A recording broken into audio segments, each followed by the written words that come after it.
Hello! Welcome back for more Elden Ring. How's it going, everyone? Let me just get comfy here, get myself set up.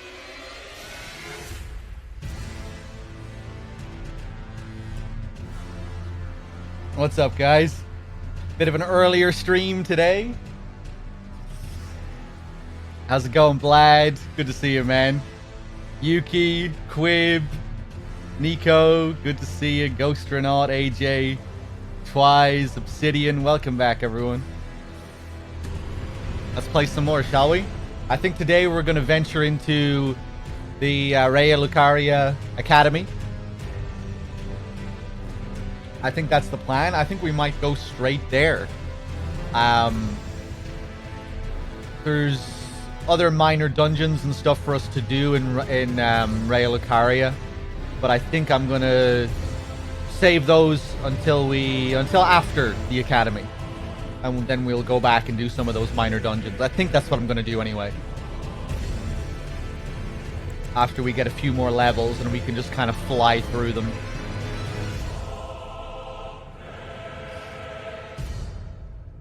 Threedogg, what was the song at the start? I played 2.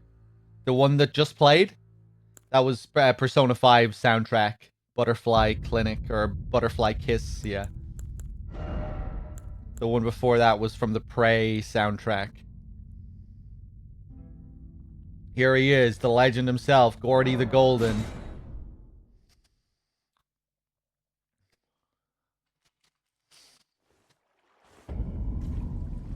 Man, it feels good when you're up early, streaming early.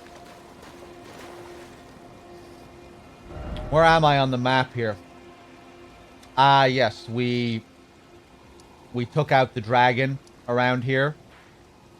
And then we grabbed the key from this little spot. Kind of interesting how that dragon is right outside here. I wonder, is there any little story you can put together with the guy that you picked the key up from?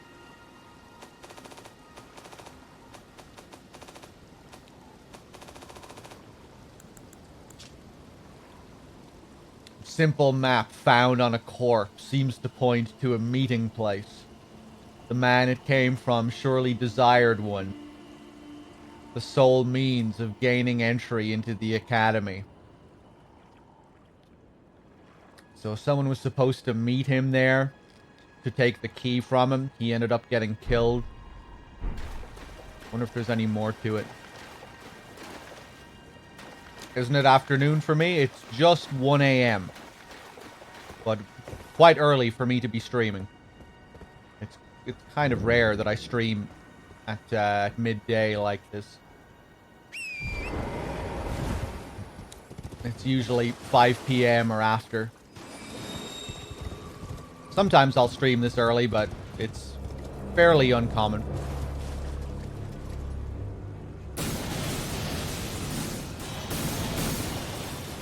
Okay. I was thinking actually of just quickly taking a trip over to this part of Caelid, just to go to the Church of Marika that's right around here, and get a crystal whatever thing. The sacred tear, the little chalice. I think that's what I'm gonna do.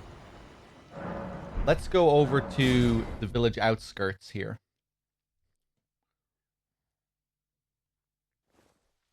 Not a morning person? Generally not, no. I usually get up around midday. I usually sleep quite late and get up around midday. And then stream in the evening. Late afternoon.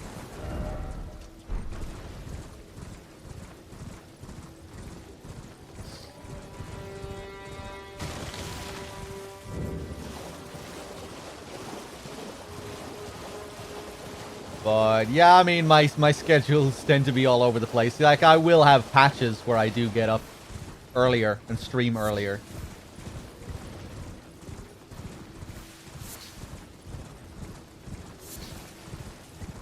But it's not that frequent.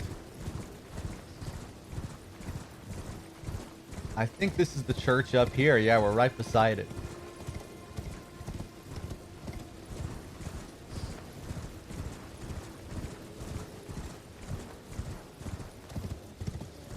I got some M&Ms. Yeah, yeah. Let me check the sword here. What does this say?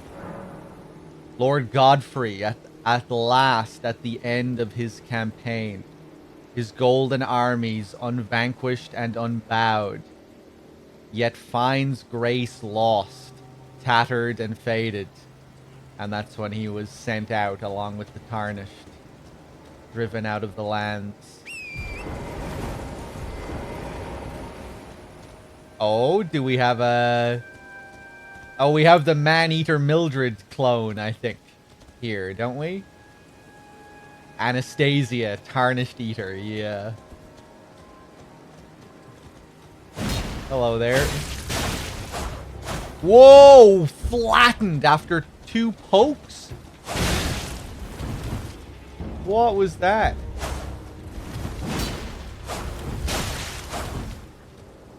Did she jump? I think maybe she jumped into the second hit.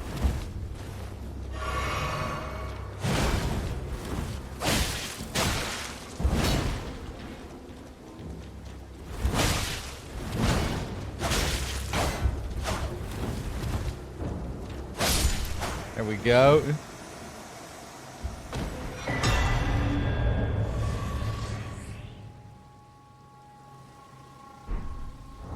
Sacred Scorpion Charm. What does this one do again? Raises holy attack, but lowers damage negation.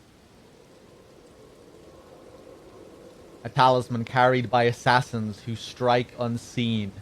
Patterned on a scorpion freshly shed of its exoskeleton, its claws, seizing a heart with a blessed glow.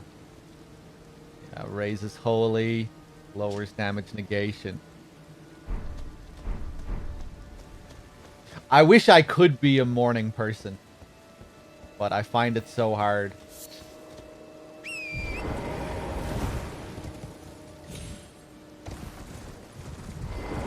The Smoldering Church.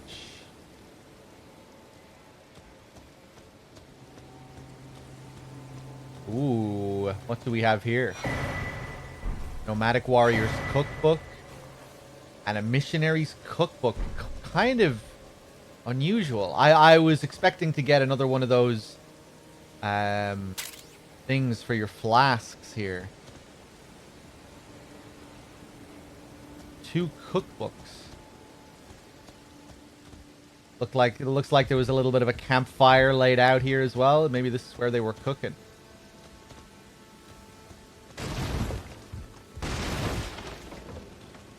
Whoa, Mr. Man with the essay in chat. With the year and the 11-month streak. Hey, dog, hope you're doing well. Hard to believe it's already been years since I came back to Twitch. I don't know if you remember me or not, but I was a regular on OHN for a few years. After a certain game, will not mention, I gave up on MGS and Twitch by proxy, as it was just OHN I watched. I was really glad to see you, DRK, and Knight were still around when I got the MGS itch again, albeit in a different form now. Thanks for all the entertainment over the years. Hey, man, that's very nice of you to say. Thank you very much for the 12 months and the 11th streak. It's been great having you around, Mr. Man. You've been a very nice... I've appreciated your presence in the chat. It's always good having you around. Good vibes. Cheers, Mr. Man.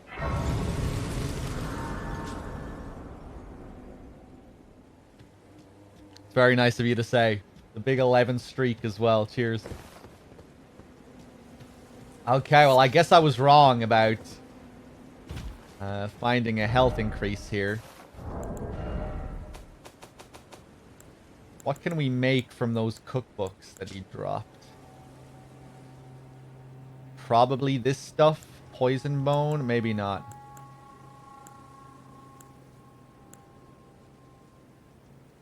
Fuck. Does anyone know what cookbooks I found here exactly? I picked them up, but it was just some random number. I'm not sure which one it was.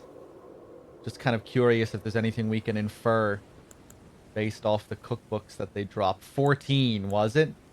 There was 2 of them. One was a missionary's cookbook. I think it must have been one of these. Either 1 or 3. I guess it was probably 3. Yeah, the poison-related stuff. I mean, I guess it makes sense given that we're in Caelid.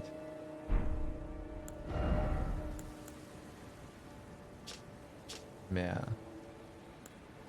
Okay.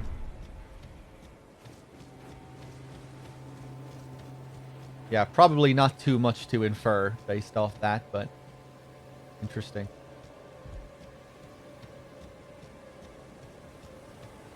Hey, what's up, Listo? Good to see you. Anything else I want to do while I'm here in Caelid? I think I'm good. Let's just have a little wander around before we go back to the academy.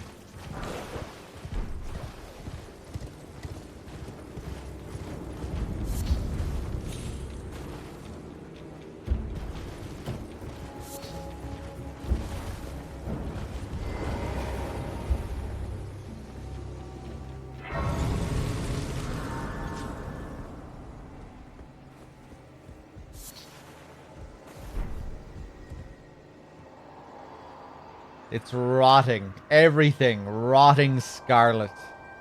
The very earth that Caelid rests upon. And Celia, town of sorcery.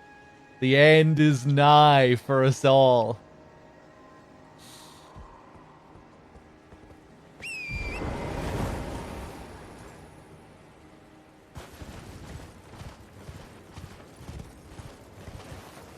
The smoldering walls here. Yeah, kind of interesting given that the church down there is also smoldering. I don't know. I don't know.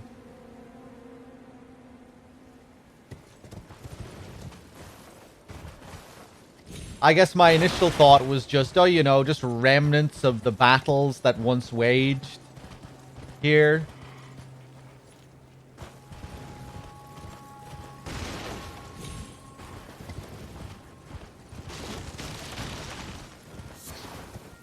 Attempts to stop the rot, maybe. Yeah. To burn the rot. I think... Yeah, it probably isn't just, you know, remnants of the battle. It seems like it's something else. You know, the rot is what remains of the battle, really. It's the rot that took over the land. And what was left after the fact.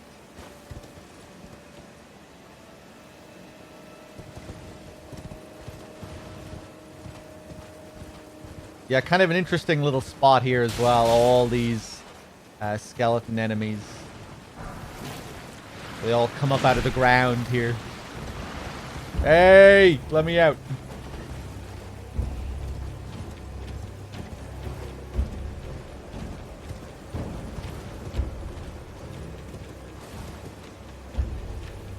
Minor Erd tree. Oh yeah, we have a big army of them walking the street here as well. Look at these guys.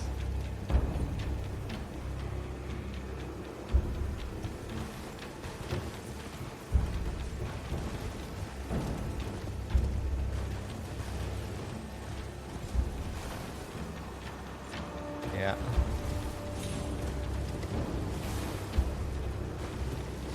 This is new game, not NG+.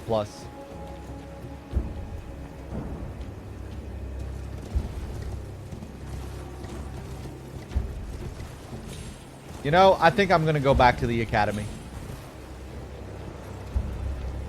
I could probably find a golden seed or something, but yeah, no, I think I'll go back.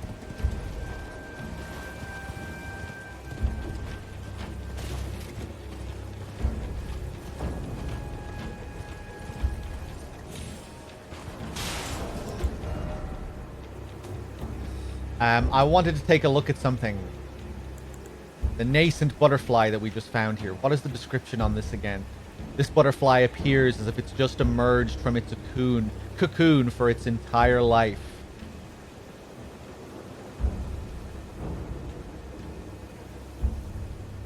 An arcane butterfly with translucent wings. I think you find a lot of these down in the Eternal City.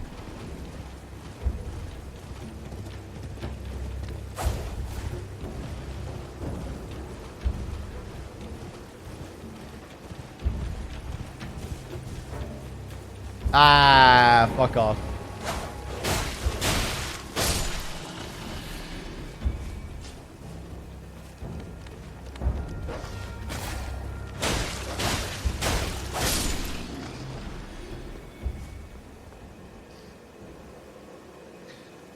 Am I doing the Griffith build this run? I've no idea what that means. I'm doing a Dex Int build. And I'm just taking it as we go. Okay. Back to Raya Lucaria. I never really explored around the town here. I feel like just heading straight into the academy. And we can explore more of the place afterwards. A character from Berserk. Oh, that's what the... Right, I've seen people say that the prisoner design is inspired by that character from Berserk. Yeah, I don't know if I'll be doing the whole playthrough dressed like this. We'll see what happens. Let me take a look at the key as well. I don't think we looked at the key when we picked it up yesterday. The Academy Glintstone Key. Key to the seals binding both gates to the Academy of Raya Lucaria. A glintstone key will remember its user, meaning once used, it can never be passed on to another. The Academy does not welcome the indolent.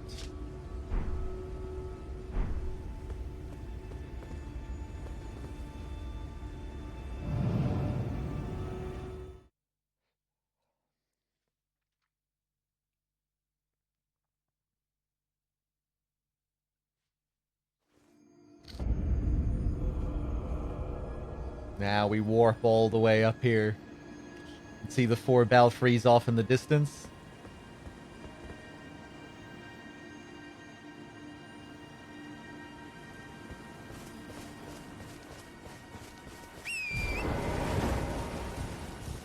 Now, if I remember correctly, there's a merchant down here as well.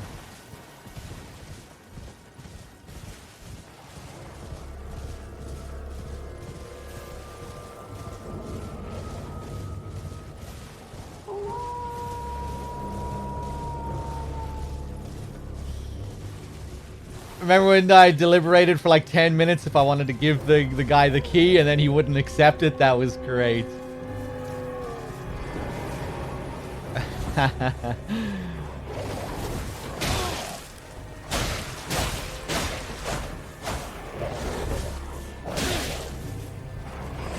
Oh, what am I doing, man? I have 20,000 runes on the line. I don't know what that L2 was that I just dished out there. Where are they going to spawn me to?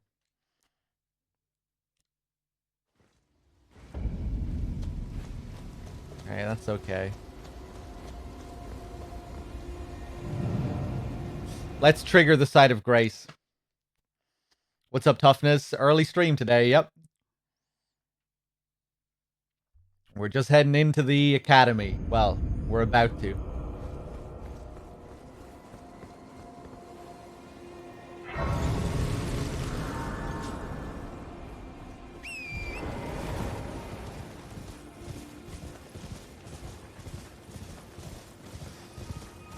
Yeah, the dogs and the wolves, they'll fuck you up easily. They're so easy to underestimate.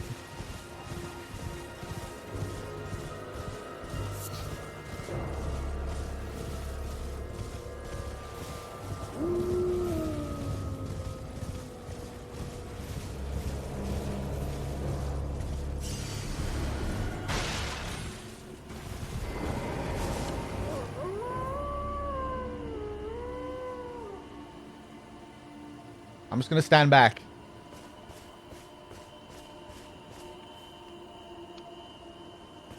We cool?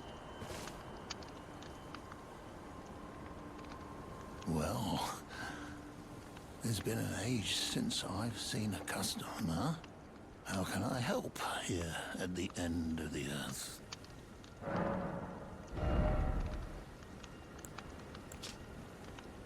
Festering bloody finger. Fanged imp ashes. These spirits are well suited to causing a disturbance, moving nimbly like pests and hurling magic pots. The two imps seem fond of each other's company. I don't remember getting this on my first playthrough. I definitely spoke to this guy and looked through his wares here. I don't think I bought this, though. I'll buy it. He's selling a few Trina's lilies, a few eyes of yellow.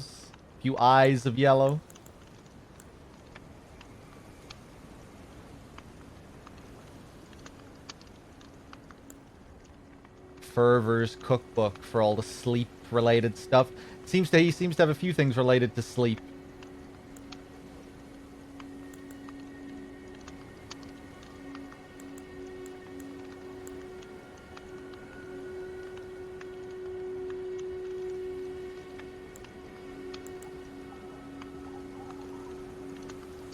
Cowl of a nomadic warrior. The blue color of its fabric symbolizes brisk waters, as fluid and flowing as the sword in the hand of its wearer. Just as still waters turn foul, stagnation leads to decay. Warriors must remain ever drifting.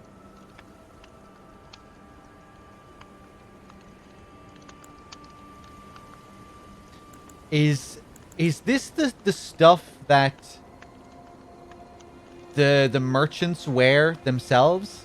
Is this their set? No, it doesn't seem so. It kind of feels kind of similar.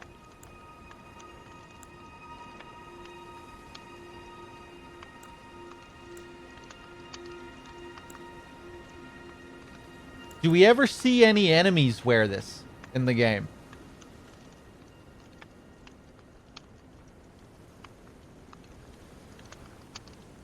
Maybe you can wear this as one of the starting classes or something.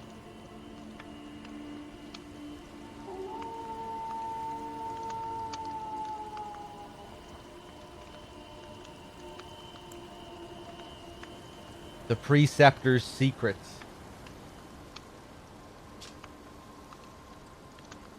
Not sure if I bought these. Oh, look at this. Selling information on Revenants, the Frenzied Flame Village. I'm going to buy all of these. I'm not sure if I bought these from him on my first run.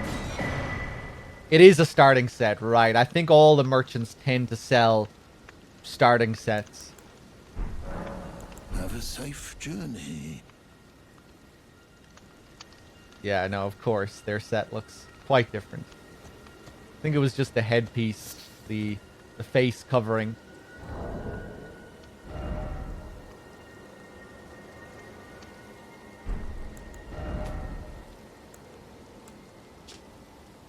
Note sold by a nomadic merchant imparting knowledge in brief. Preceptor Celavus is hiding a dirty secret in a cellar among the ruins not far from the Sisters 3. Oh! The vile Graven Witch seems to be a frequent visitor to that place. Chat, remind me, what did I find out about the Graven Witch yesterday? It was mentioned, but I can't remember where it was mentioned.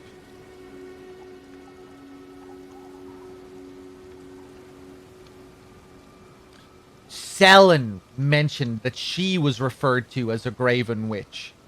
Was that it?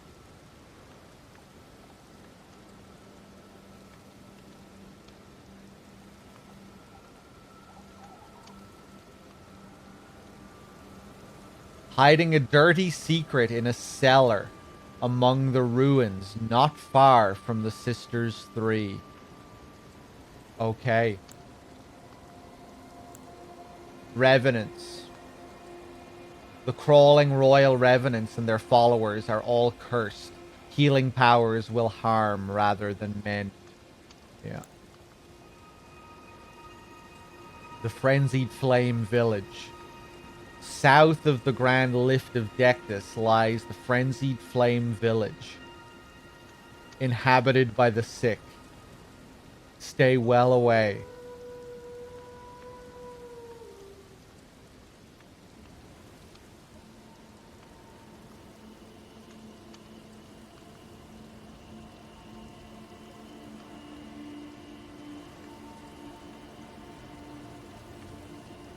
Does anyone know if I found this village on my first playthrough?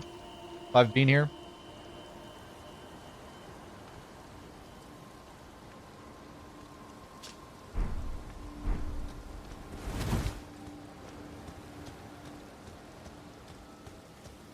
Yeah, selling's cool.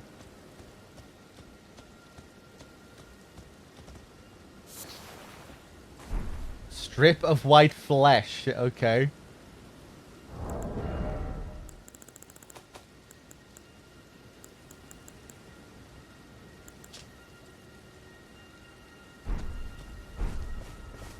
Look at this guy up here.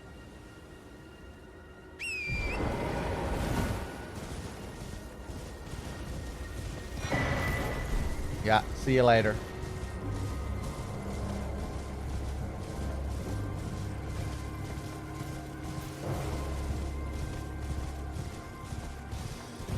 I didn't go to the village. Okay, interesting.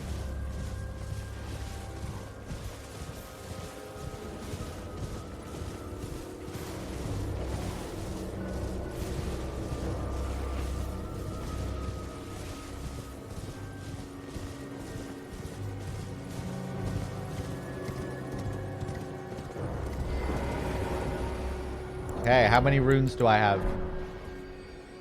I'm not sure if I said hi, JMP. What's up?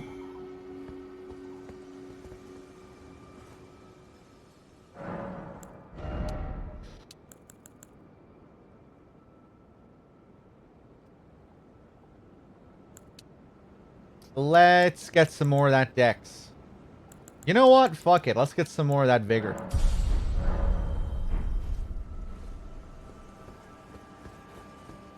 Okay, now, this is something I really need to see again. Where does this take me?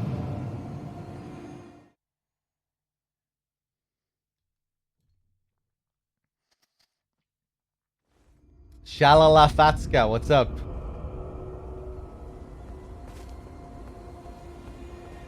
Over here, yes. Did I come here on my first playthrough? I don't think I did. Did I just ride past the emblem and check out the bridge? I did come here, but I backed away soon after coming here, I think. I must have. I dim.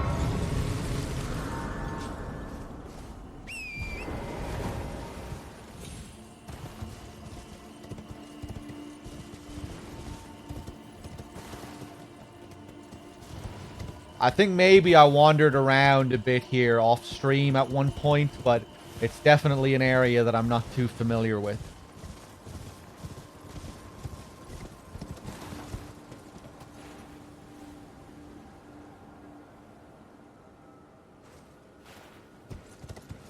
Let's talk to the finger maiden here.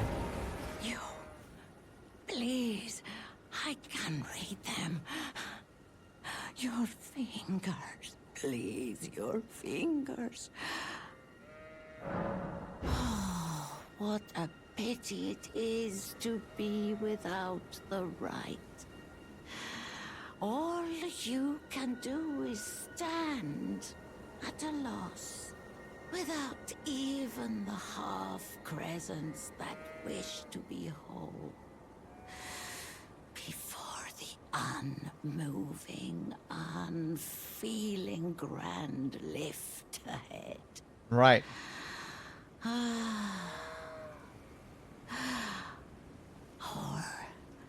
are you planning to throw yourself to the waters? To find the coward's passage through the dim cavern. She's referring to the alternate way of getting to the Altus Plateau. I think. Up through this way. Up through this path. The path that we took on our first playthrough. Pretty sure that's what she's alluding to there. I wonder, does her dialogue change if you actually do have the two pieces?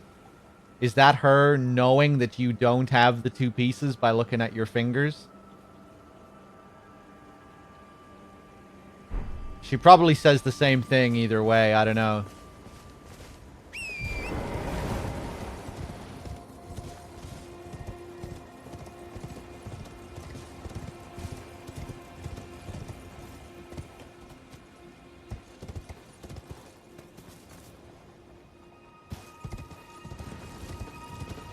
Hello there. Ooh, fancy boy.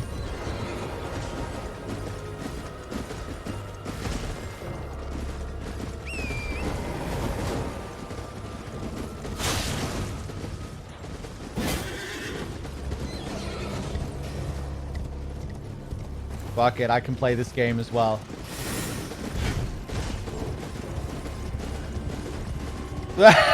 Or maybe not. Okay, I can't use the rock sling. Can I use glintstone pebbles? Oh! Come on, man. You can't just whack your staff in the air like that.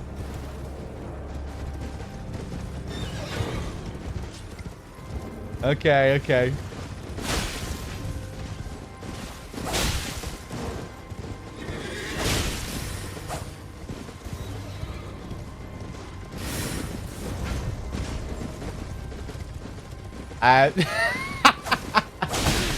Maybe I'll go back to the academy.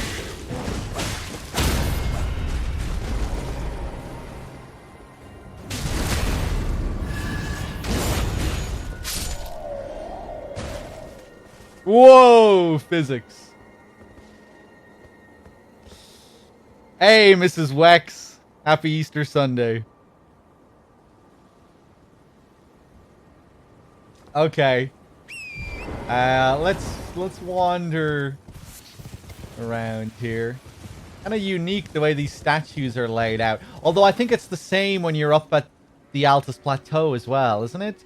And you move along the main road just after exiting the lift. It's kind of a similar setup to the road right here. I think you have these same statues.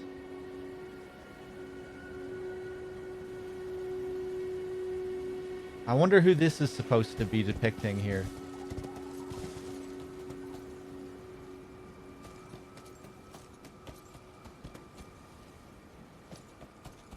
We have the Erd tree depicted at the bottom there, I think.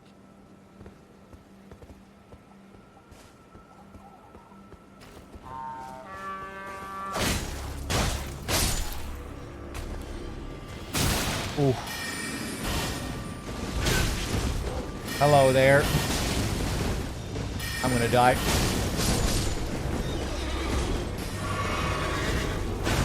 Whoa, that was pretty slick.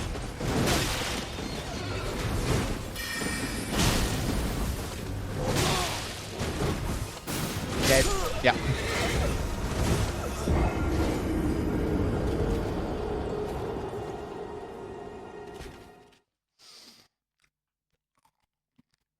Okay. I think I'm gonna go back to the academy and we'll explore this place later. After I get my runes. I don't think there's any need for us to do this right now. And just may as well come back later after I have a few more levels.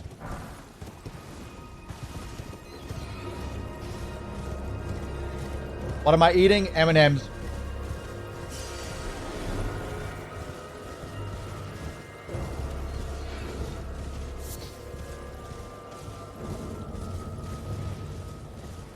Or we could have another little look around here. Oh, look who it is! It's our maiden. How's it going? How are you doing? What an amazing little scene with her we had yesterday. Oh my god. Really fit for Bloodborne, all this stuff with madness and the flame of frenzy and the eyes.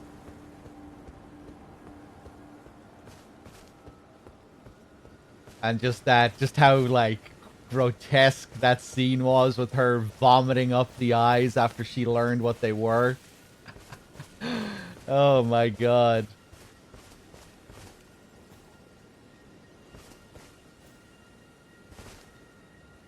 Oh, hello. Is that you over there? Have you ever heard of fingerprint grapes? They're special grapes which only grow on those who've been clasped by the burnt fingers. I would truly love to try one. The distant light seems far closer than before, but I can't sense a thing from the usual grapes anymore. Please, could you donate a fingerprint grape to me? Oh my god. Without one, I don't know. I feel like I might go mad. I really like this storyline. Yeah, I had a feeling this was where it was gonna go as well. Learning what the grapes were made her feel sick, but she still didn't keep the cravings away. Actually, it only made the cravings worse. Well, maybe not learning the information made it worse, but just the cravings getting worse in general. And now she wants eyeballs that have been clasped by a burnt hand. Fingerprint grapes. Okay.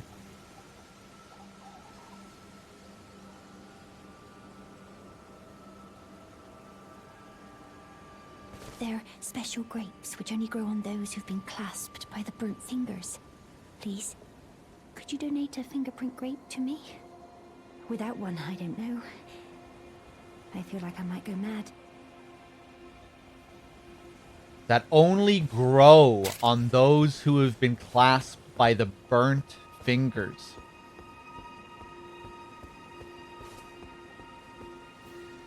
Eyeballs that only grow on those that have been clasped by the burnt fingers. Interesting. I wonder, are the fingers the 3 fingers?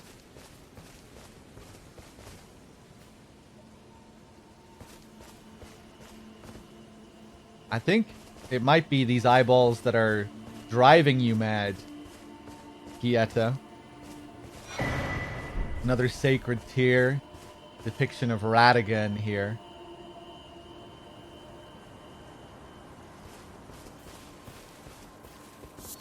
And a load of golden centipedes right beside her. They're special grapes, please. Without one. Let's take a look. I think these are the first golden centipedes that we found. The golden desiccated remains of a centipede, kept as a fetish by Golden Order fundamentalists, especially the hunters of those who live in death. As such, they're found near churches and similar. It's probably supposed to be some kind of irony here, relating to the hunters worshipping these centipedes, the centipedes which are usually associated with death and stagnation. It's kind of an unusual thing to be worshipping. The fact that it's golden as well, as if that's the reason behind why it is being worshipped, or why it can be worshipped. It's just something kind of interesting about it. The way we see them placed within the world as well. Like, you see them dotted around that minor Erd tree in Lanedell.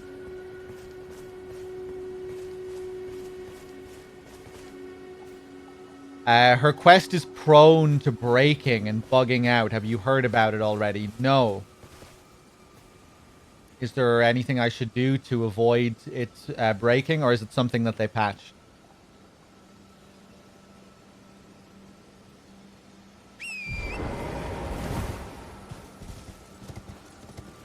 You sure it's not just the game having very strange and obtuse triggers? Big blue candle, what's up?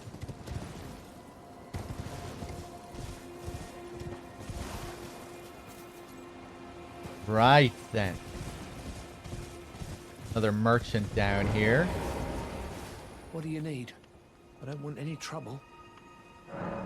Without spoiling, I would avoid doing Rhea Lucaria before progressing her quest. It's a well-known bug.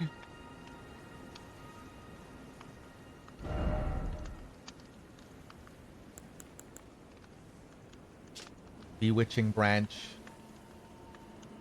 Tree branch blessed with an incantation of unalloyed gold. The Empyrean Mikola is loved by many people. Indeed, he has learned very well how to compel such affection.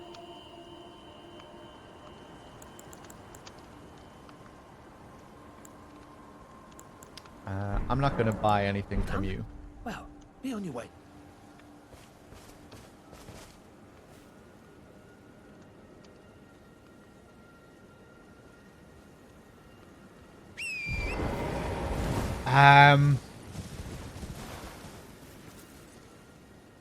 Okay, let's go back up this way.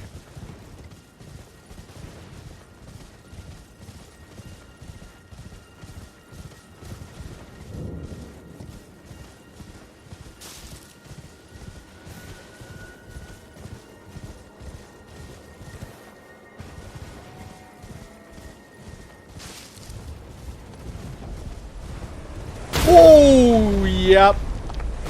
Saw that coming.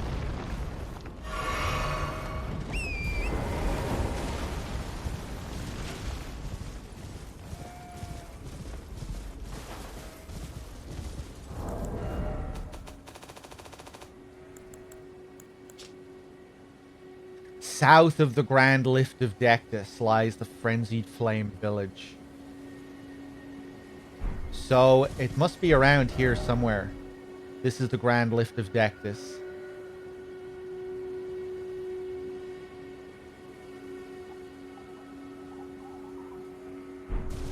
Okay, let's go up this way.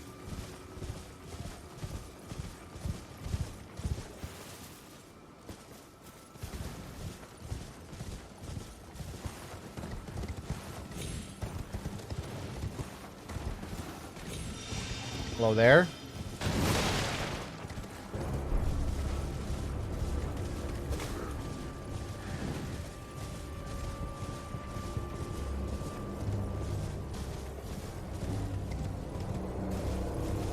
Just don't recall if I've been around here. Ah, okay.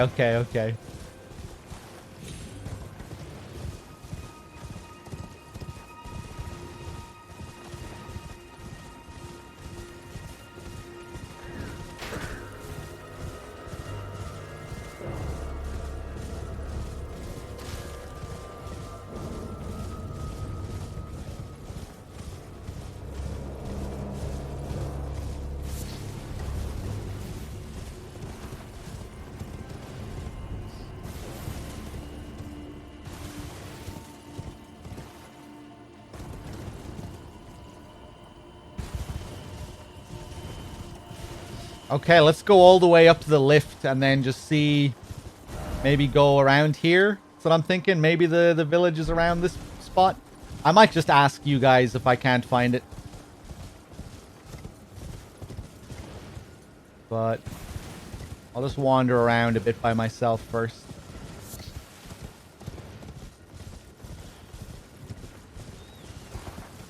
Ooh. Ah, hello. Well, it looks like we might have found it. We have frenzied rats. We have more frenzied rats. Whoa! What the fuck? What?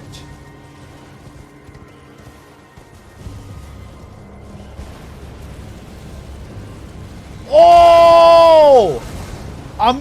Oh, shit! It's the fucking eye in Bloodborne.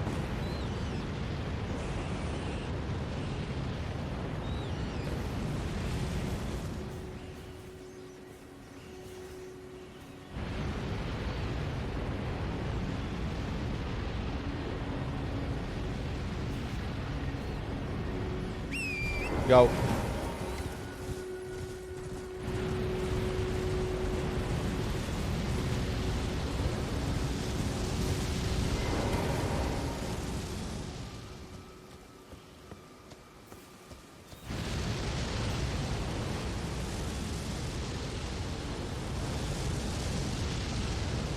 Okay, cool. Yes, I missed this shit completely.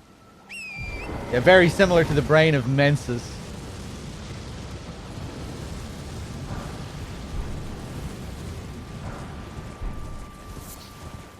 Yeah, yellow embers.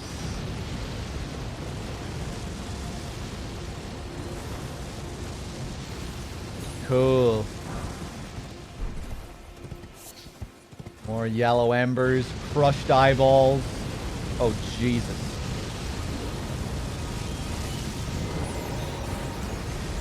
I'm gonna die.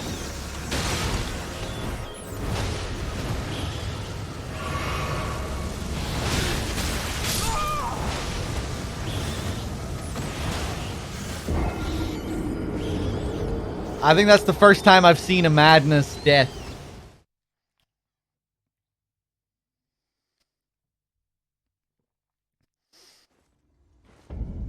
Oh, Jesus Christ. Okay.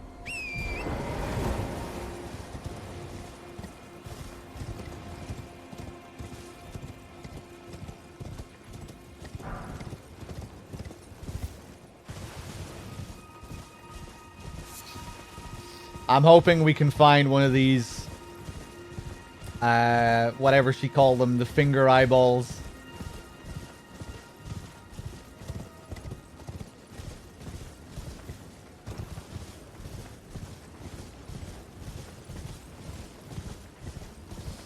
Yeah, I didn't know what was going on when my madness started building up.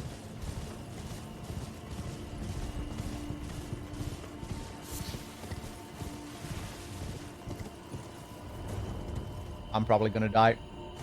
Okay.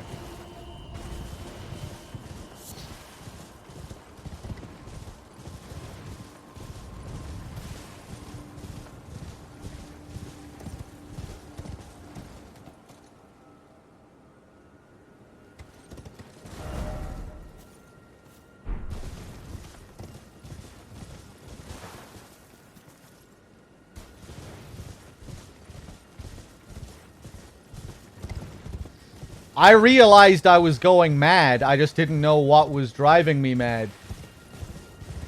The bar on the screen made it very clear that I was going mad. I just didn't see what the source was.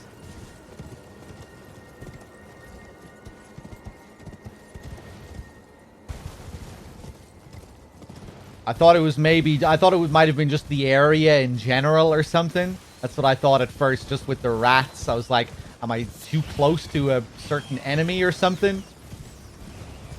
You know, again, Bloodborne vibes with the winter lanterns that you can't look at.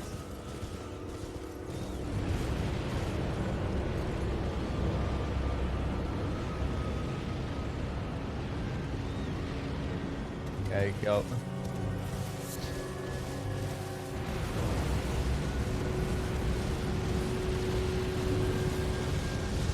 Cool how your eyes start to glow while it's affecting you there as well.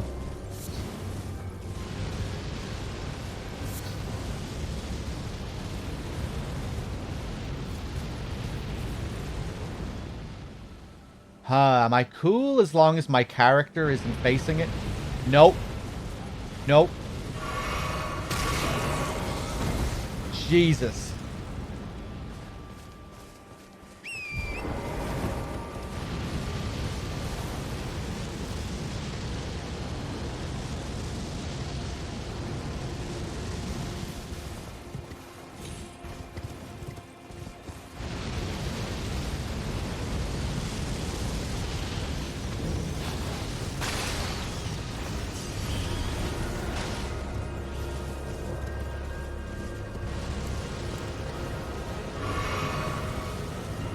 I'm gonna get blasted again here. Yeah. Oh, get knocked off the horse as well. Heal.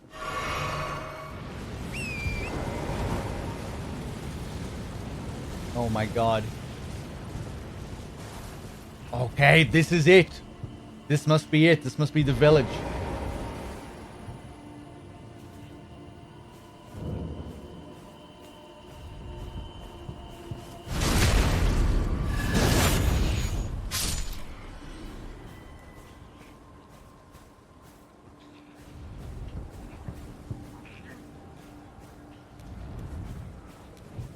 I really like this position that you keep finding them in.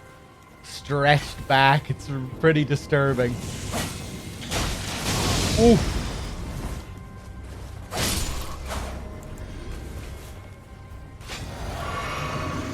Oh, hello.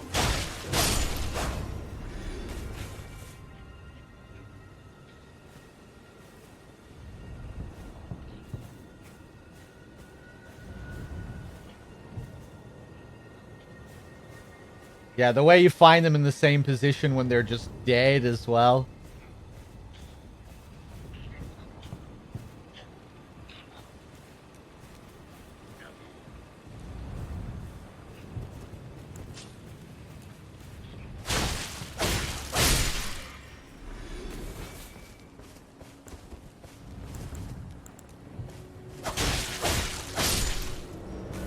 Nice.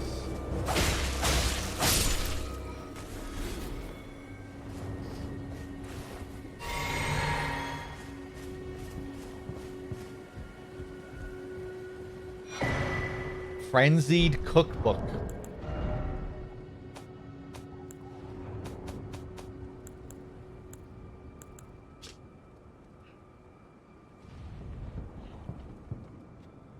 Clarifying boluses, which prevents frenzy buildup.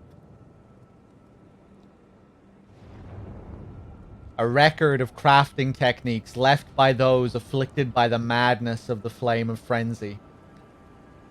Contains techniques discovered in desperation. That's a really nice way to put it.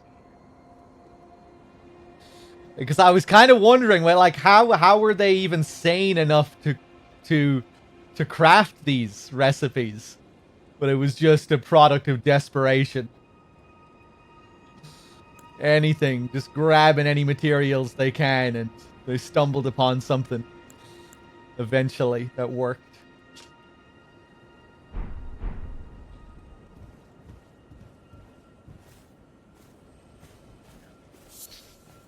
Eye of Yellow.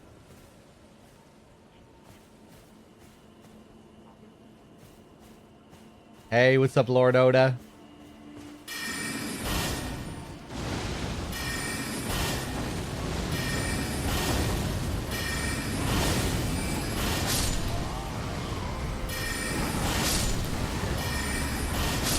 Wow.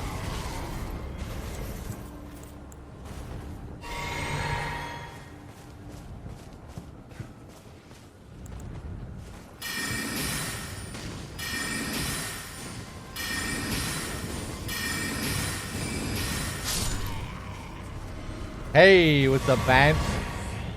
Oh, beautiful. We get a couple of flasks back. Oh, shit. Here we go. Shabriri's Woe. Finally, I get to take a look at this thing.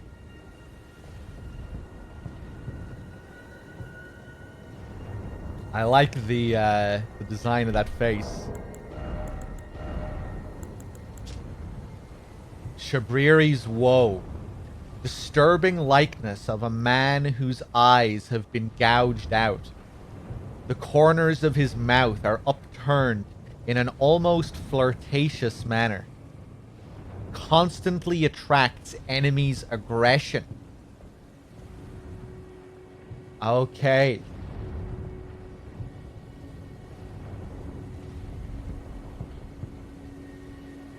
Looks like a kappa. I mean, the function is a kappa. Just kind of smirking at people, drawing their attention, trying to bait them out. Constantly attracts enemies' aggression. That's probably why the corners of the mouth are upturned. To provoke. When you're smirking at someone. It's said that the man named Shabriri had his eyes gouged out as punishment for the crime of slander. And with time, the blight of the flame of frenzy came to dwell in the empty sockets.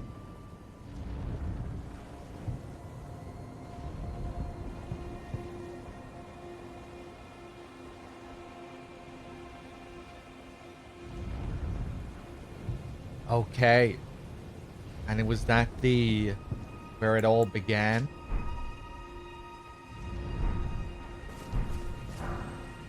Let's take another look around here.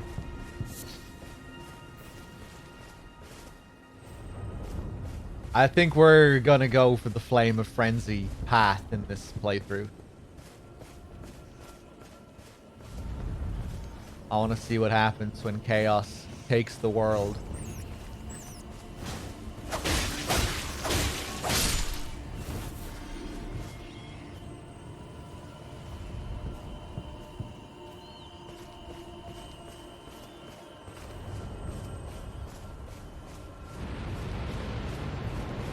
Whoa! Is that just the eye? I think that's just the eye. I really like just how the frenzy effect looks. Just that wavy effect, just the shades of yellow and red that they use.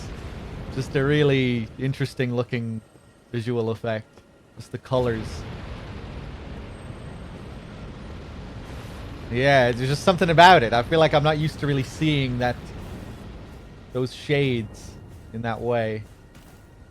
It looks unique.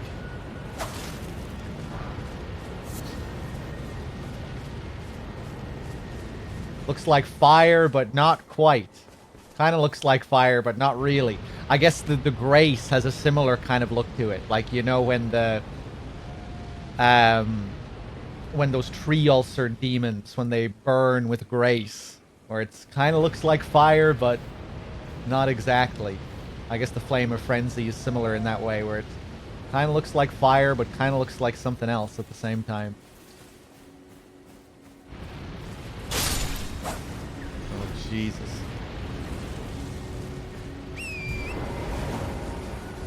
Oh, we have another ghost here. Is he bent back? Yeah, he is. Frenzied out of his mind.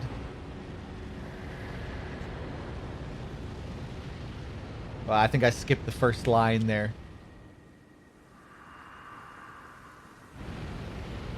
Ah, Lord Vike, it seems that you were no lord after all. Then where is he? Our true lord, our lord of frenzied flame. We beg of you, incinerate all that divides and distinguishes. Ah, may chaos take the world.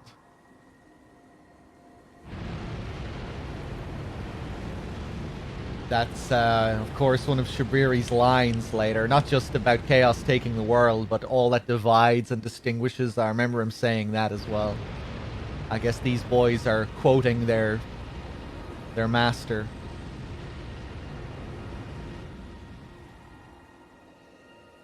And it seems that Vike was destined to carry out Shabriri's will.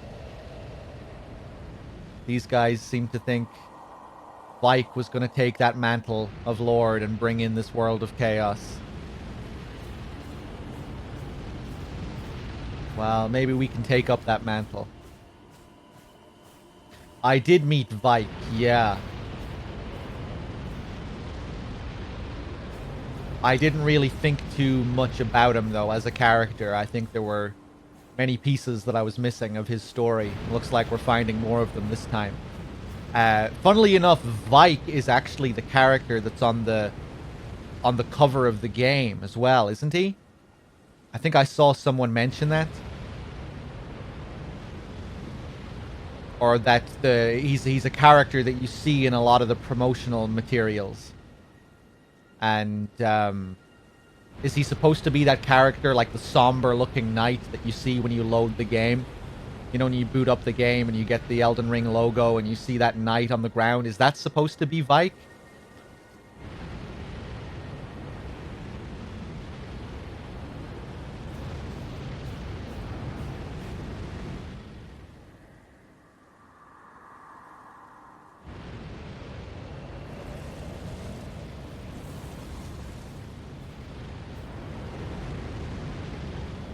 It's definitely the same armor, yeah.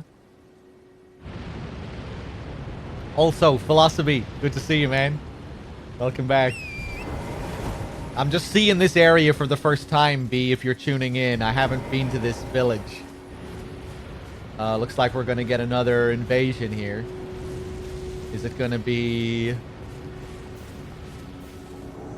It's gonna be Vike. Okay, yeah, I was wondering.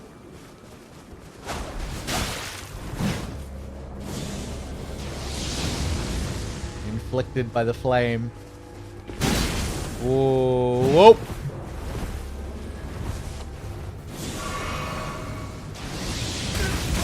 Jesus.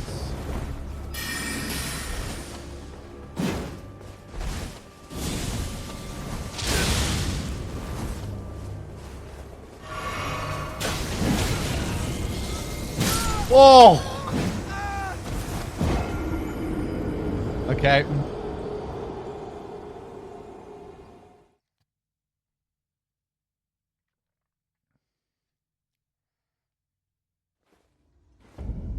Oh! What?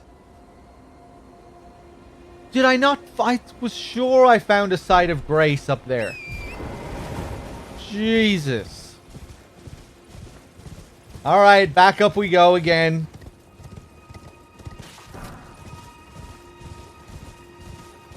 Oh my god, okay. I'm sure there's one right here at the lift. I should probably just go and trigger that.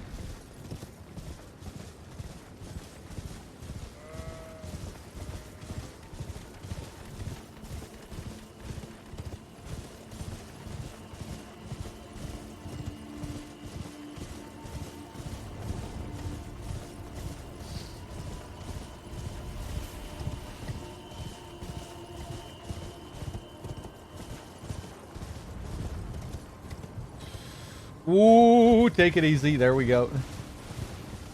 That invasion with Vike often doesn't trigger for whatever reason, making Hieda's quest line impossible to complete.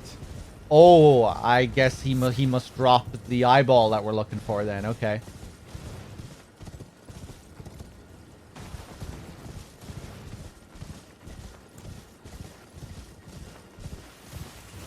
Didn't they patch that? Maybe they did.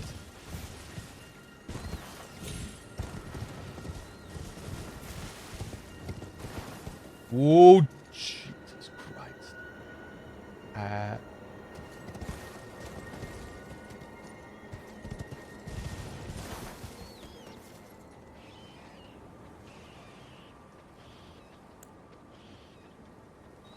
Does it not appear until you get close enough?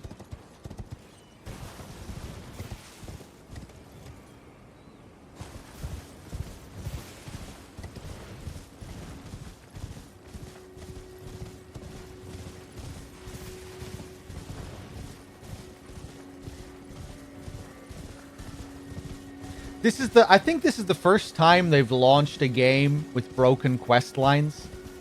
Maybe I'm mistaken, but you know, shit like Kenneth not having his quest completed and stuff like that.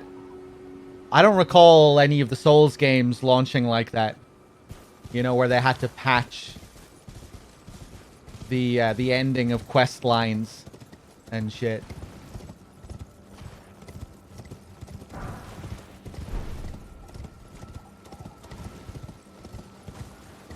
I'd imagine they were under a lot of pressure in the last few months of development.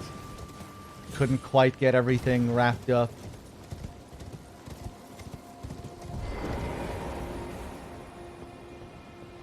The double Roderica glitch. Yeah, I saw that.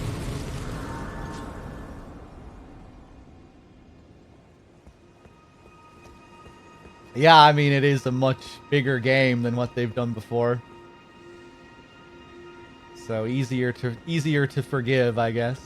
What does this guy say? It's there somewhere. Another path leading back to the foot of the Erd Tree. An ancient tunnel. Yeah, another hint.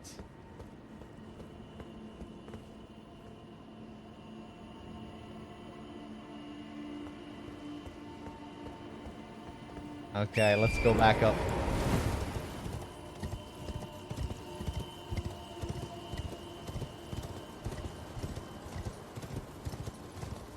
You can talk to Melina. Let's take a look.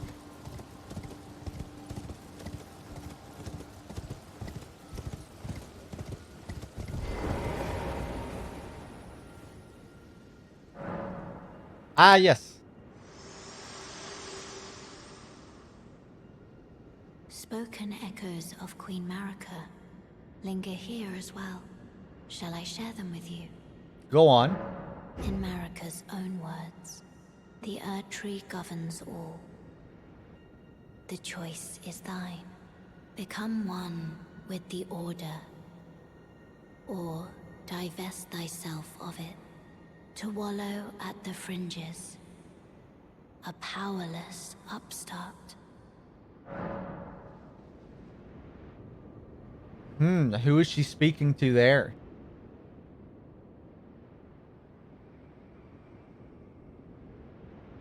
No one in particular, just generally? Okay. Not really sure what to glean from that exactly.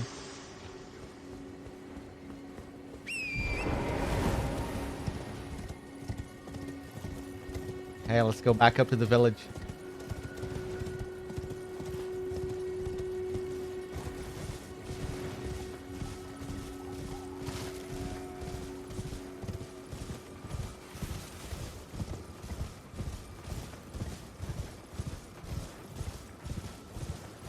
Okay, is this eye just going to appear?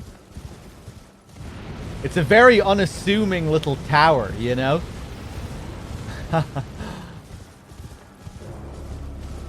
The tower itself isn't very dramatic looking. You really don't expect something like that to appear. I kind of want to... Fuck it, I'm going to try and go up.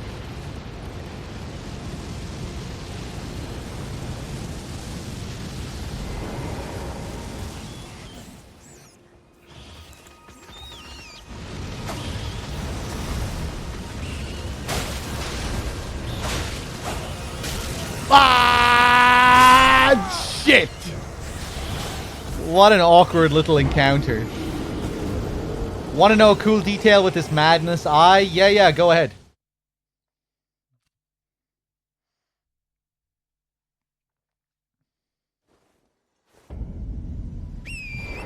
Oh, I lost however many runes I was carrying.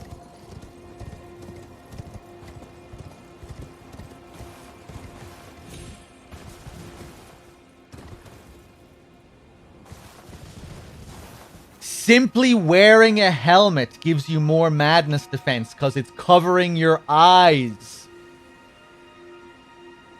Oh, cool. Okay. Is the helmet I'm wearing now making a difference, or is it just any helmet?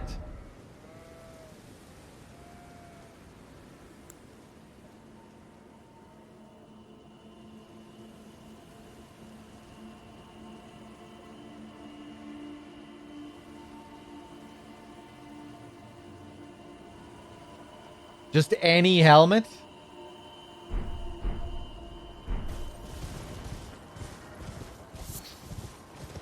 And it is helmets in particular, not just like headpieces.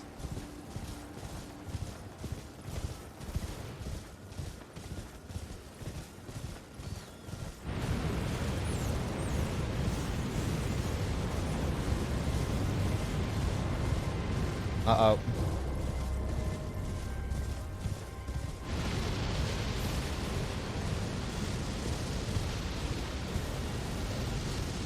Yeah, maybe stuff that completely covers your eyes just has better madness preventing stats anyway.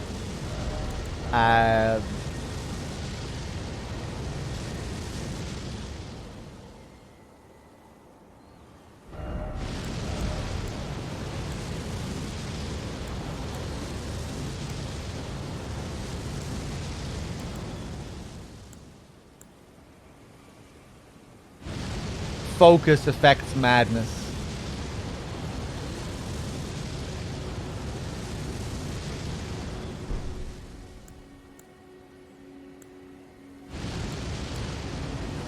Yeah, see how this...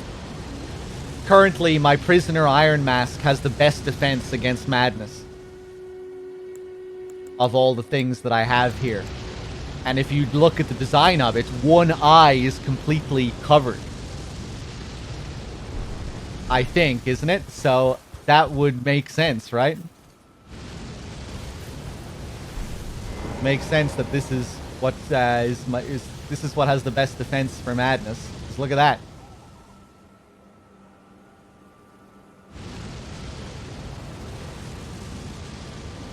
You can't get crazy when you can't see the madness. That's pretty cool. Always love when they tie the mechanics into the world like that. Hey, what's up, cool man?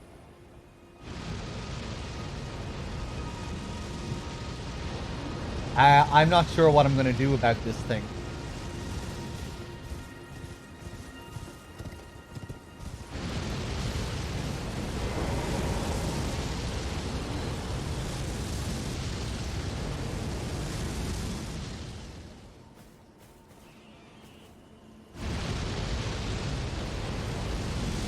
Oh, Jesus. Take it easy. Oh, we have another rise over there as well.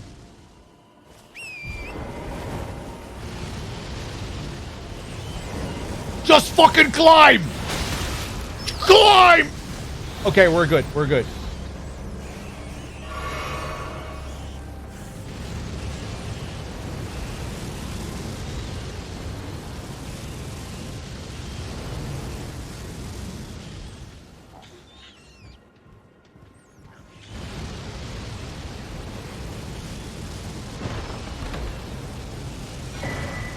Howl of Shabriri.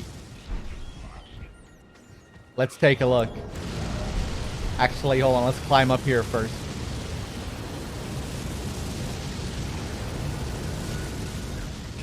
Oh, Jesus. Oh, fuck.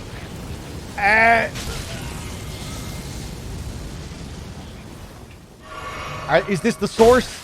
If I kill these guys, will it disappear? Heal!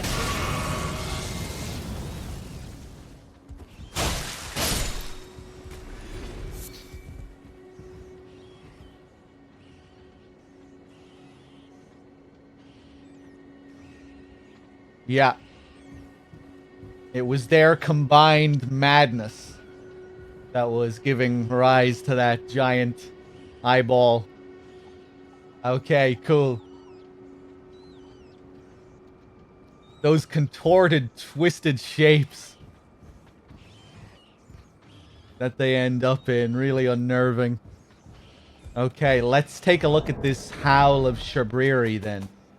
And see what it has to say. Incantation originating from the maddening 3 fingers. Releases a maddening shriek that causes madness buildup in foes nearby. This incantation also causes madness buildup in the caster and makes enemies more likely to target them. It is said that the sickness of the flame of frenzy began with Shabriri, the most reviled man in all history. Wow. Okay. The most reviled man in all history. And I was already theorizing that it began with Shabriri based off the explanation of Shabriri's woe. It kind of seemed like it all originated from him after his eyes were gouged out.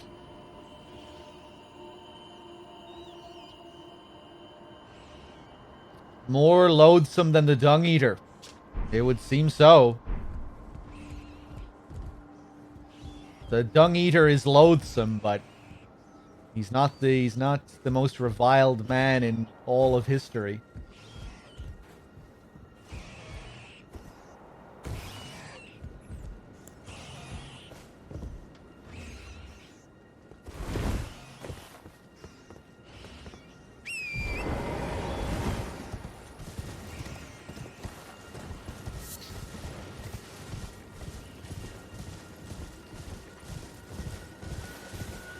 Unless he is Shabriri. Okay, we have another dungeon around here.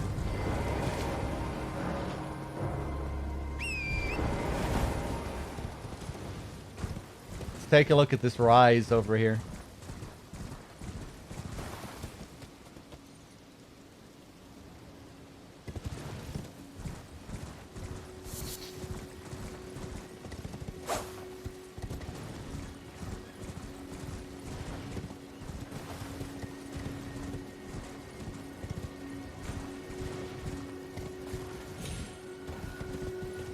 Yeah, I don't think there's any reason to assume the narrators aren't reliable, unless the descriptions themselves are being particularly cheeky or ambiguous.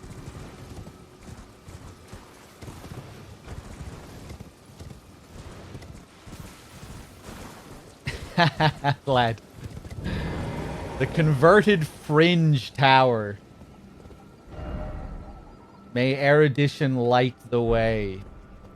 Yeah, we're gonna have to come back here later. You must solve the puzzle to enter. Okay. Yeah, this is something that I didn't do on my first playthrough. Same with the other tower that mentions the erudition thing. But I know there's a gesture related to it, and we can check that out a little bit later.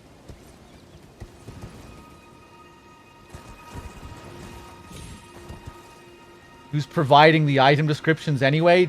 It's nobody in world. Just the narrator, the FromSoft, the writers of the game.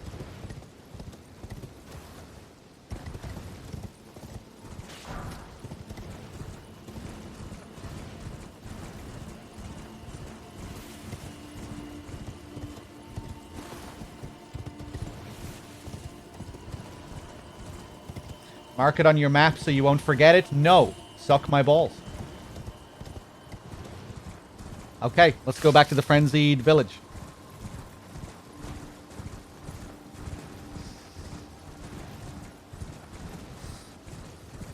Ooh, I didn't trigger this. Finally, we have a site of grace here.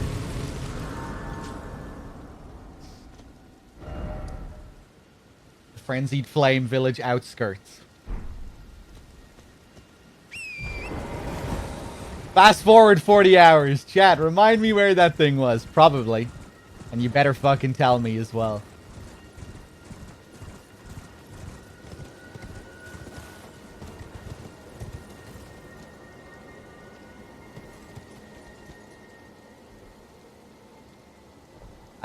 Oh, I have been down to this minor Erd tree. So close, yet so far away from the village. Can you also come up here from down there, I wonder?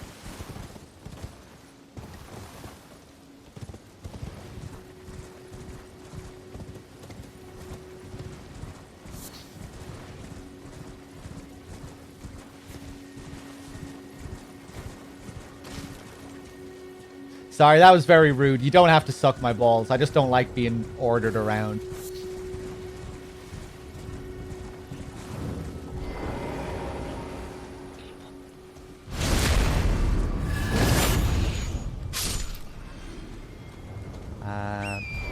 Okay, I think we'll just ride through here. Sorry, I just like having my balls sucked. It's a bad habit.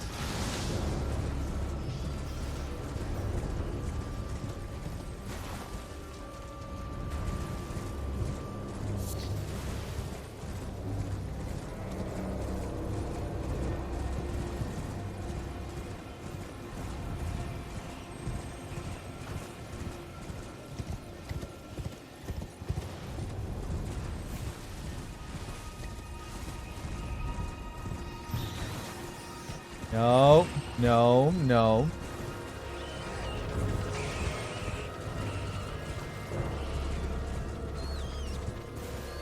Damn, man, these rats are pretty fast.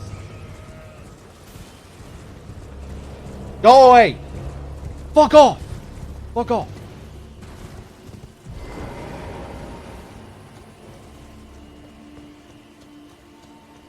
I should have refilled my flasks.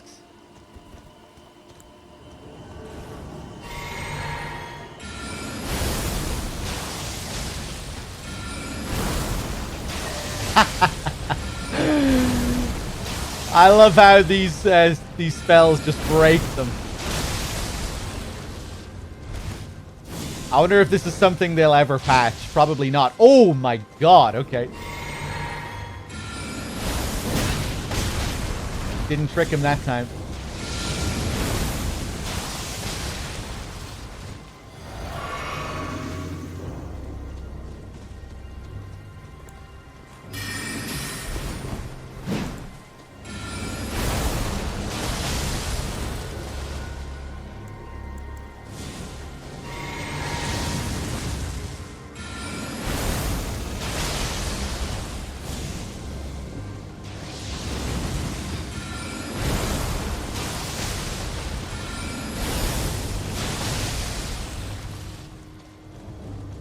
Hello.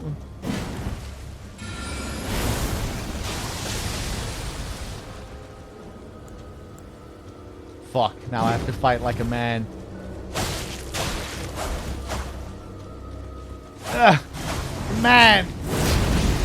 Oh, shit! Fucking man! Man! Man! Oh!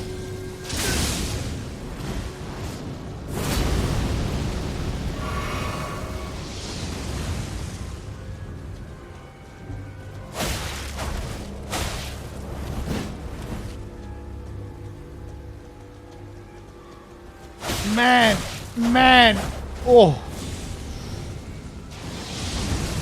I wasn't sure what was coming at me there. If it was the blast, the dart. Fucking get man!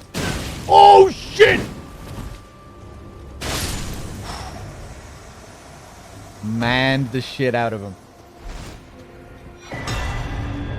And a fingerprint grape. Our very first. And Vike's War Spear. Let's take a look.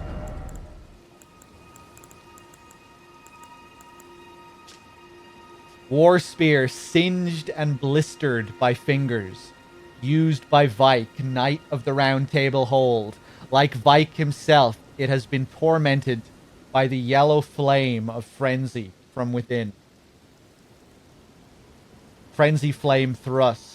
Imbue the spear with the flame of frenzy and leap forwards, plunging it into the ground and setting off a maddening explosion. The skill inflicts both the enemy and the user with madness. I like how it ties in with the grape as well, because remember what the maiden told us about the grape, that they were held by burnt fingers, and that's what she was seeking. And here we see the spear was singed and blistered by fingers also. Let's take a look at the grape.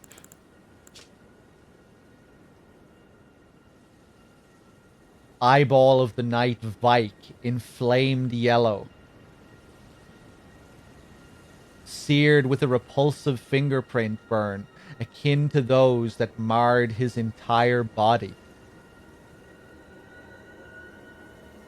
If offered to the blind maiden, it will lead her to the source of the distant light, allowing her to become a finger maiden.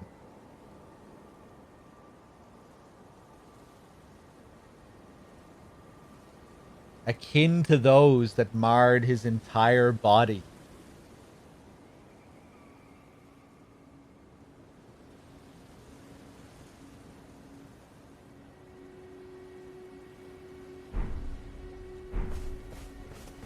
Kind of looks like it's on the verge of becoming an ember. It's like the halfway point.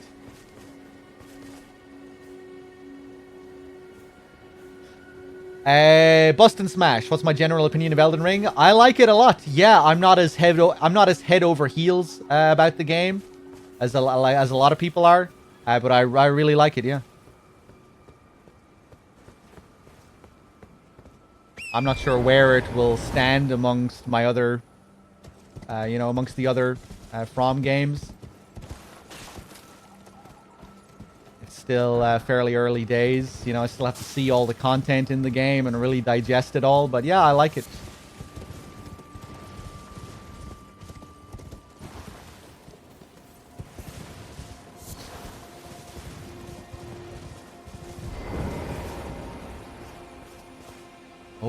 you? Who are you? Bit of a Lady Tanith look about you. With the maiden outfit as well. Another maiden here. I wonder was this Vike's maiden? This might have been Vike's maiden. Finger maiden fillet. Finger maiden robe.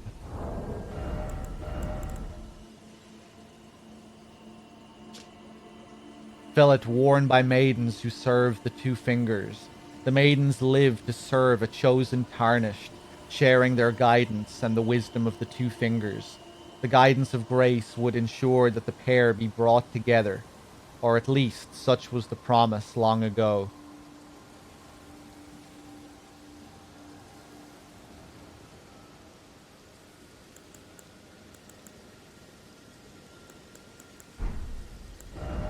Yeah, this is probably his maiden.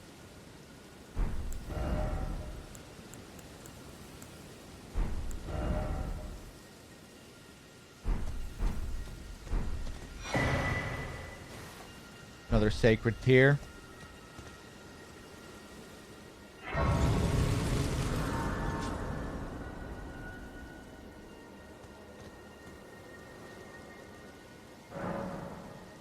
Yeah, I think I agree, Bustin. I think they could have cut down on some of the content. Obviously, a lot of reused bosses and whatnot.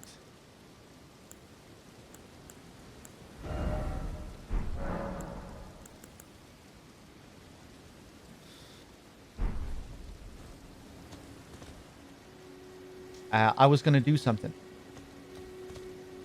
Ah, yes, flasks.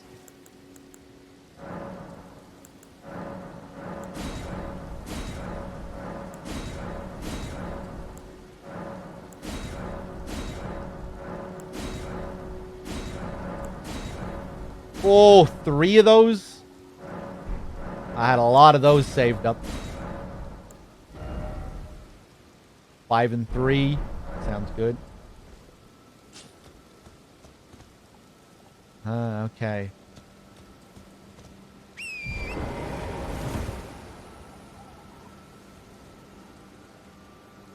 $250 hours. Cool, man. A few of those would have been spent AFK, not really doing anything. But still pretty beefy.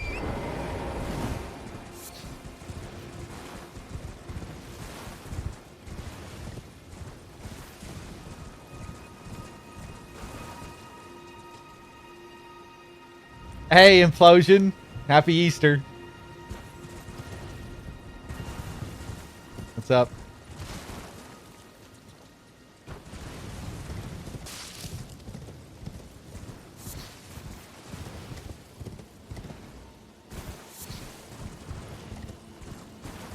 When getting to the mountains, you felt the length of the game. I never really got to that point where it was like, you know, suddenly everything was a slog, or suddenly I was feeling the length of the game. I would say there were just many patches throughout the game. In the early game, in the mid game, in the late game, that were kind of fatiguing. Just the open worldness, the riding around the lands aimlessly, doing little bits and pieces, bits of minor content, finding ruins and killing a couple of enemies and riding around on the horse and picking up scraps, and just every now and then the open worldness got to me. Of just doing kind of bits of content that weren't that engaging. Same, I just got sick of fighting the same fucking dragon and mounted sentinel assholes. Yeah, there are too many dragons in the game, I think. You know, there are quite a few of them, and they all have pretty much the same moveset. It is kind of satisfying going back now, though, and just being able to easily destroy them. You know, that is one positive of fighting a lot of them, is that you get good at them, and then you don't have to worry about You know, you can dispatch them quite easily. I know there are a couple of super dragon fights that I haven't seen. I'm looking forward to those. You know, big proper dragon boss fights. So we'll definitely try and uncover those in this playthrough.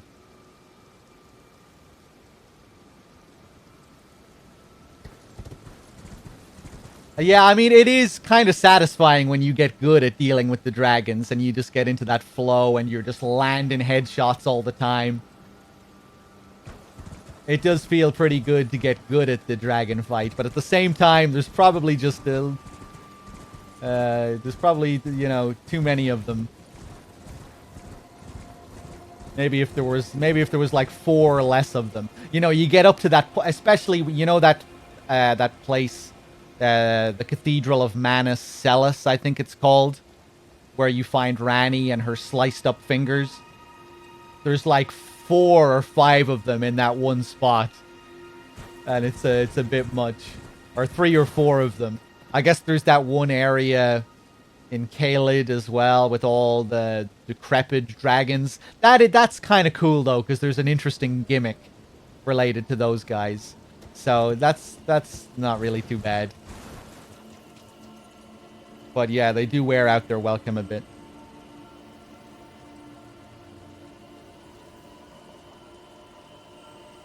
That's interesting, cool, man. I really liked Lanedale. Lanedale was like one of my favorite parts of the whole game. I think you might be in the minority there as well, because I think a lot of people really enjoyed Lanedale. To me, it just felt like, you know, Anor Londo or Lothric on crack. Being able to... Or, you know... Well, yeah, Anor Londo or Lothric on crack, but a capital city that really felt like a capital city. You know, you're exploring the outer walls. It takes a while to even get in there. The scorched battlefields on the outside before you make your way in. And then when you get inside the city, there's like 3 dungeons inside one dungeon. You have the capital itself within the city, which feels like a Souls dungeon.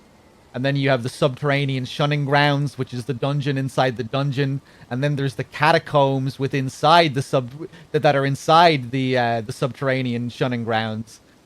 And yeah, I really liked how densely packed that area was.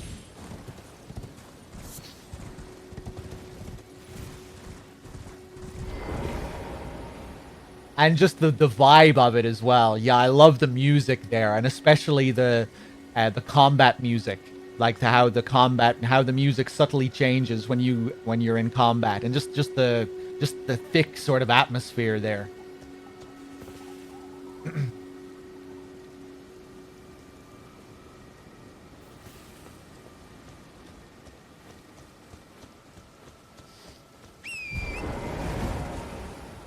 Okay, I guess we'll go back to the maiden.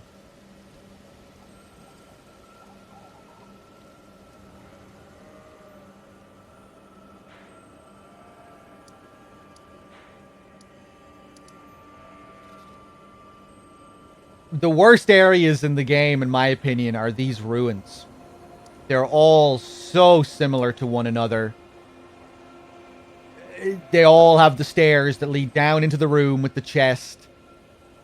There's never really anything interesting going on there. And especially after you've seen them a couple of times, is there really any incentive to fight the enemies that you find there? Like, especially now on a second playthrough, I'm just like, man, I'm just wasting my time if I fight these enemies here. Let me just go in here, find the stairs, go down, grab the enemy, and get the fuck out. Yeah, I mean, they can be interesting, some of them, lore-wise. Like the theme of the ruins can be interesting. Like you find some frenzied ruins, and it's like, oh, why are there frenzied ruins here? What's going on? How does this relate to this larger area? And sometimes there will be some interesting environmental storytelling going on in the ruins, or something of interest. But gameplay-wise, they're very dull, I think.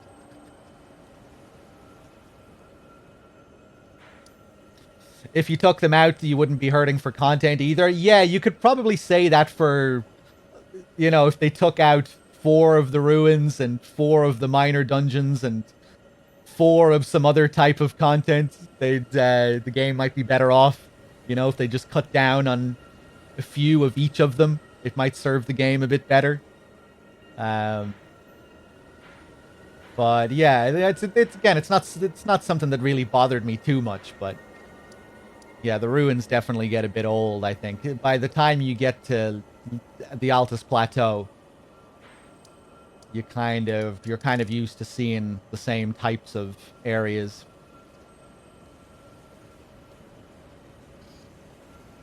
The Perfumer ruins were quite interesting, yeah. When you find next to the abandoned coffin area, seeing the omen killers there and all of that, that was cool. Wondering how that related to the coffins and the omen that you find in that area. Yeah, it felt cohesive.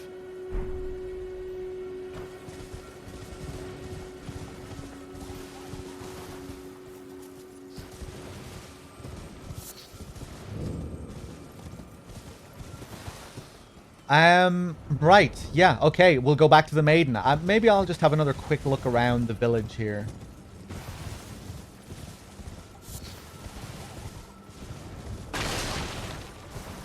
Hello there.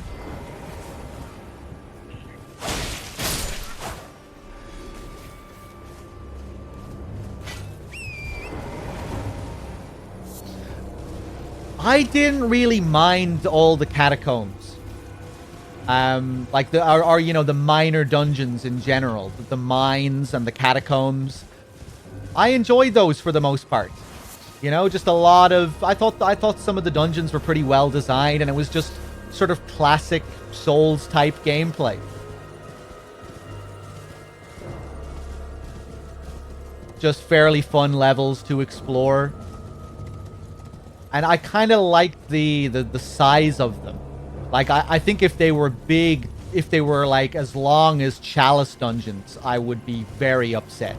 But they were fairly nicely sized and compact. You know, they didn't take that long. They were pretty enjoyable.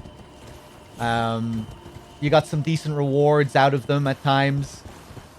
Some of them would be a bit more interesting, story-wise, theme-wise.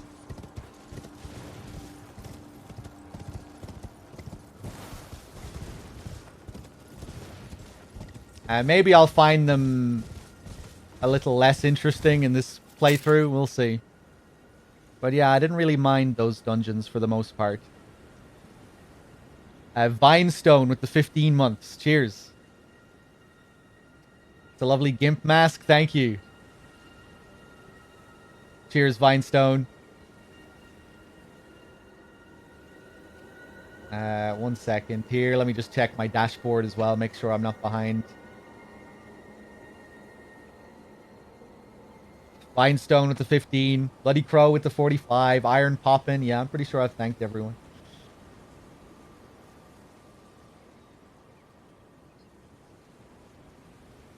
Yeah, I had fun with the chariot ones as well. They could be a bit frustrating. It's very easy to die there and having to run back and having to wait for the chariots to do their thing, and you know, now I'm going to wait in this little alcove and wait for the chariots to come back and forth. Yeah, they could be a bit tedious at times, but I didn't mind them. I still had some fun in them.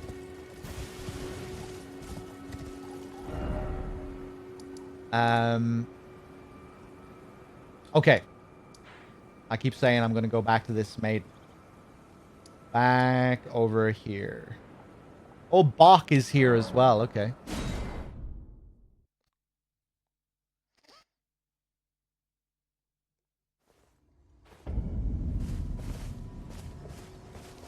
Bok the seamster, at your service, master. Ready to make adjustments to your garments.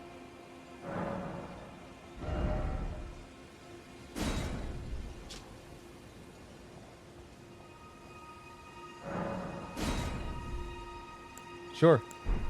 Oh, going so soon? Please do be safe on your journeys.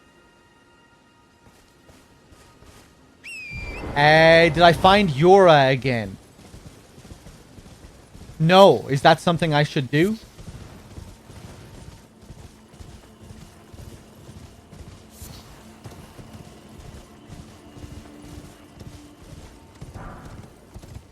I can do it now.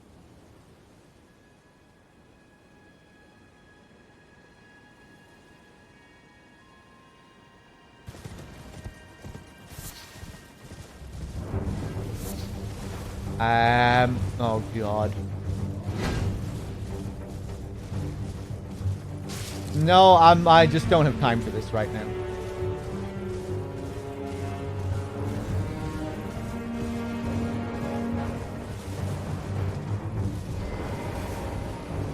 See you later.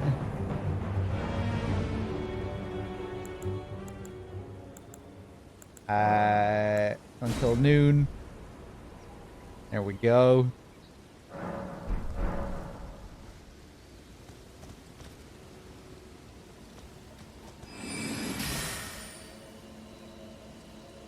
Oh, right. Rogier's rapier comes with this skill. Yeah, okay.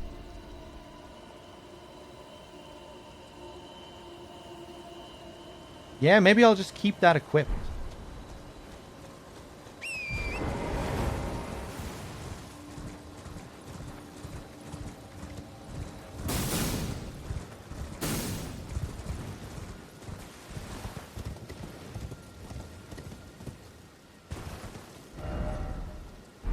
Okay.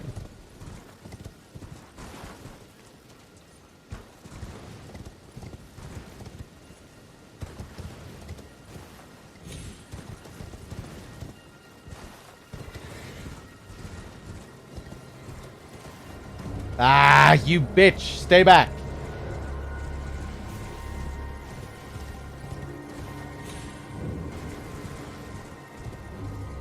Go away.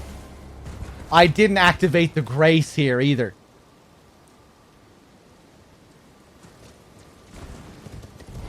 Yeah, I think we're good.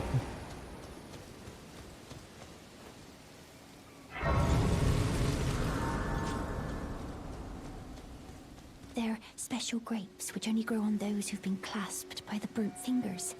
Please, could you donate a fingerprint grape to me? Without one, I don't know.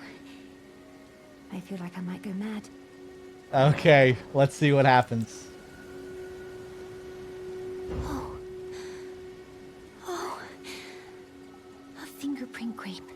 Tried and true. What a wondrous thing. A fingerprint grape. Oh. How sweet.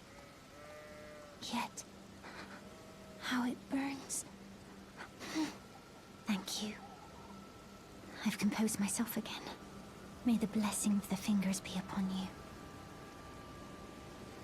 Thank you. From the bottom of my heart. I'm sure I'll be a finger maiden. Okay, well, I hope you enjoy it. Let me rest at the grace and see if she's still here. She's gone. Okay, I think it's time to explore Raya Lucaria. Let's do it. Back to the main academy gate. How do I pronounce this? Shunzite. Shunzite. Schoenzite. Shunzite. However I pronounce it. Thank you very much for the prime sub. Cheers. I appreciate it.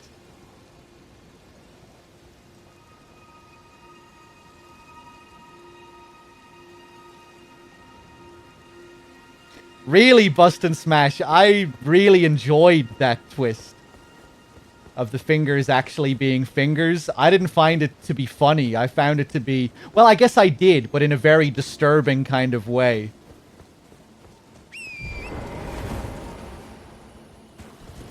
I wonder if many other people felt the way you did about that. Because when I heard... I think most people, when you hear about these two fingers, you just assume that it's going to be like two wise old women or something. You know? The two fingers, it's going to be like two sage-like figures ready to impart knowledge. Yeah, I really liked the fact that it turned out to just be two rotten, crusty fingers. The way they give you the rapture gesture as well, even that I thought was kind of gross and disturbing. Like these ecstatic, trembling fingers reveling in something. The way they seem to take great pleasure in telling you to take the heads of the lords as well. Yeah, I don't know. I really like that aspect. I'll take the golden seed.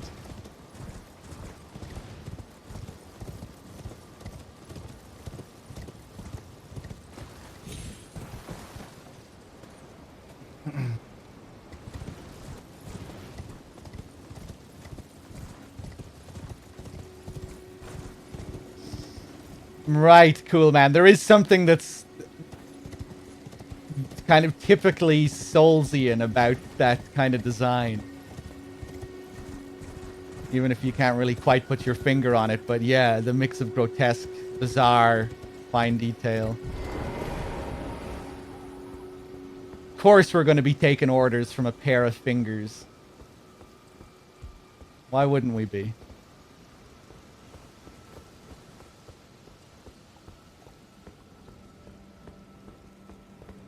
Alright, let's do it.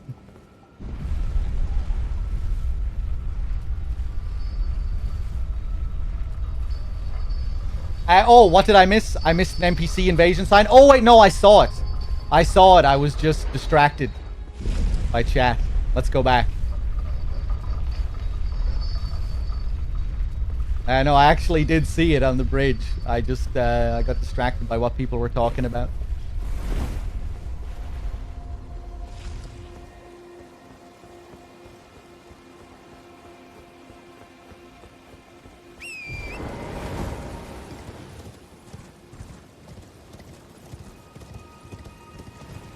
There it is.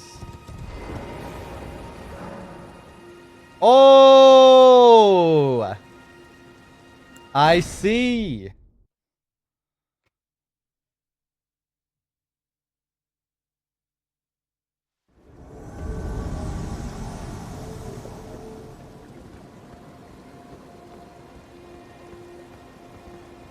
Probably a reference to the God Hand. The fingers kind of come up in a number of different ways in the game, don't they? Like the maidens that read your fingers. Gold Mask who points his finger at the Erd Tree in order to commune with it. Or to see what's going on with it.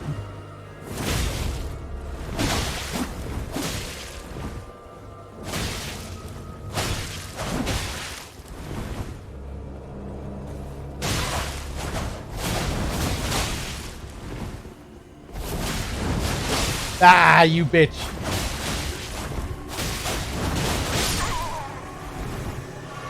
Well, shit. Is that it? Is it fucked now because he died? Or can I carry on the fight? I need to heal.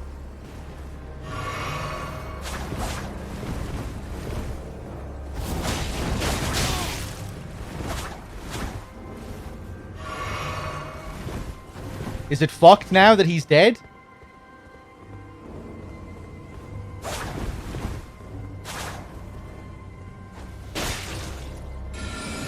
No, we're good? Okay.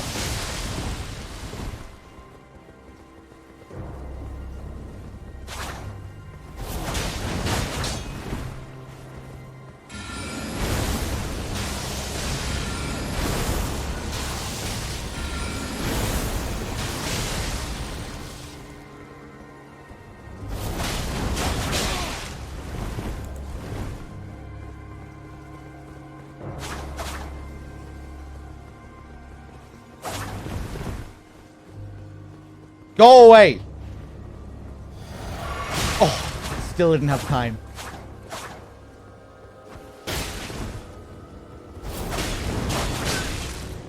I'm gonna fucking die.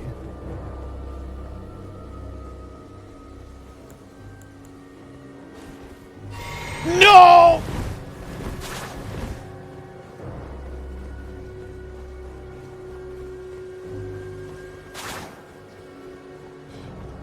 Shit!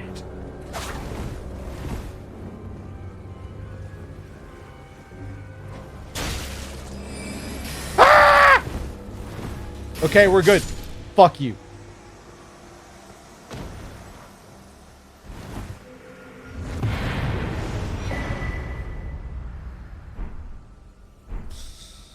Just a rune arc and a remedy. But I guess we get to proceed with Yora's quest now.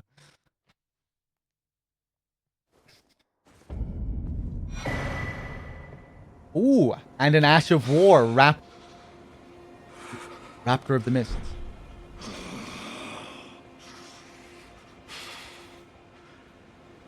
Wretched ones, leave me be.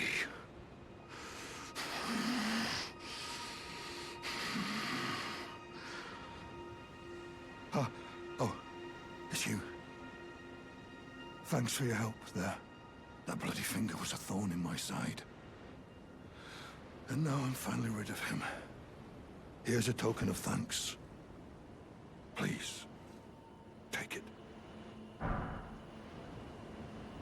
1 smithing stone 5. Well, okay, thank you. I may not have much time. I'm dying to see you. Eleonora. Violet bloody finger.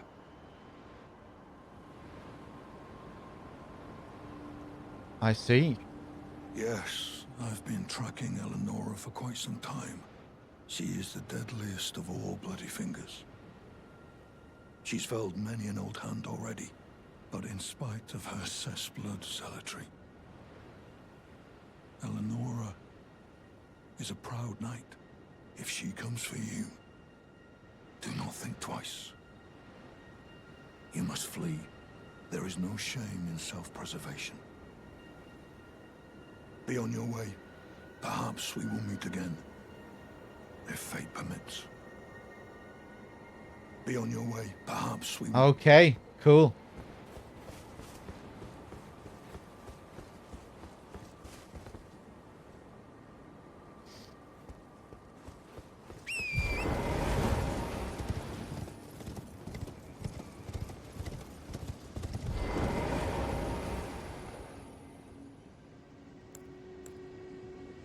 Okay, let's make our way up.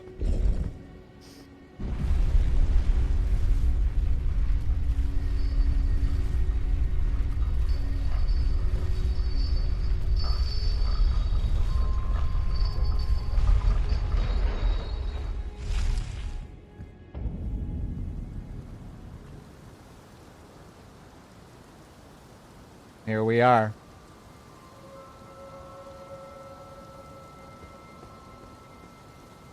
These cages with cuckoos.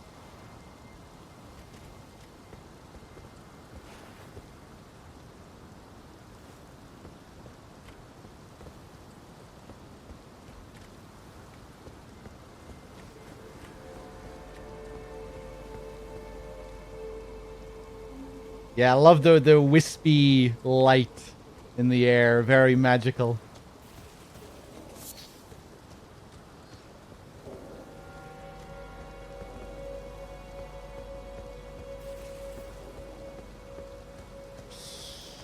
Oh yes, I'll get to try out what I wanted to do with the Iron Virgin.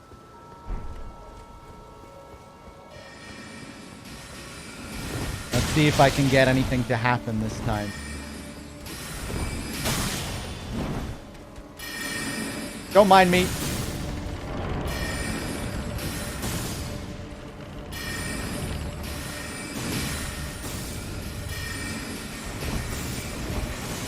Iron Maiden? No, the Iron Virgin, which is based on an Iron Maiden.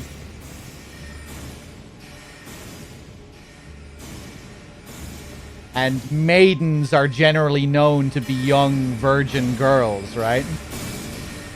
So it's probably a play on the name Iron Maiden.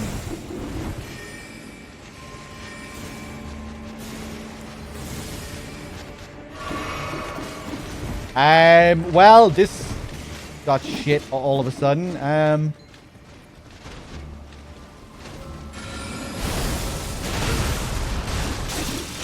Oh my god.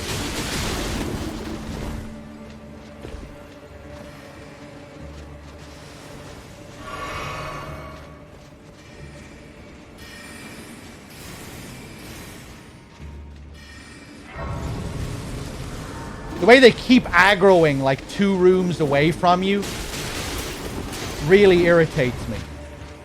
What are they doing firing shit off in that room when I'm out in the fucking graveyard?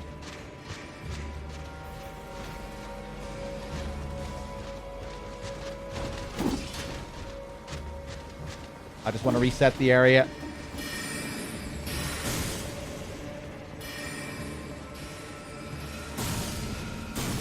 Thank God.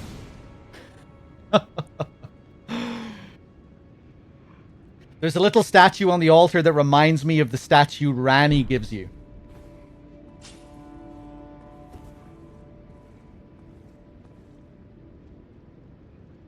Okay, I'll take a look.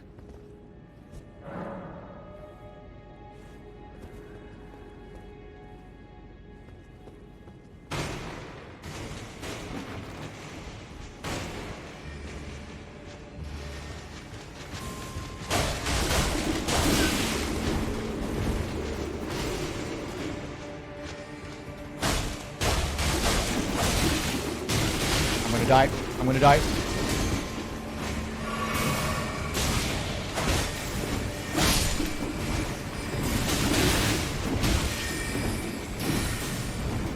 I'm gonna reset the area.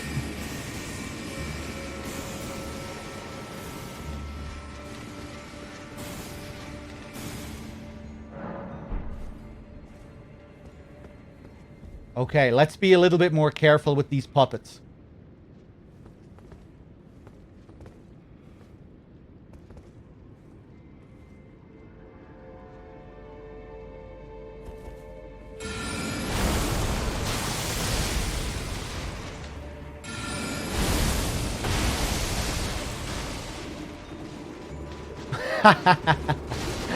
Nice. Now he's coming down.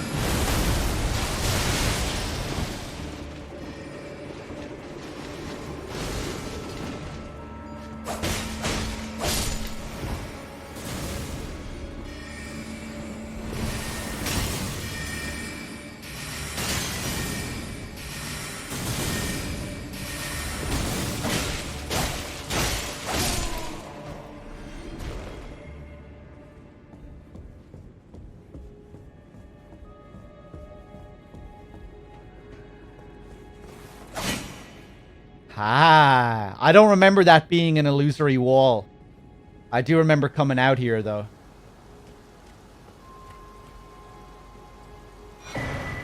Just a rune arc. Is the sound desynced?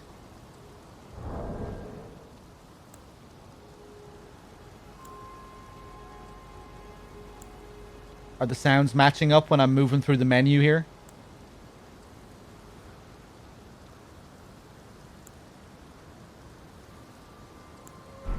Okay, yeah, just refresh, cool man. It should be okay. Yeah, just a little graveyard out here with a rune arc. Nothing too special.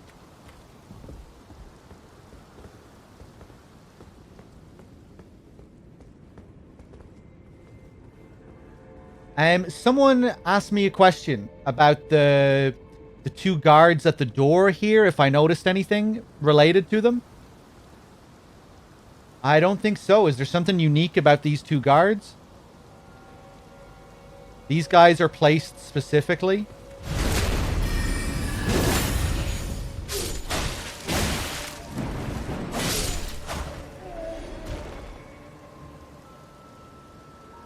Look at how they're placed. That makes it difficult to get to the door.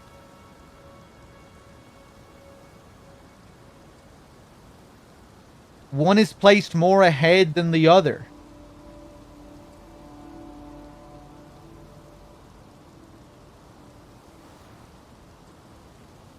They're placed specifically to make their attacks to fill the gaps between one another. Okay.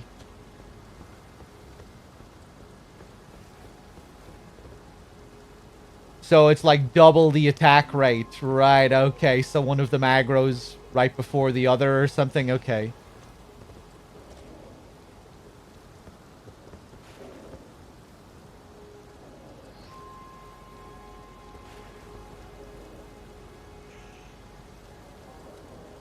These little boys. Are they... They're not all alive like that inside the cages, are they? Maybe they are.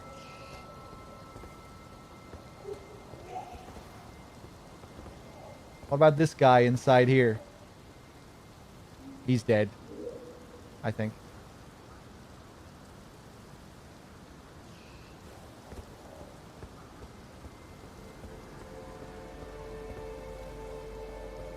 And I'm assuming these are supposed to be little cuckoos? Given the whole cuckoo theme?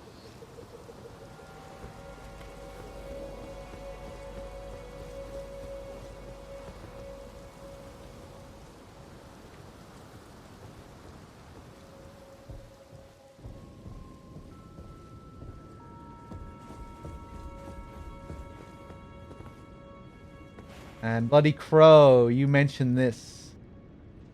Is this what you were talking about, Crow? Oh, this is similar to the thing that you use at the Carrion Study Hall. The, like the sand timer thingamajig, whatever you call them. Yeah, it is pretty similar to that.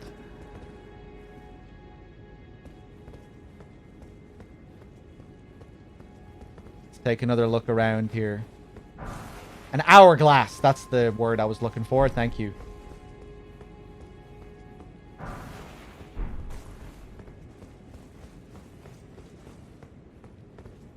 Okay, I think we can make our way around to the side. I quite like learning about the different tiers of sorcerer as you keep finding their heads, their stone helmets. Every time you find one, you find them from a crab as well, don't you? Is the implication that the sorcerers reincarnated as crabs? Is that the idea? Every time you find their headpiece, it's from a weird, unique, crystal-looking crab. And just with what people were saying about reincarnation in the game and, you know, people reincarnating as bats and jellyfish and all of that, you know, kind of makes you wonder. Especially how strange it is getting those headpieces from those crabs of all things.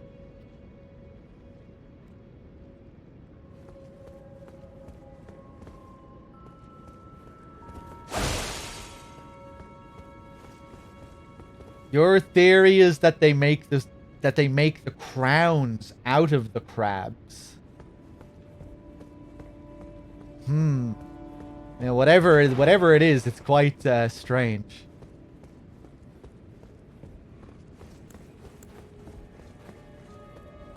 Maybe they got eaten by crabs? Those tiny little things? They're very small little crabs as well that you get them from.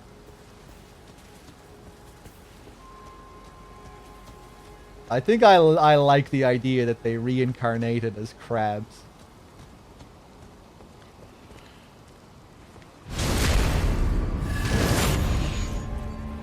This area can be a real pain, all the ambushes.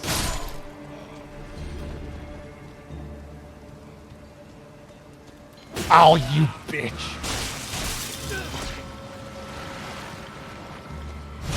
Give me that health back.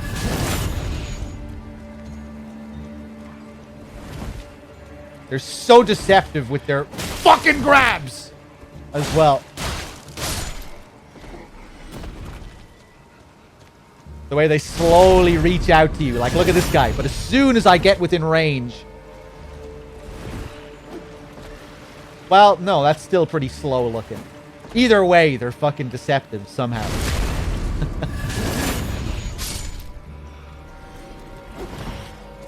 Ooh, the fucking double.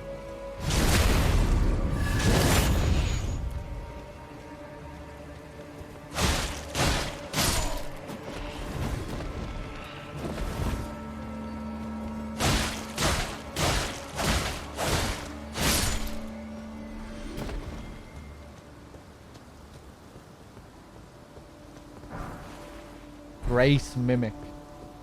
Pretty rare that you find these.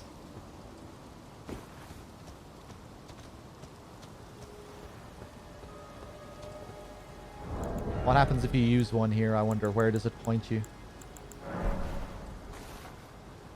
Oh, Jesus. I didn't realize you fucking threw them.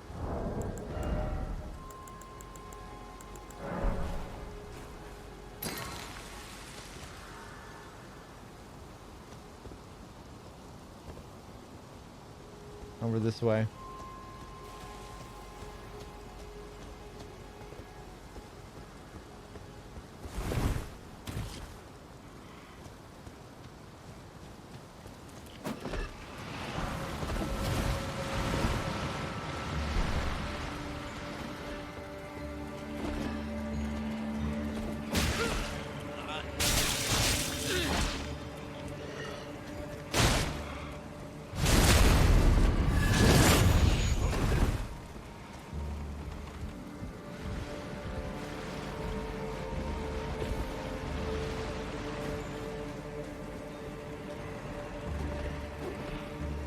Oh, there's another little path up here. Okay. I think we got everything more or less up there. No Melina, none entered. I see. I guess I'm going to have to stop playing the game then. Thanks for letting me know. I'm going to wrap up the stream once we get to the next grace. Okay, guys? I didn't realize what was going on here, but... No Melina, none entered. Gonna have to... Probably gonna have to start a new playthrough. I didn't foresee this.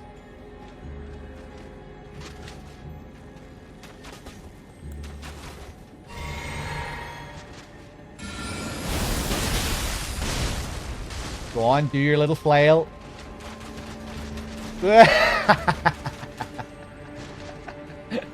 Oh shit, look at the arrows everywhere. And we get an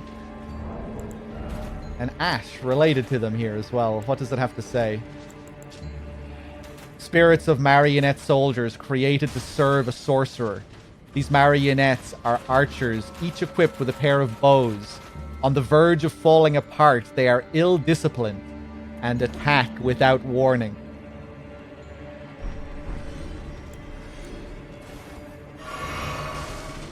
I think... Oh, hello. Oh, shit!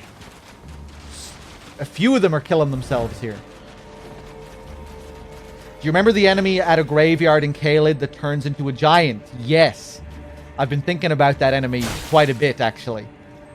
Well, there's a couple of those encounters you can find, and they all drop larval tears. Okay, I guess that's some kind of explanation.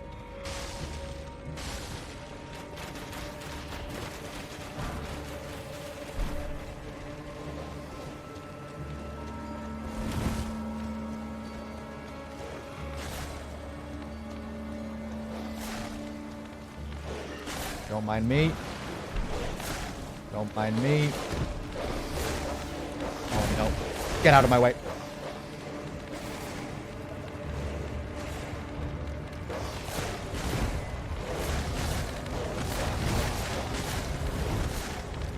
Oh Jesus, I'm going...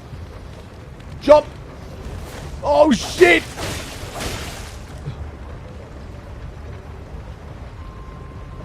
There's a unique little fight over there by that massive grave with an alabaster lord. It's kind of curious.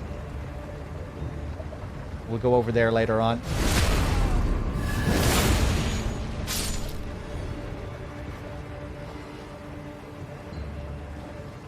This is where Topes comes when you give him the key. This desk here. To finish his research.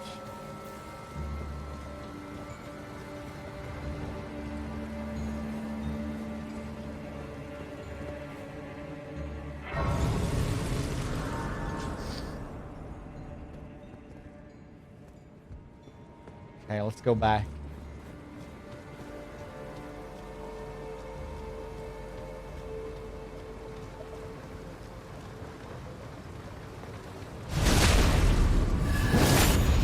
How does his story arc end? He comes back to Raya Lucaria here to finish his studies, and then I think he kills himself. I'm not sure if that's what happens, but you find him here dead with a spell on his corpse, which tells us that this was the spell that he was working towards. This was like his life's work.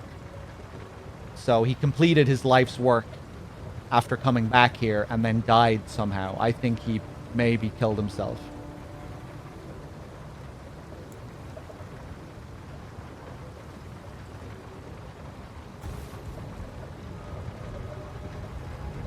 Master Zyke, you're gonna have to suck my balls, man.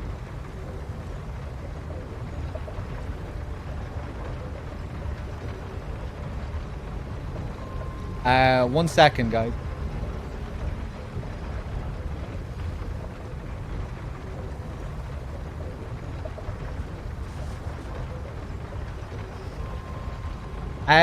Suck my balls? Suck your balls? Why? Because of the fucking shit that's blabbering out of your mouth, man. I don't want to be reading that shit. Fucking bro, go do this, bro. Come on, man.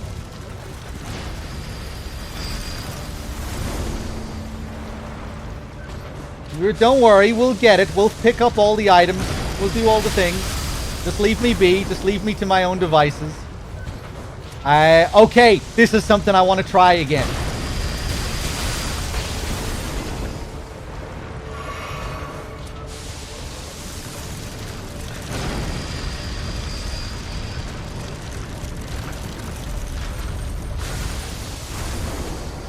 Okay, he's a bit drunk at the moment.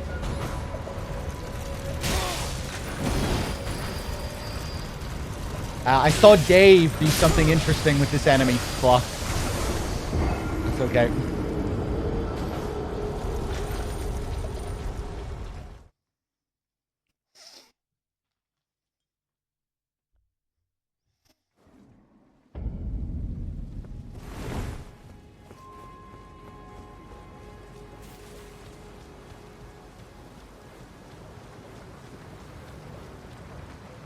What did he do? What did Dave do?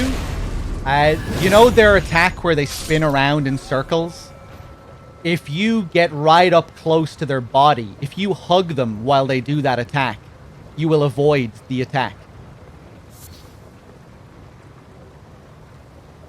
It looks like an attack that you should stay far away from. But in fact, if you get right up close, they won't hit you.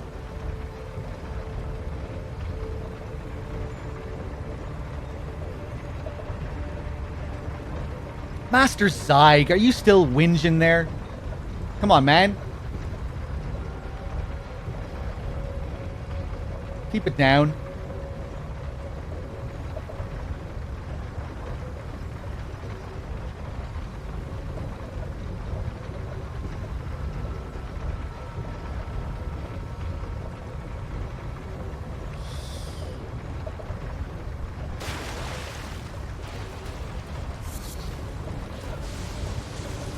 Okay, let's try this again.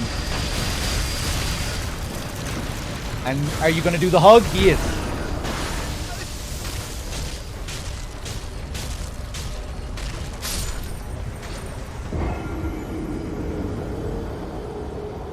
Okay, am I going to get taken somewhere?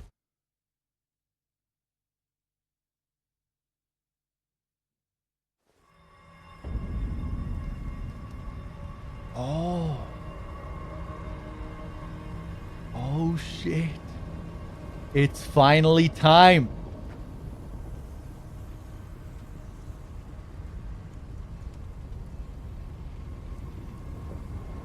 It's finally time. So, when I tried this on my first playthrough, what happened? Was it just that I survived the grab? I probably just survived the grab. Patches still lies to us. He tells us that it'll bring us to the foot of the Erd Tree. It brings us to Volcano Manor. And Patches is allied to Volcano Manor as well, in some sense, I think. So it probably also ties in with his character that we're brought to this specific place.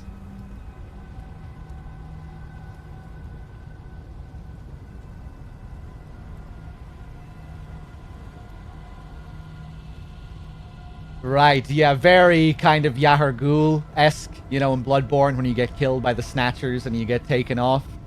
I don't know why I didn't think of that. I guess it was my first time exploring Raya Lucaria, and I already had other places to explore and just never went back to try it another way.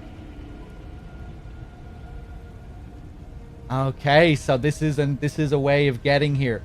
Look at the destroyed Iron Virgin here as well. Is this the one that brought us here, I wonder? Is that the implication? Oh no, there's a few of them here. Okay, other little pieces of it here too. Hold on a second, let me scroll up.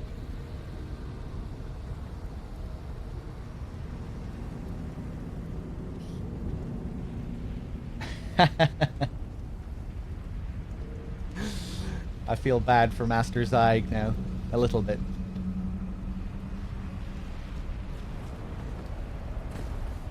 Okay, how much damage does this do? Is it sticky and slow? It is, yeah, okay.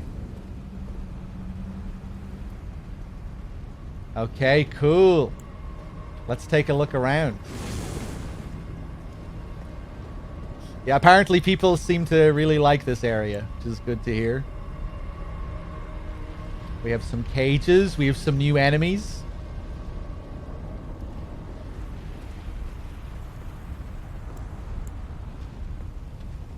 Alright, take it easy on the caps now, Meister Zyg.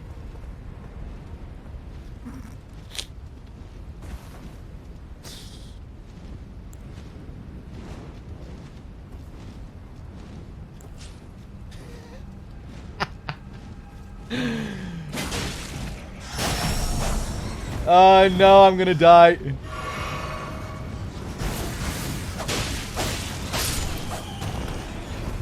Ooh.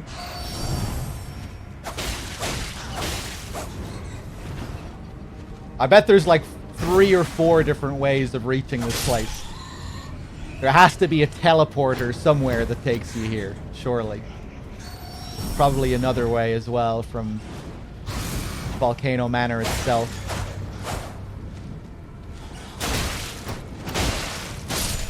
Let's see if we can find the other methods as well.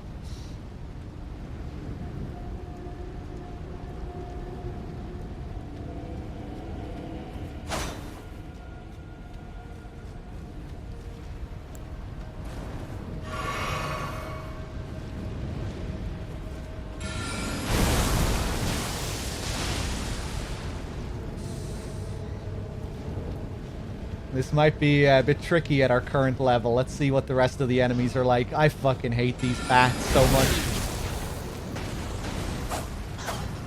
Oh!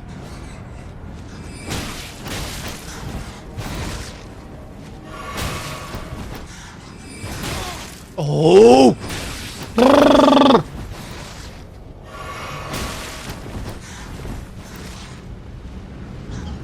Oh no, just another one here.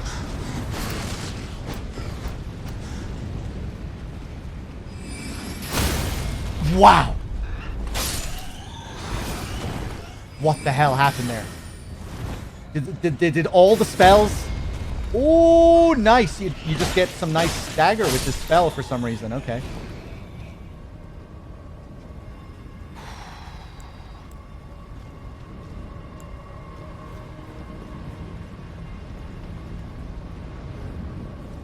Okay, a little cave over there.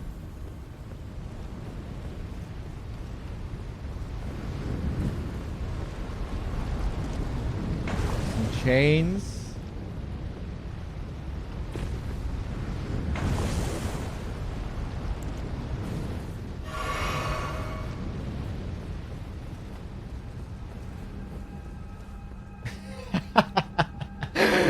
I always get sad when people have that kind of reaction to me telling them to suck my balls.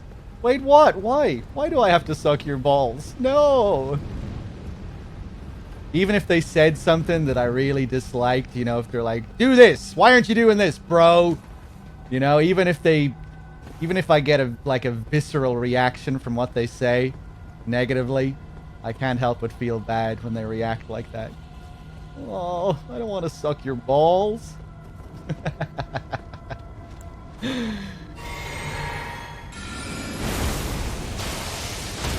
I'm so soft, really.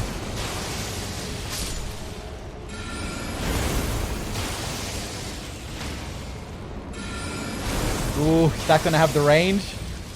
Oh, nice. This rock sling, serious business.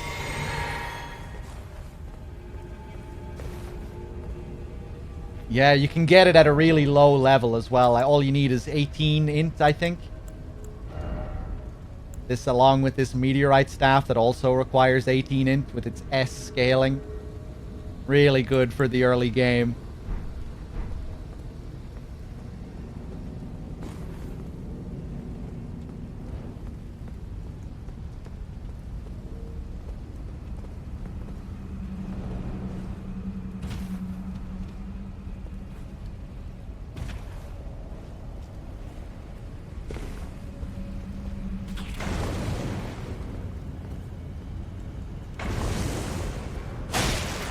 Oh no, are you gonna explode?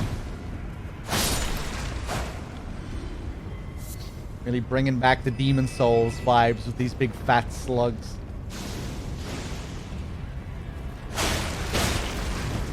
Oof.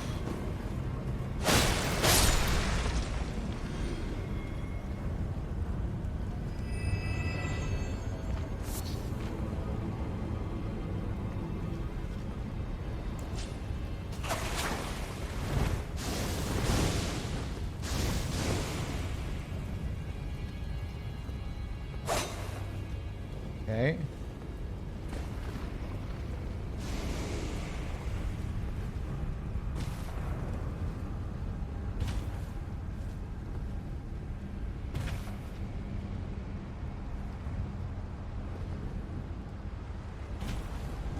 Going deep down here. Ooh, is that an Albinoric? I think it is. Very research hall patient, these enemies. Look at those bruised legs. Yeah, the legs are completely gone. I'm pretty sure these are Albinorics. Just crazed Albinorics. Yeah, look, they have the blood and everything.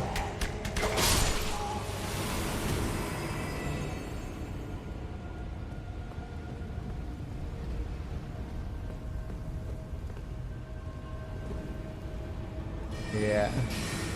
Didn't see you up there. Oh, the thing that covers their face, is that just the cape that they wear usually? I wonder.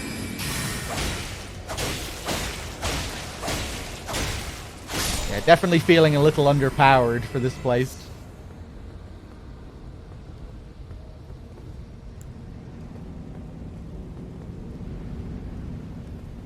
Oh, they drop one of the rarest helmets as well. The little, the crazed ones.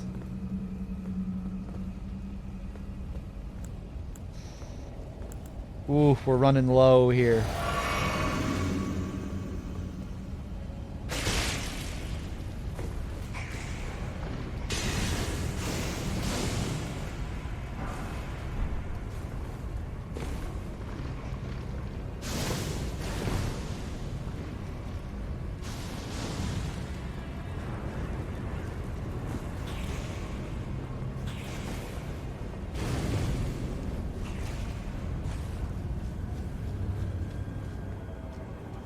Uh-oh. Missed this whole section? Yeah, me too. It isn't all that surprising, though, because I figured I missed it. You know, it was one part of the map that was very clean. You know, I found Volcano Manor, but the only part of the place I found was that one little area inside with Lady Tanith and the recusants. You know, that was the only part of the place I discovered, and there was this whole other part of the map which was completely clean. So I figured there was a big chunk that I missed. Oh god.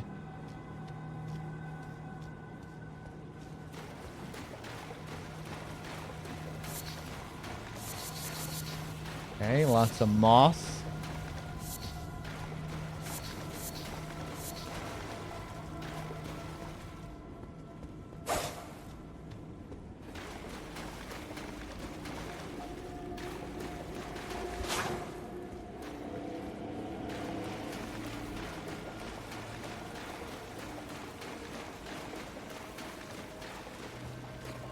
Oh, Jesus.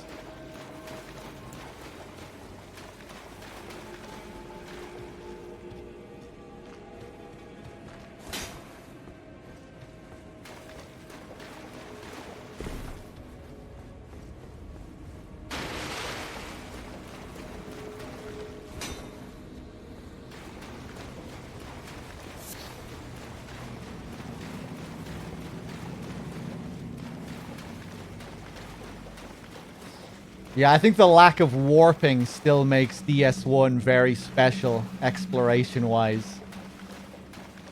Not getting the ability to fast travel until Anor Londo. The first playthrough, and you end up in Blight Town. With no way out.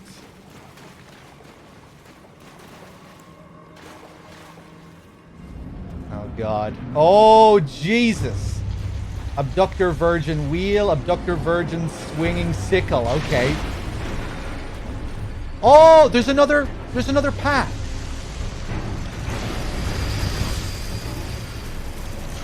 Stay back! Oh. Okay, there's not another path. Yeah, I mean, this just isn't looking good at all.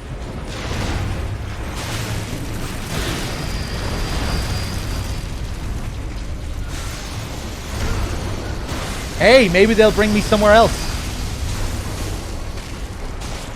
Take me to another land.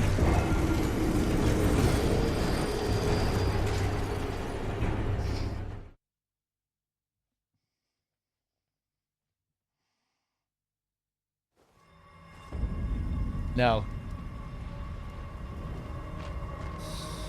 Okay, so back to where we started. Ooh, is there another path I can take? Hey! Oh, wait, no.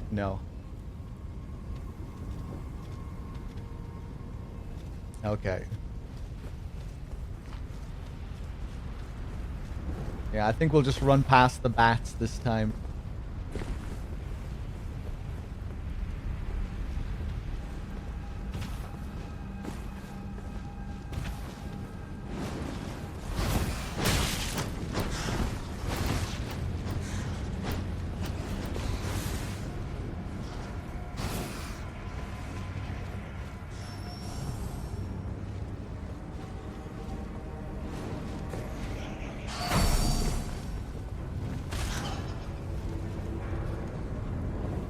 Yeah, just bypass everything. Try and hold on to as much health as I can. Past the slugs. Oof.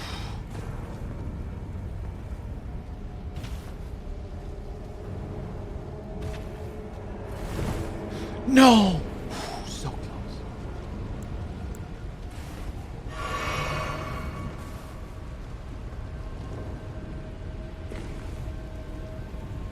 Yeah, Dames, I really like the Moog fight. I'm looking forward to fighting him again. I'd imagine it'll be much easier this time. Knowing all his patterns and everything. I spent a long time on Moog as well, learning that fight.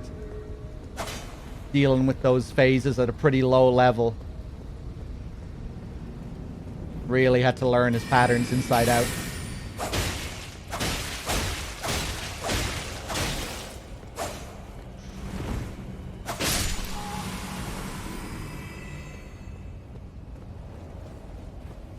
Hey, yeah, should have checked this place out last time.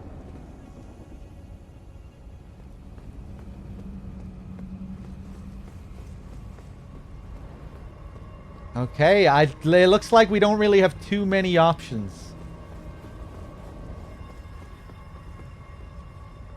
Let's rest, and I guess we'll go back down to the two abductors.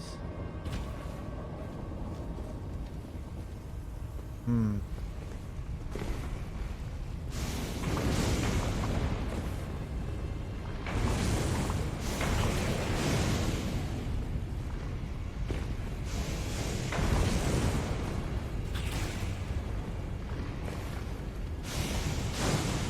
Okay, smithing stone 6.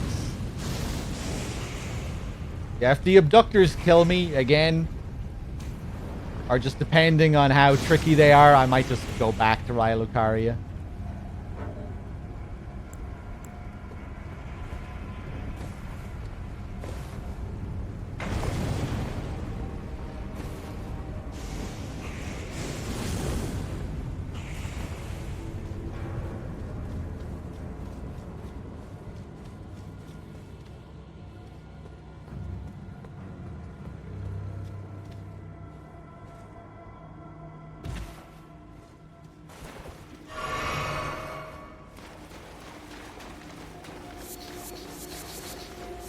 Moog in the Shunning Grounds is awful until you break the benches. He was very easy for me by the time I got to him, because I had so much practice with the first phase by that point. And I think the fight in the Shunning Grounds is just first phase Moog, isn't it? Like, it's just first phase Moog for the whole thing. And with less health and dealing less damage. And yeah, by the time I found him, I had so much practice with Moog that it was just not much of a problem, thankfully.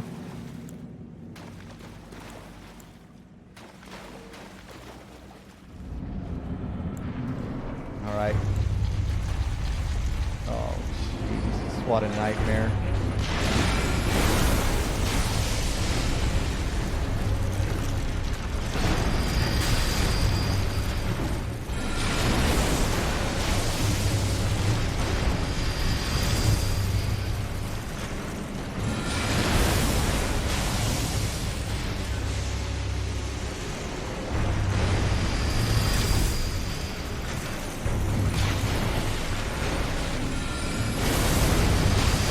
Ah, I wasn't locked on to anything.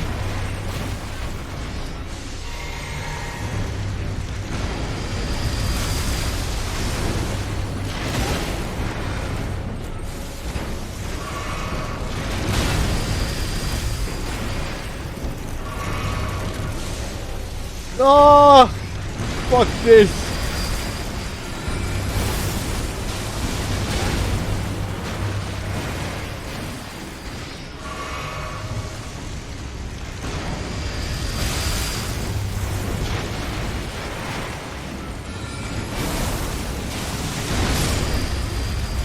Okay, okay. I might be a little bit more aggressive this time.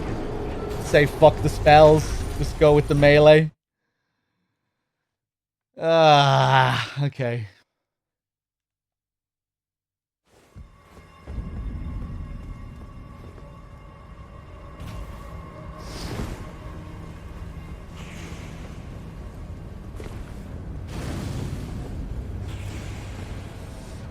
You know, I think I'll bring out some ashes. Yes, let's get some ashes to distract one of them.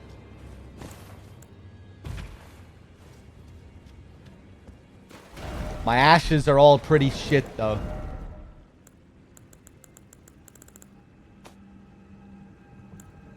The only ones that I have upgraded are these demi-humans +2. Let's go for these demi-humans +2 and see what they can do.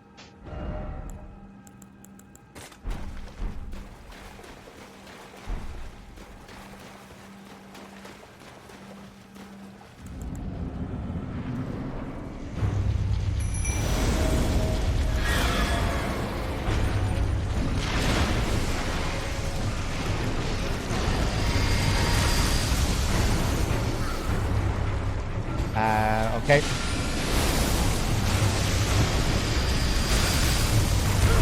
Oh!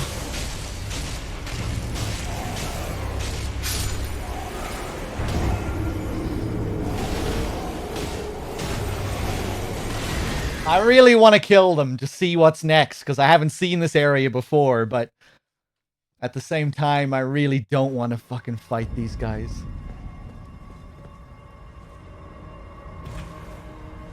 Okay, a few more attempts.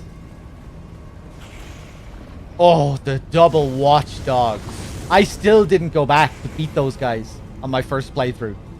I found them early on in the run and just never went back.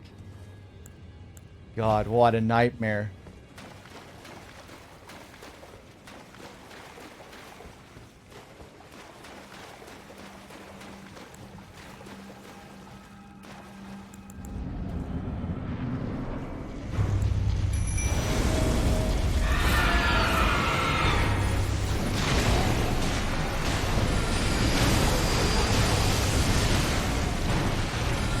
Oh, those boys are getting wrecked.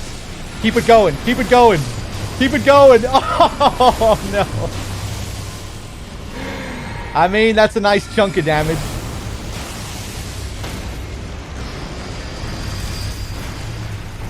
Finish him! Oh! Well, not finish him, but do something.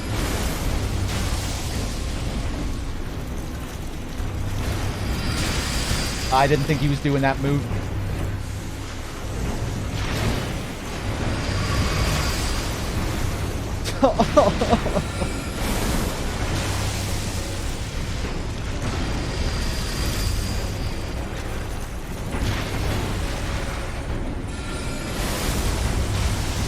Okay, you know, no. They're fairly fucking predictable, these guys.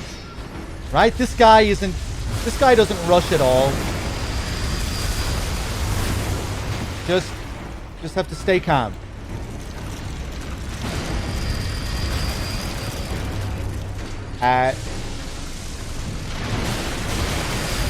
Wow.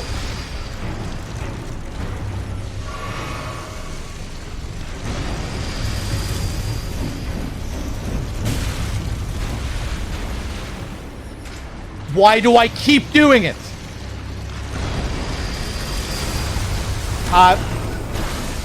That was just an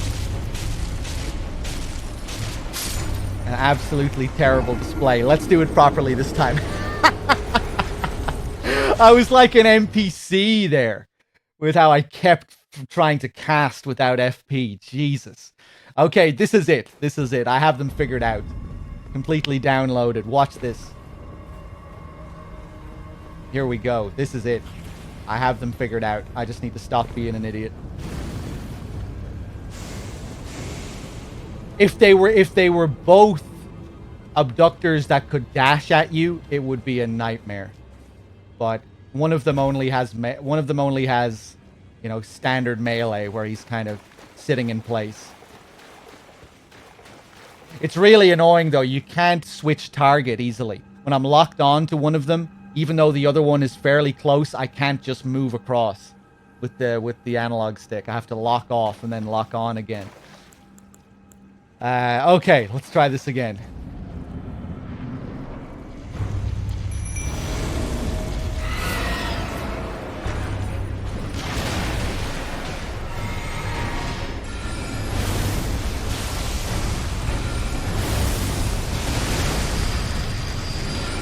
Whoa!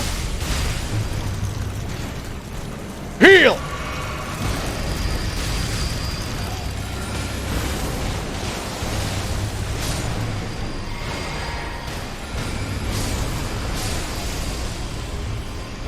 Hello there.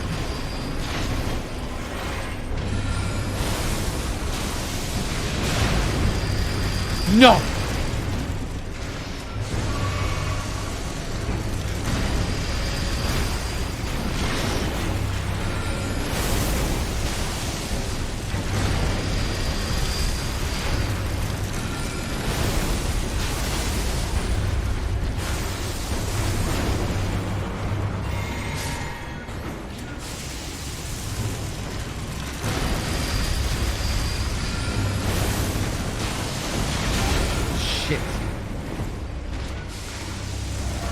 Okay, I don't think I'm going to beat them this time, but decent attempt.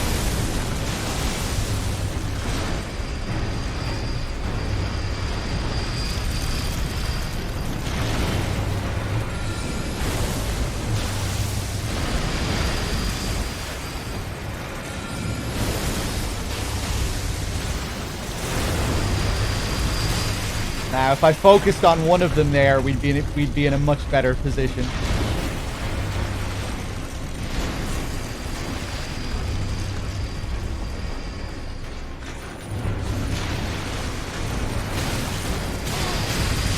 Okay.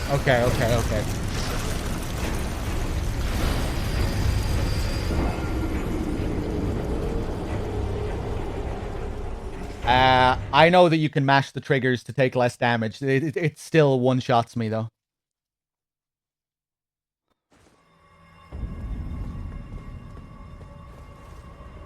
I was doing that when I got grabbed by it before, but doesn't make any difference with these guys.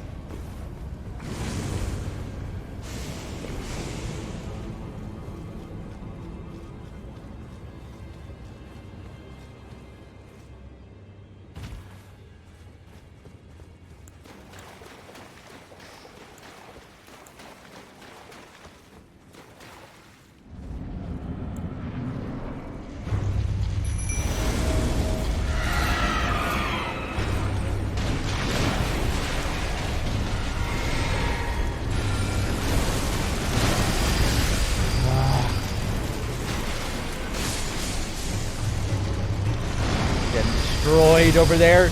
Ooh. Fuck it. Let's just go melee this time.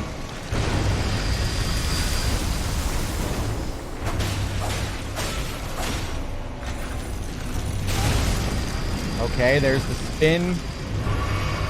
Oh no.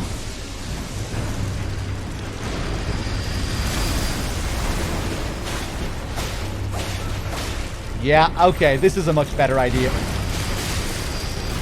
And okay, I thought if I stayed close there, I would avoid it. I saw Dave do something like that. I guess it has to be precise. I guess you can't just stand there.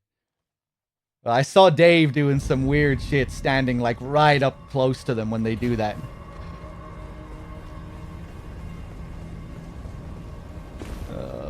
Fuck. Okay, we're getting there.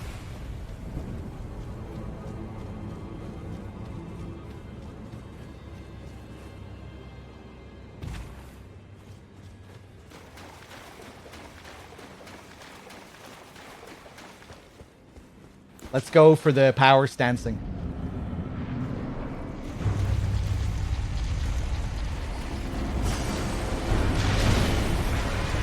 Yeah, do your thing, do your thing.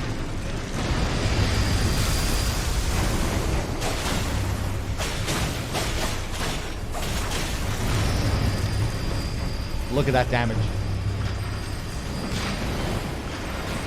Yeah, I have them figured out.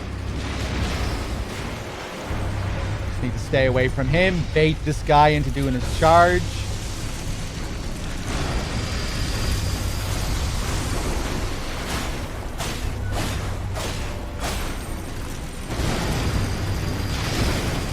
Ooh!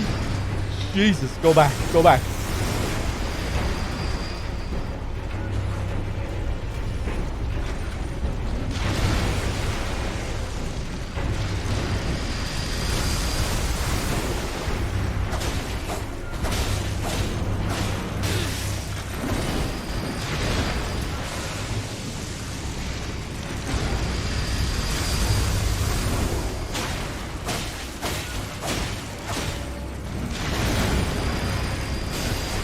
Oh, I'm stuck. Fuck.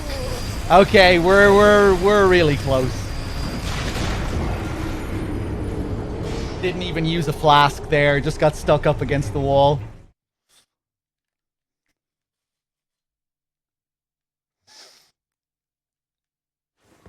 I can't believe I'm saying this, but this is actually kind of fun.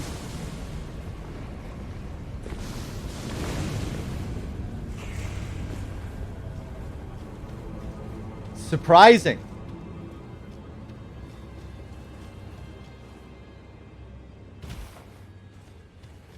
If it was two Iron Virgins that were exactly the same and they were both chasing you, it would feel like shit. But the fact that you can, like, control it and come up with a strategy to separate them in a way that feels intentional, you know, not like it feels like they put some thought into this, you know. Let's actually put two, instead of just putting two of the same enemy types or just two random enemy types together. You know, you can keep one of them at bay while luring the other one, and it doesn't actually feel too bad. This is my brain on magic.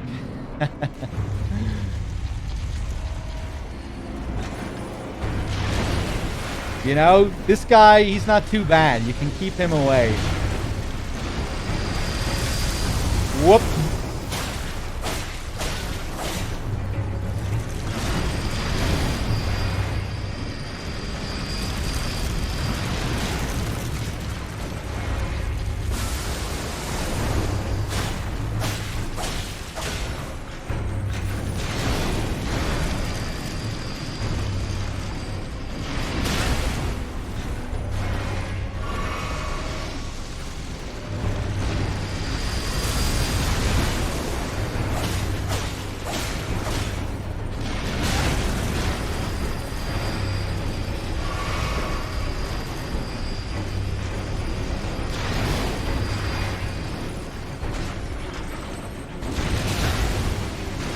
See that for some reason.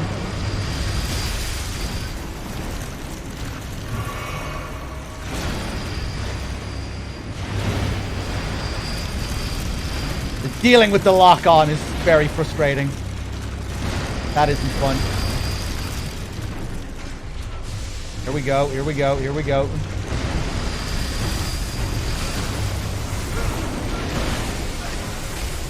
At full health, I think I'll survive. There we go.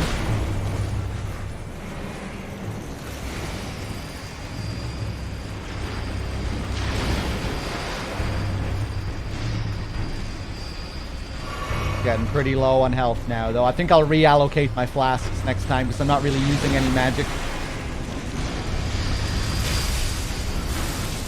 I'm gonna get grabbed. Yep.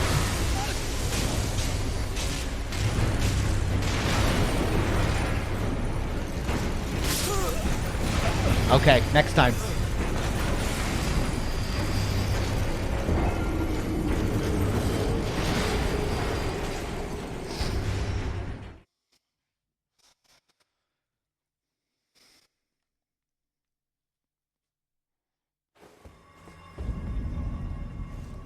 I didn't have much of an issue with the Godskin duo. Maybe they'll cause me a bit more trouble in this playthrough. I think I got them in like 4 or 5 attempts.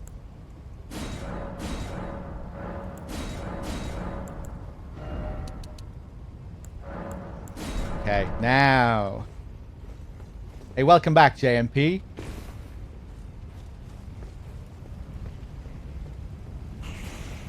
I don't know, maybe I was dealing a lot of damage to them. Like, I had fought... The skinny Godskin guy, I fought him at a pretty low level the first time. And I got a lot of practice in with him. I learned his moveset really well. I never learned the fat guy properly. But by the time I got to the duo, I had the skinny guy learned pretty well. So that probably made it a lot easier.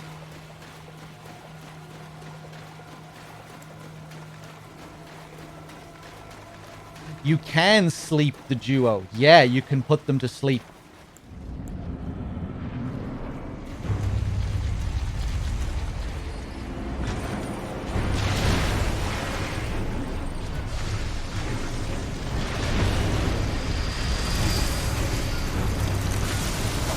Ah! I didn't think he was doing it.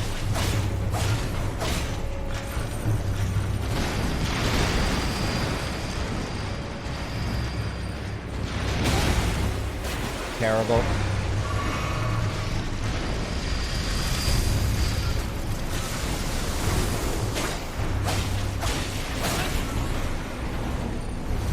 Oh, leave me alone! Fuck! Okay, maybe it isn't fun. But it was fun for a while. I don't know. It's still maybe a little bit fun. I don't know. I don't know where I put it on the fun meter, but if the arena was twice the size, it would be a lot more fun. If I had a bit more space to play around with. And less walls to get backed into. And less cameras to deal with. It would be a bit more fun. Okay, let's try this again.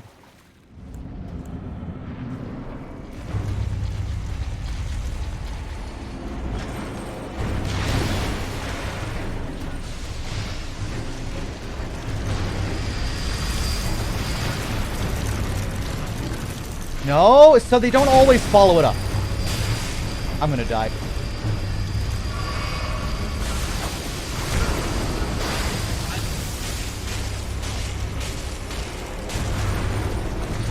All my summons are fucking shit at the moment, so they can't really help me out that much. Let's bring in the wolves, see if they get on a little bit better, even though they're +0. They're already dead. Okay.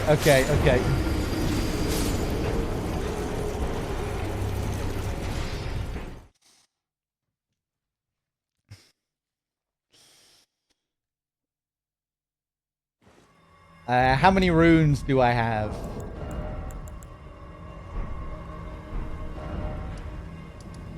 Let me go back to the round table.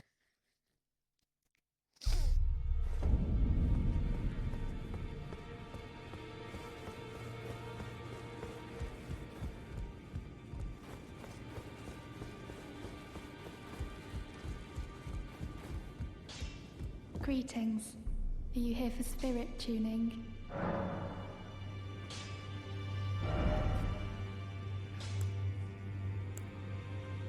Yeah, I don't even have the right grave gloveworts to level up.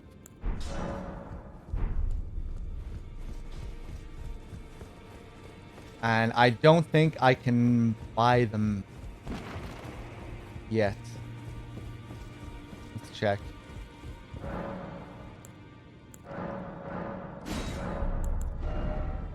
Yeah. Fuck.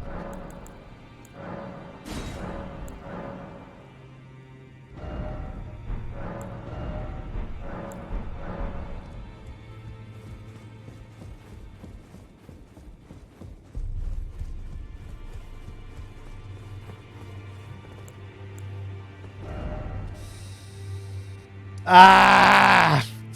Fuck's sake. Okay, let's go back.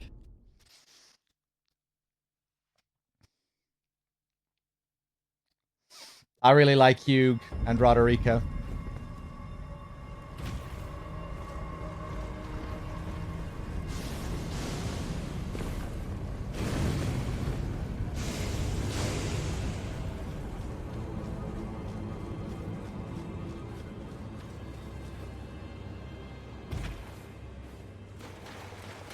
What's the jumping L1 like? Someone asked. Ooh, fancy.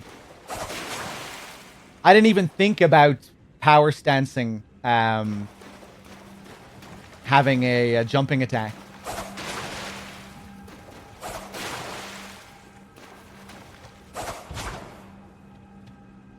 That third slash is a part of it as well. That's one L1.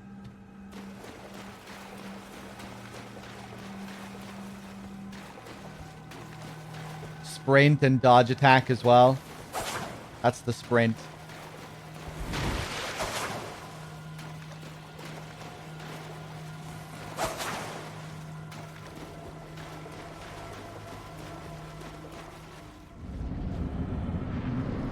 Okay, let's try this again.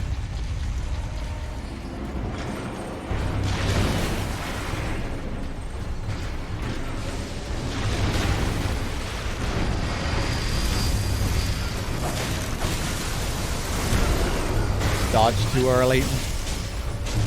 I was ready for it, I just didn't have the timing right.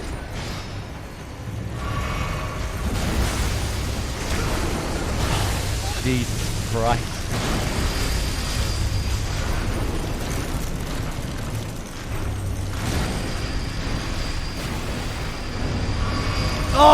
Let me heal, please.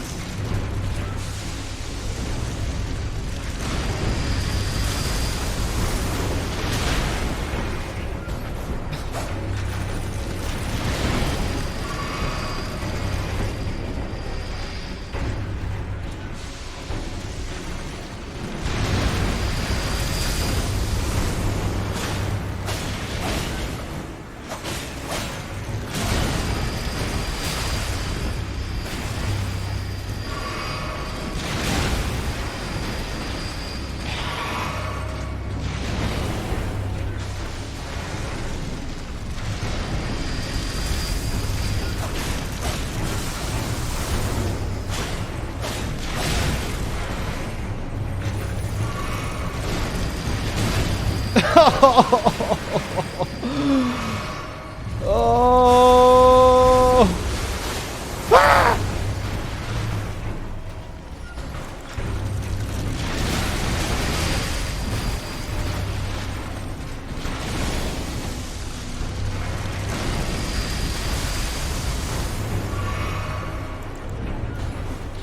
Come in, demi-humans.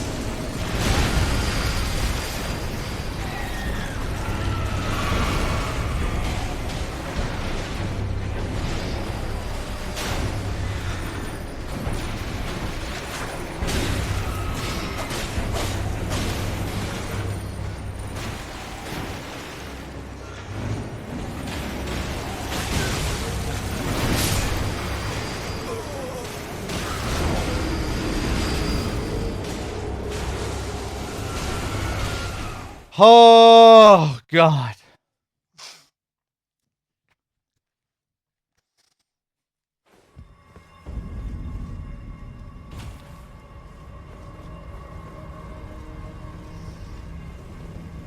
Okay, within the next 3 attempts, it's happening. It's all gonna come together soon. Iron out some of these mistakes. Start playing a little bit more carefully. It'll all be fine.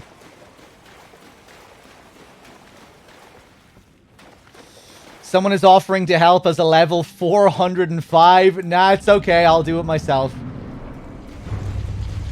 Thanks for the offer, though.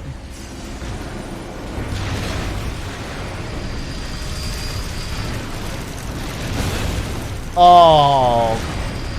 The fact that I couldn't see him through the other guy there.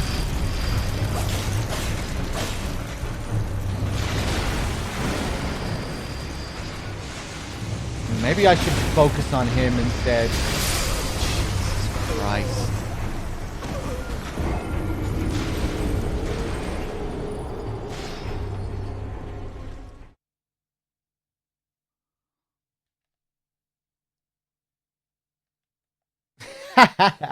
That's funny, Nico.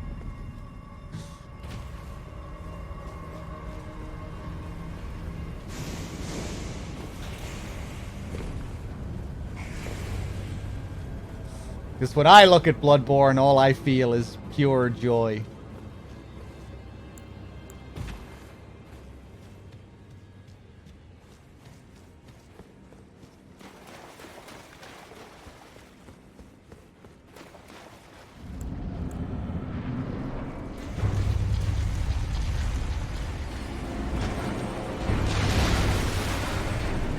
Alright, let's do it. Oh! Stay calm.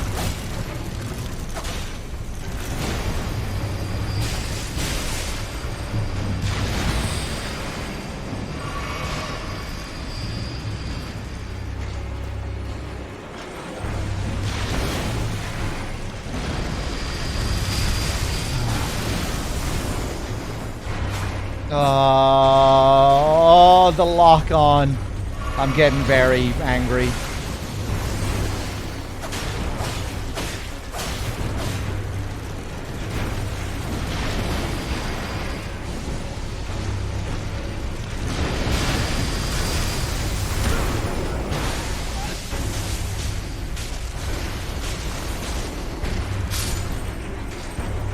I feel I've come so far now, I feel like I have to commit to it.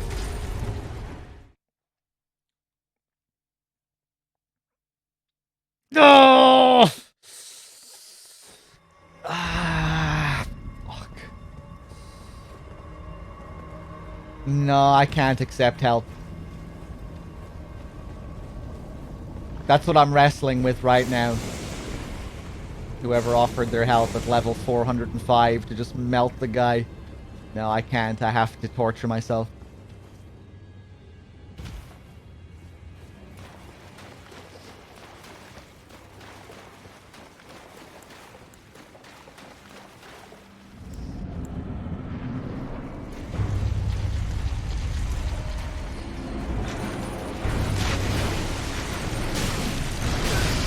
There's 2 extra hits.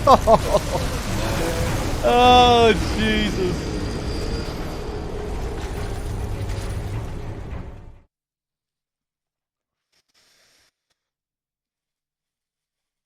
Okay, maybe I'll just go back to Raya Lucaria and come back here later. Fuck it. That's what I'm doing. Fuck this place. Jesus. Church of the Cuckoo. Let's just go back. Why am I doing this? We can just go back and do that later. I don't need to explore Volcano Manor now.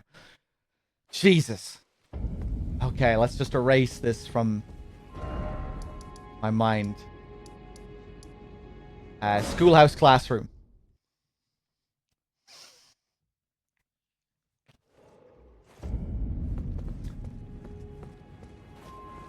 Okay. What do I want to do? Yeah, fuck it. Let's go up this way. I'm still in pain. I'm still scarred from that experience. It'll take a while to get over it. Oh my god. Oh, pretty cool shot of this guy just walking here. Let's take a look at the scroll.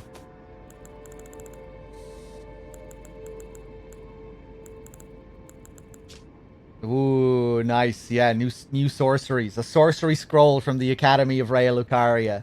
Details superior sorceries taught to scholars worthy of donning the stone crown and studying a certain conspectus. Can be given to a learned sorcerer to gain access to the following sorceries: Glintstone, Comet Shard, and Star Shower. Okay. Can I join your play? I won't touch anything. You just want to follow me around?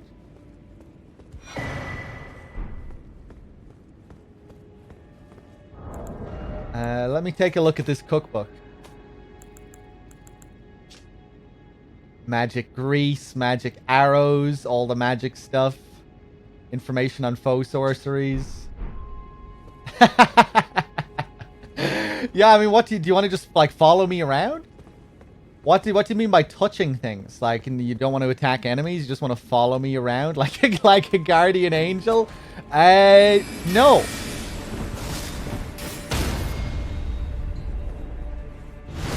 No, you can't do that.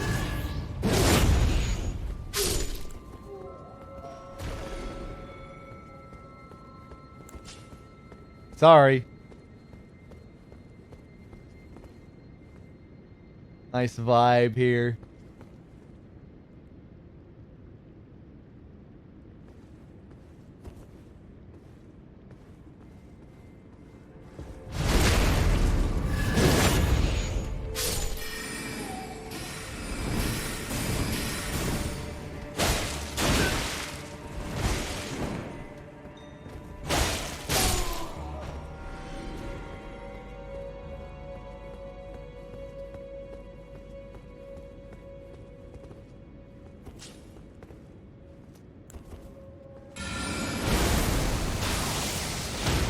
Oof. Oh, not enough to kill them.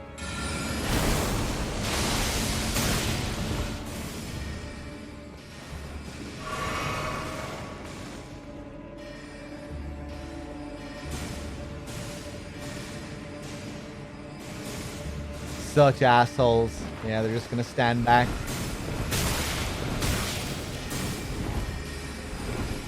Are they purposely standing like that? Like the two guys outside the gate?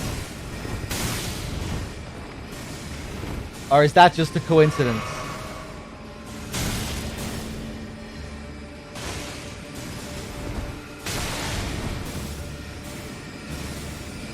Ah, Jesus! Okay.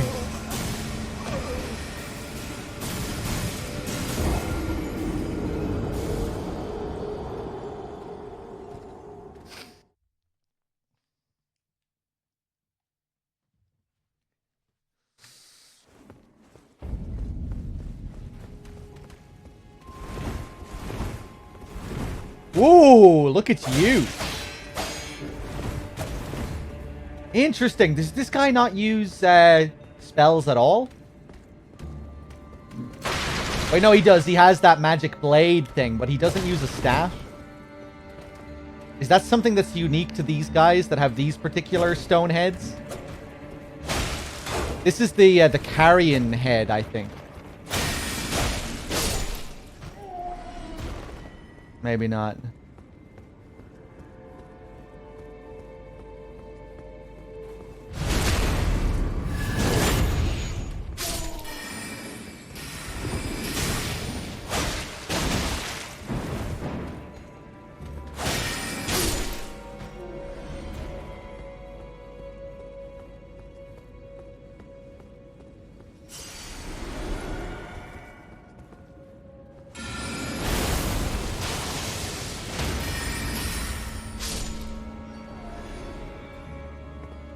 There we go.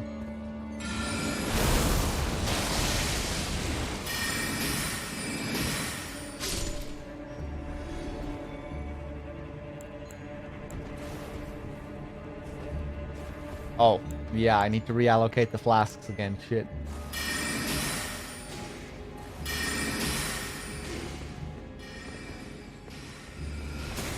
Oh, yes, it's a pot there. I remember now.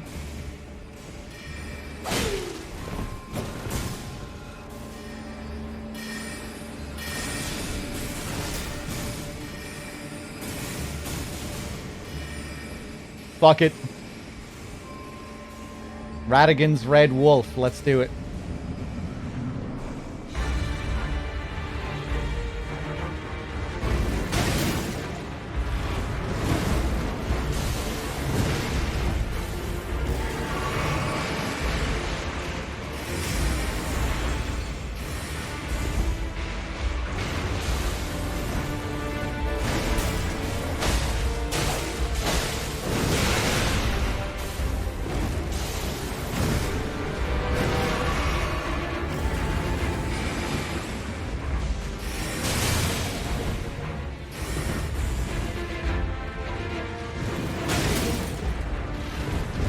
Nah.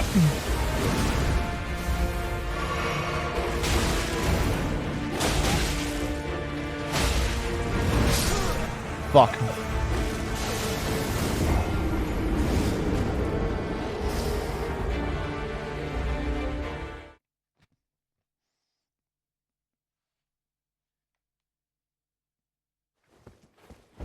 Dog, there's something you have missed in these halls.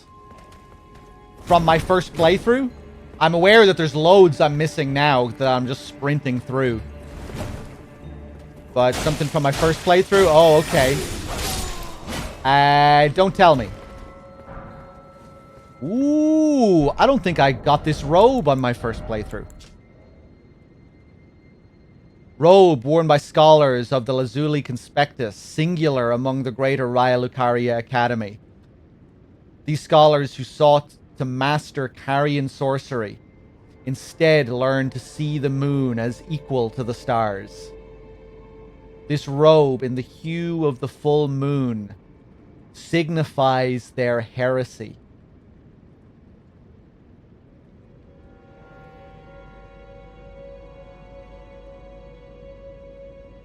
Right, so they were seen as heretical after the Civil War, or when the Civil War began. Possibly because their loyalty landed with the Carians. You see this very particular type at the Carrion Manor as well. It's the only kind of sorcerer that you see at the manor.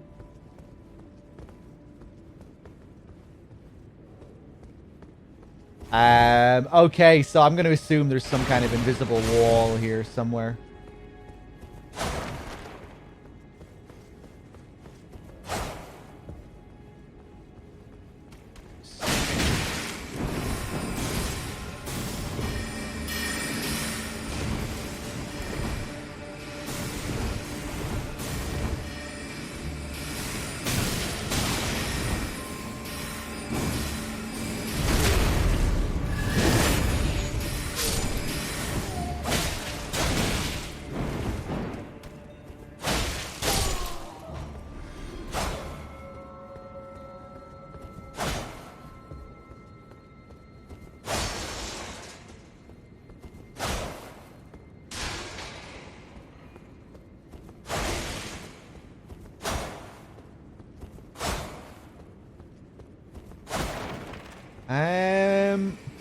Okay.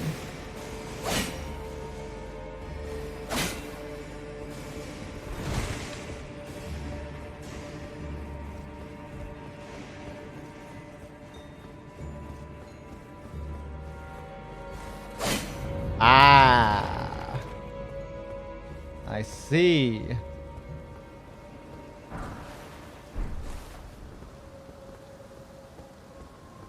And another little spot to jump down here. Okay.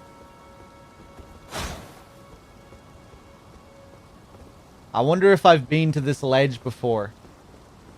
But just accessed from another part of the map.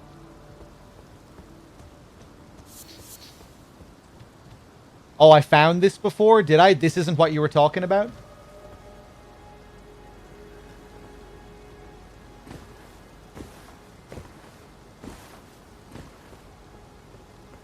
Oh, yeah. Yeah, I did find this before. A Livinus Glintstone Crown.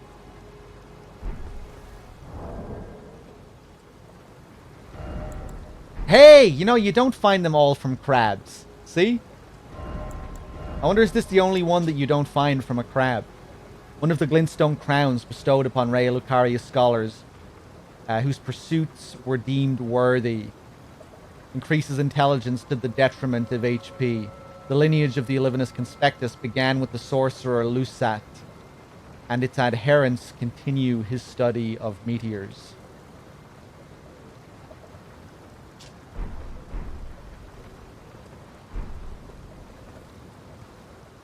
You find the blindfolded one in Mount Gelmir as well, yes.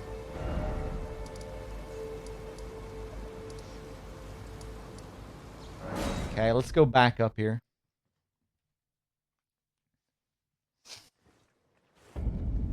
Okay, so there's still something I'm missing in this area, correct? Without telling me what it is. Okay, okay.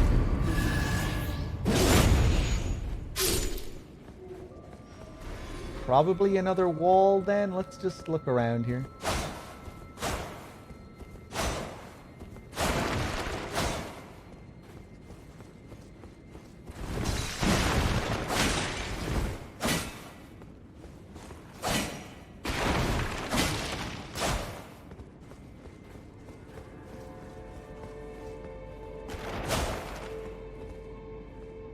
Oh, look at that. I'm not sure if I ever noticed the staffs here.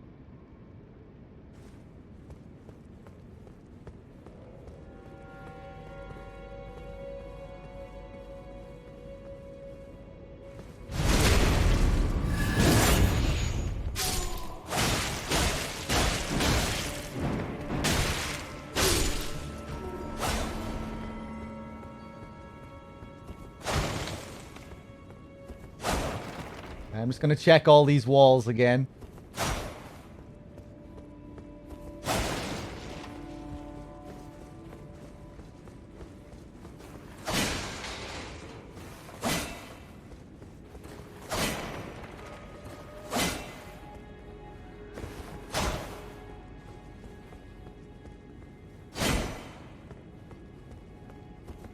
Okay, I guess I'll clear out this room and see if there's anything here.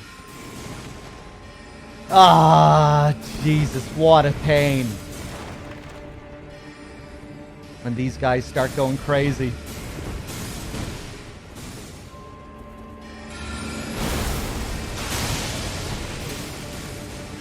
Now this guy is coming down to join in.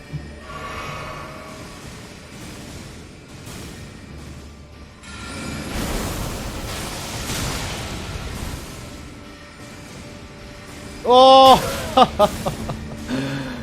Okay.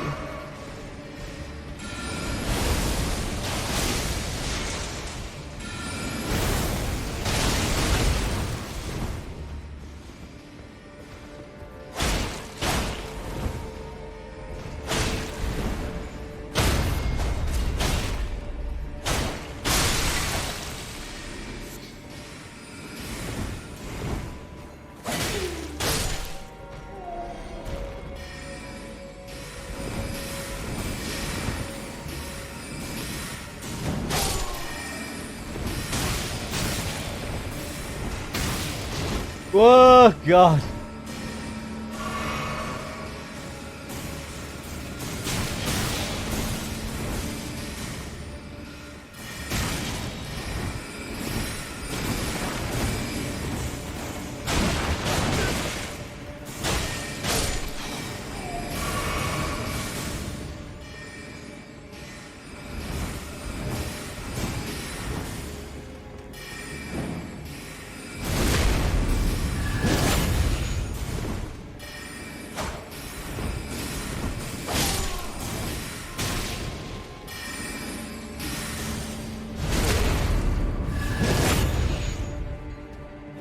Oh, I'm surprised we managed that.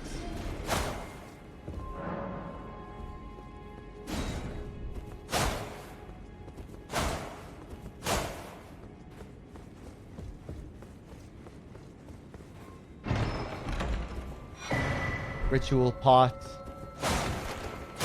Fuck. Is the thing that I missed this door? Is this what I didn't open on my first playthrough?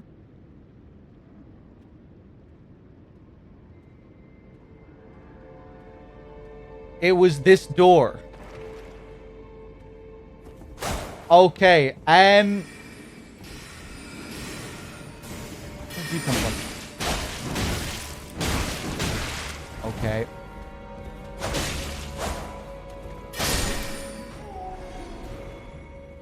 Is it something that can be solved from inside this room? Or do I have to like go around? Just the fact that people told me it was something that I missed in the room is kind of making me think that I can like solve it right here. Right, okay. Okay,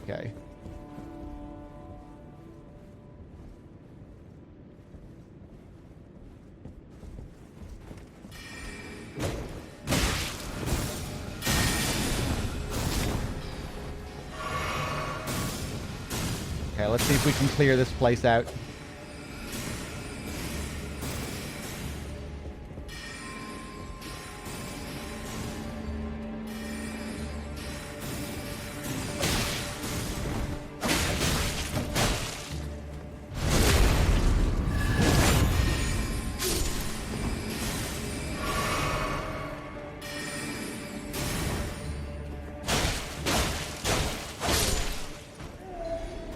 Very close by.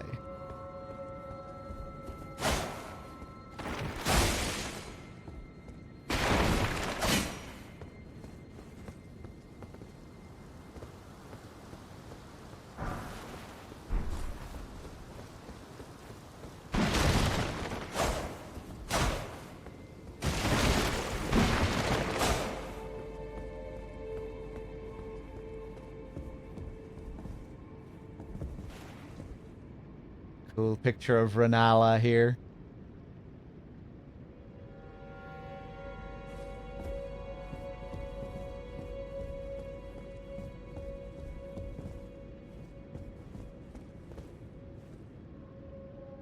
Oh, the staff underneath it as well. Cool.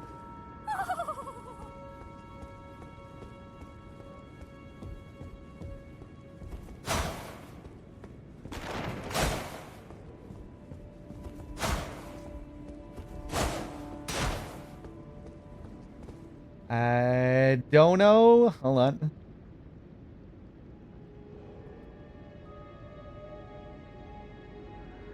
The Metal Mike Show with the $5 and the 33. Thank you very much. Cheers. Much appreciated.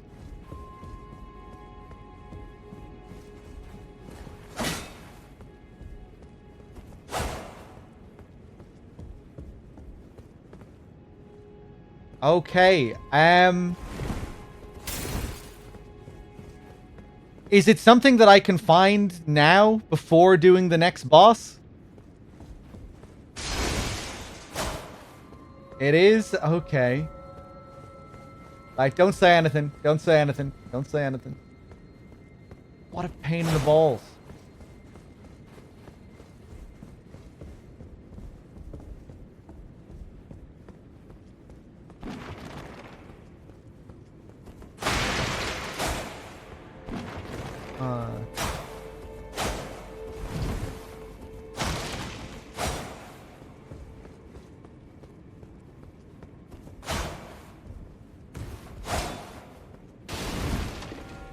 Shit.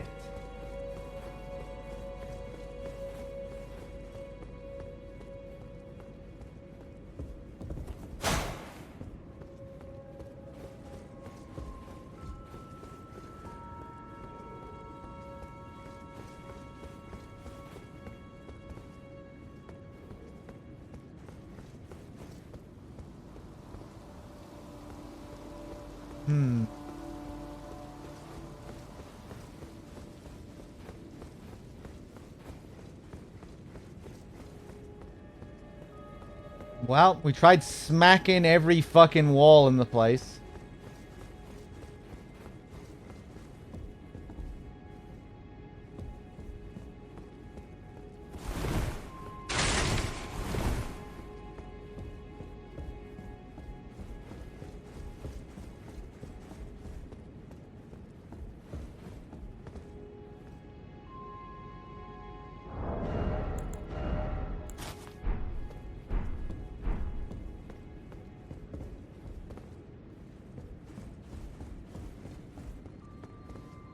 Just in case the crown does something.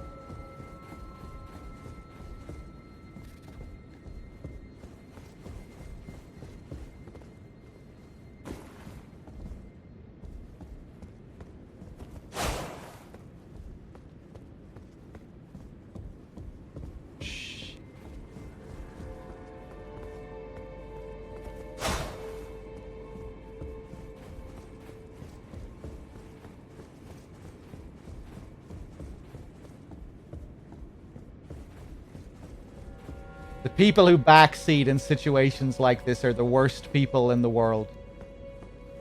There's no one worse than you.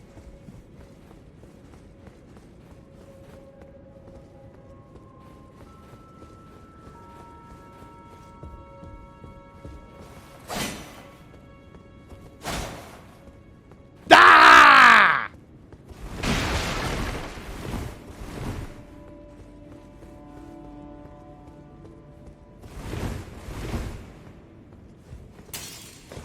Fuck!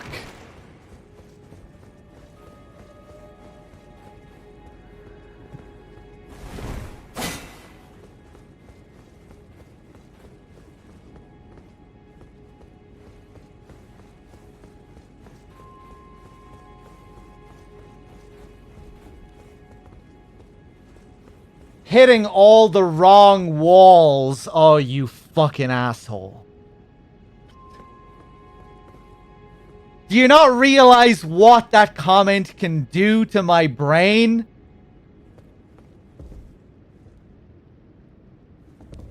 Oh, Jesus. The implication being that it's one of these walls. That it is a wall that I could have hit. That it is one of these many walls.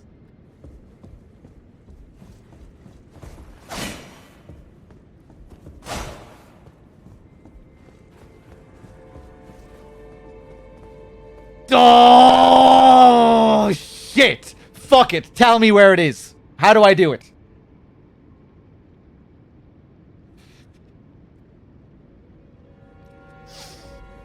You can blame that guy's comment.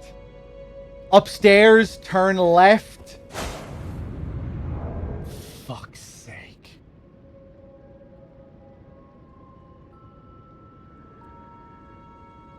Okay, I mean, I don't feel too bad, honestly. Because I felt like I hit every single fucking one of these. And I guess this is just one of them that I didn't hit. And, you know, logically, I thought, you know, that's the place over there. Maybe it's right above, up here. Okay, fair enough. I guess this is just one of them that I didn't check. Hitting all the fucking wrong walls. God, I was really hoping you were trolling there. But you weren't. That's backseating, man. That's punishable by death. Your comment there. But I'll let you away with it. I'm feeling generous today.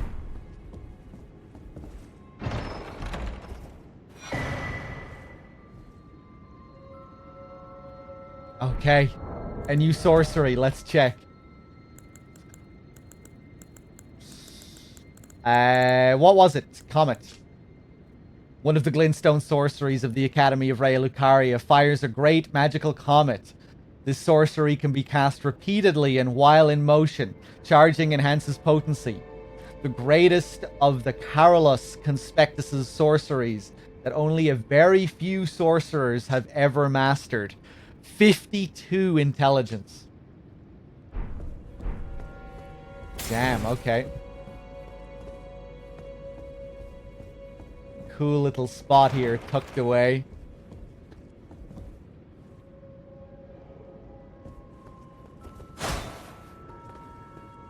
Let's see what's up this ladder.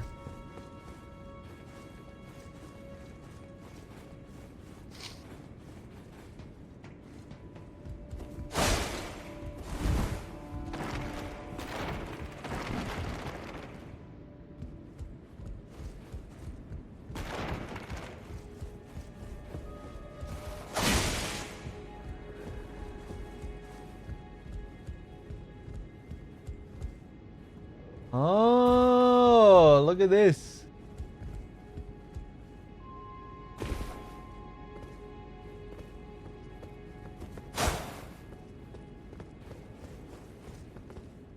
Oh God. Sure.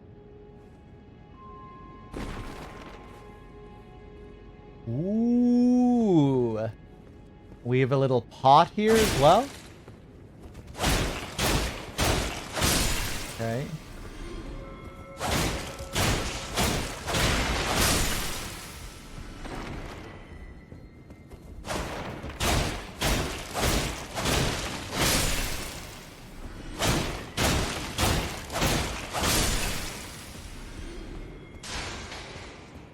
A load of mountain of glintstone here. What's the item?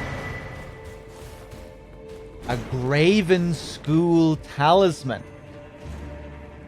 And that's what Selen was referred to as, right? A graven witch. Or something like that.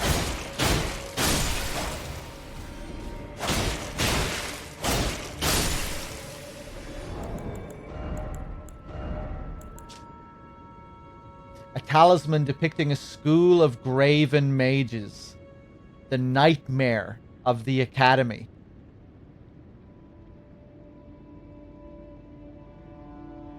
Right, these balls that we've been seeing in the lands.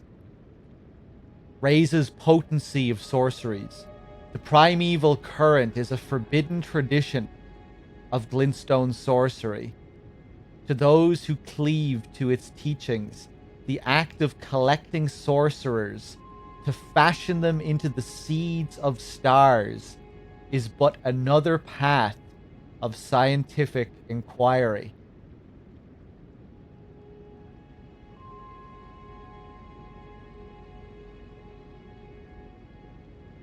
The act of collecting sorcerers. Well, these balls do look like a collection of sorcerers. All their faces melded together, all the stone crowns melded together, fashioning them into seeds of stars. Okay, interesting. The nightmare of the Academy.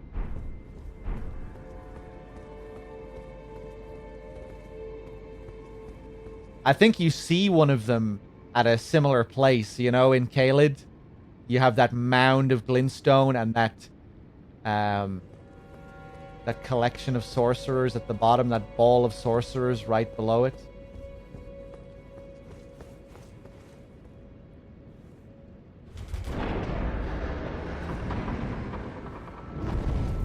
Okay, cool.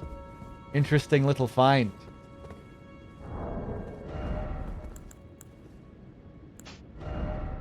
I think I'm going to equip that.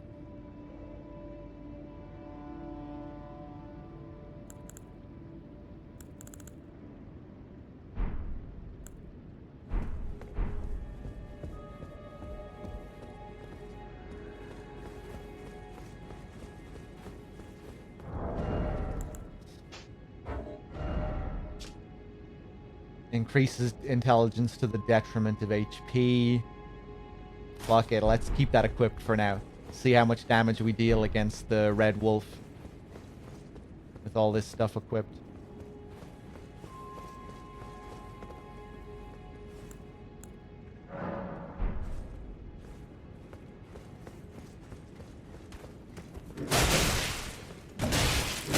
Oh.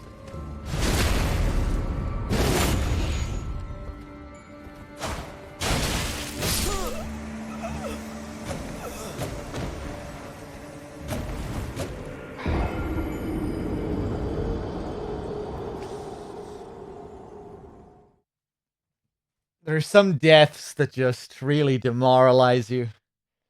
You know, and you just die to enemies like that you really shouldn't be dying to. Let me reallocate my flasks. Forgot.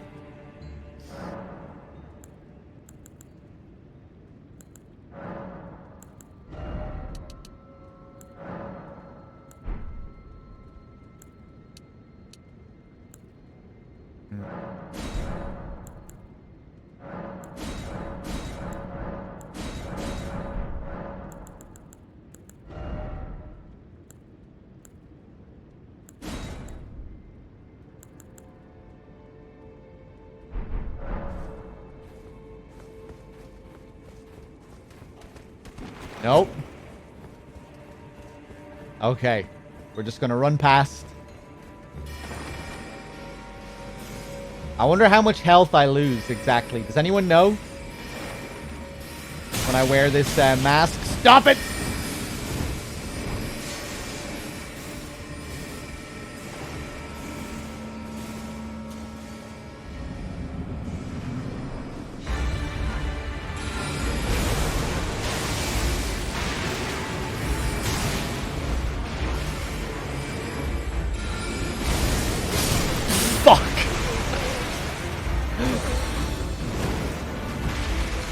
I think it'll be easier for me to go melee on the wolf.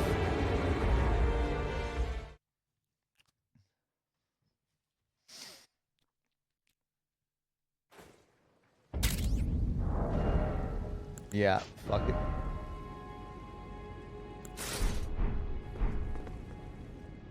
It's a little chunk. Van with the 25. Thank you very much for the resub. Cheers.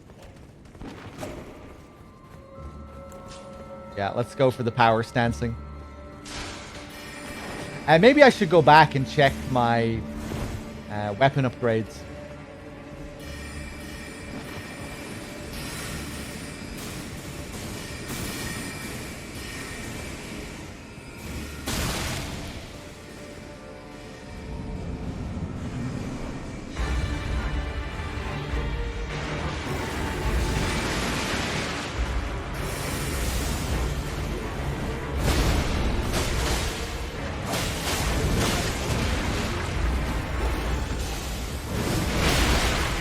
Heal.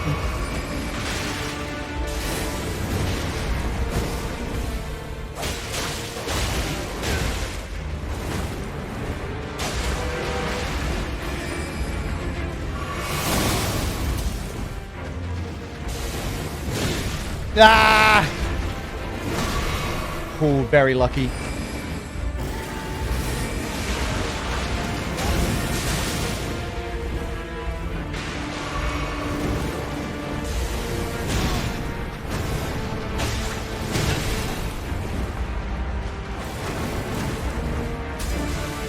Heal!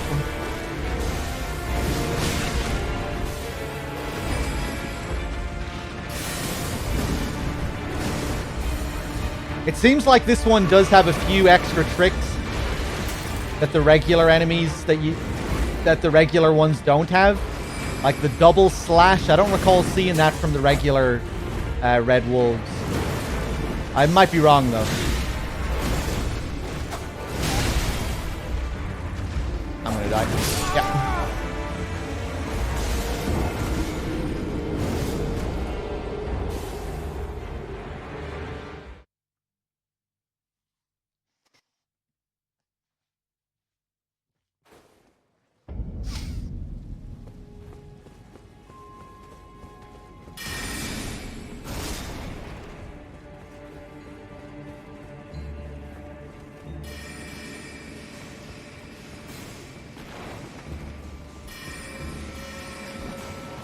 He is a bargain bin Sith. He's trying so hard to be cooler than Sith as well, but he just can't do it.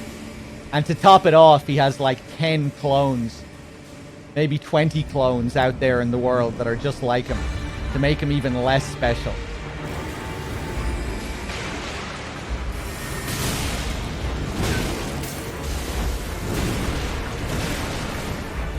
But he's trying his best.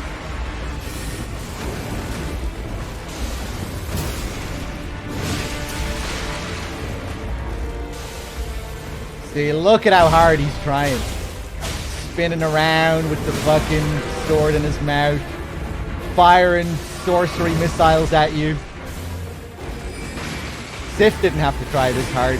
He kept it really simple. Ah!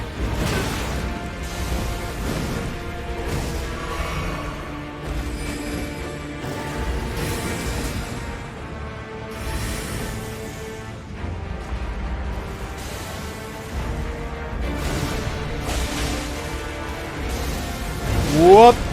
Yeah.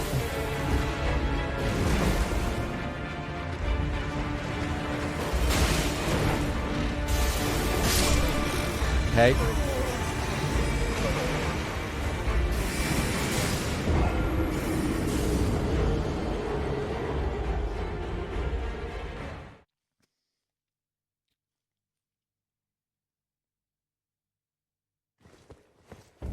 They must be pretty smart to use sorcery though, right?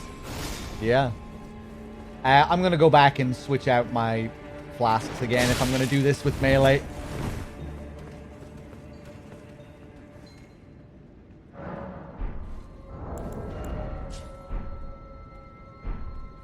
And yeah, let me see if I can upgrade my weapons.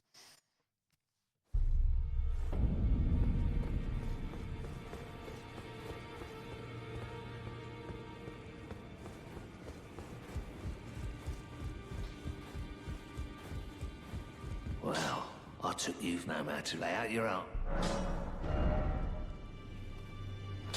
Nah. Okay. I'm dealing enough damage anyway.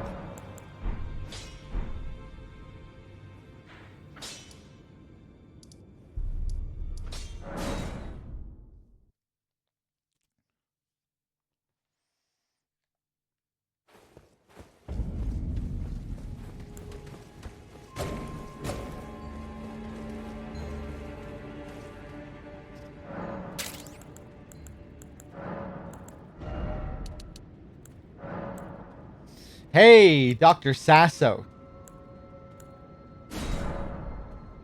With the 18 months. Thank you very much. Cheers, man. 1 second, guys.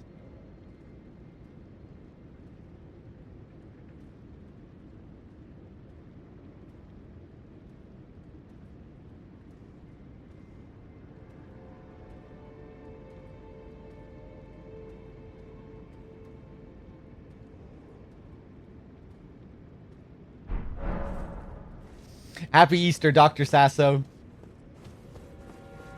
Okay, let's try this again. I thought I was better at fighting these wolves, honestly. I didn't think this would take me too many attempts. I thought I was well accustomed to them. But the damage he's dealing is pretty nasty.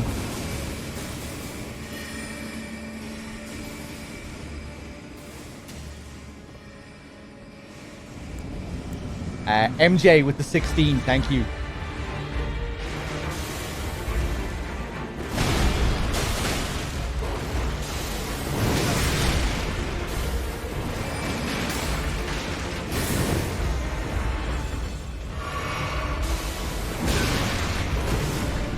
Getting baited, yeah.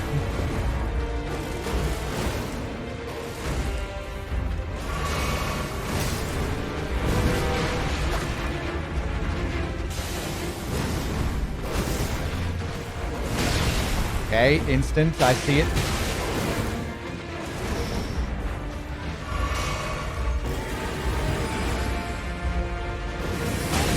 Oof, that's such a nasty combo to deal with.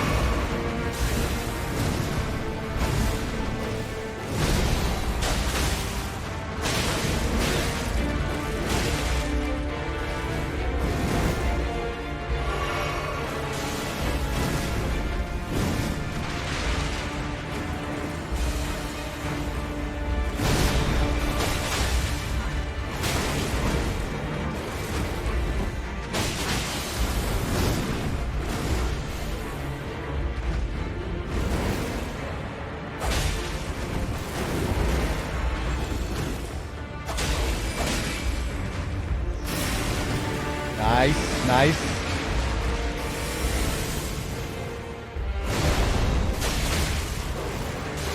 Ooh, Jesus.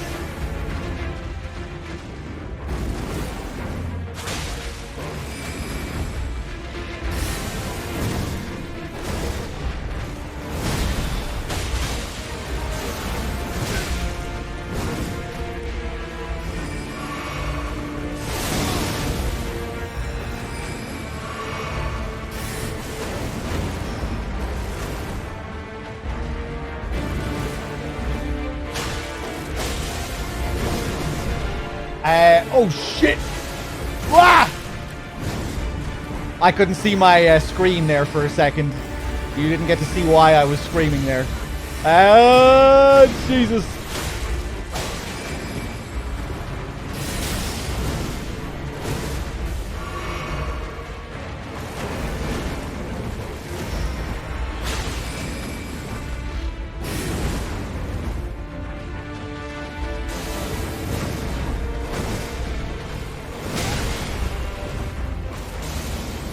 He is a pretty fun fight when you get into the groove with him. Maybe I was being overly mean earlier. Wow! Shit!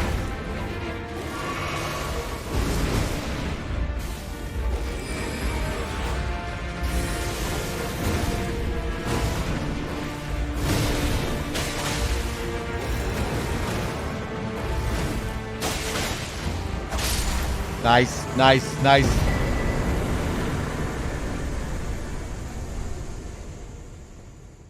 Oh, and a memory stone from him as well. So we can cast one more sorcery spell. Cool looking room, this. How many runes do I have? 14k? Let's get a bit more health.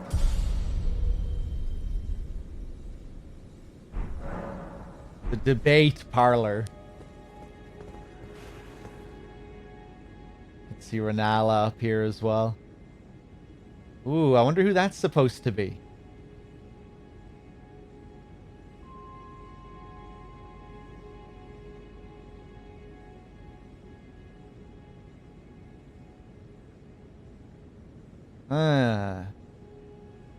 Not Rani. Rani had red hair.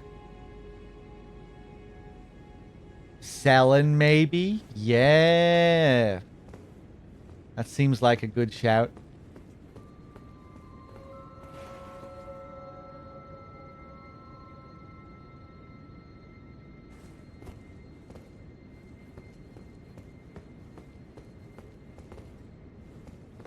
The bones here. Were these, this what the red wolf was feeding on?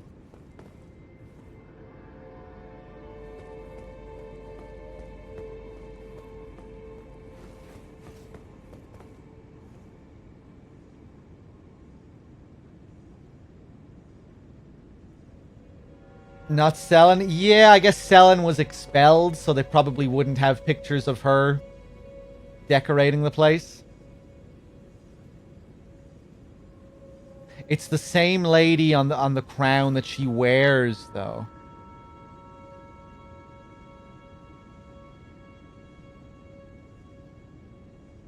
Huh, okay. Interesting. I wonder if we ever read about any other female sorcerer. Who it could possibly be.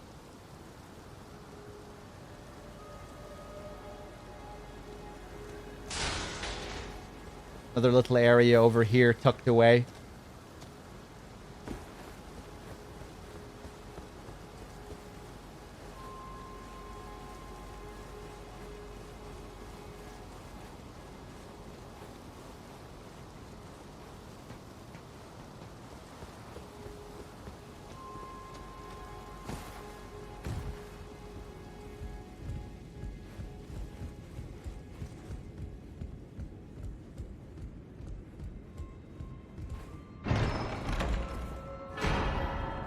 A Radigan icon.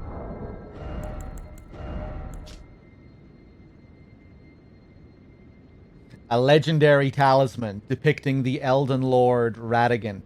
Shortens the casting time of sorceries and incantations. As the husband of Renala of Caria, the red-haired Radigan studied sorcery. And as the husband of Queen Marika, he studied incantations. Thus did the hero aspire to be complete. Really cool detail later as well. We'll see that there are certain Golden Order fundamentalist incantations that require an equal amount of both faith and intelligence.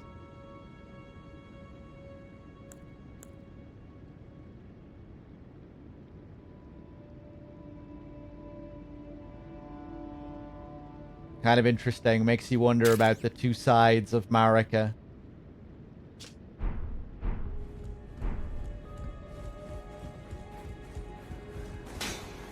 Sayonara with the 6 months as well. Thank you. I think you found every hidden area in Raya now except one, but you have to access it from somewhere else. Okay.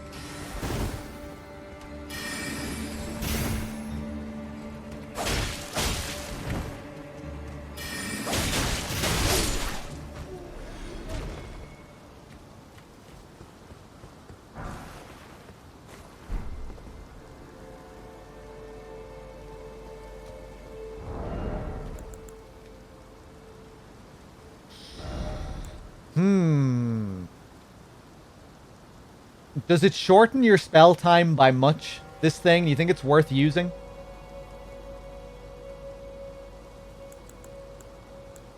I'll keep it unequipped for now. It's not great. It does stack with other things that also shorten your casting time as well, though, right?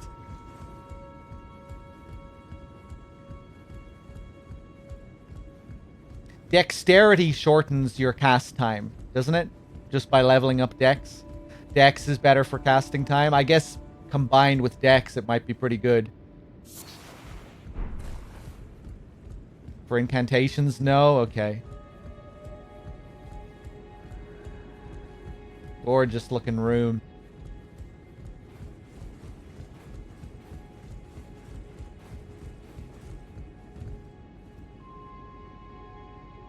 The spell speed cap is 70 Dex. The Radigan icon gives you 30.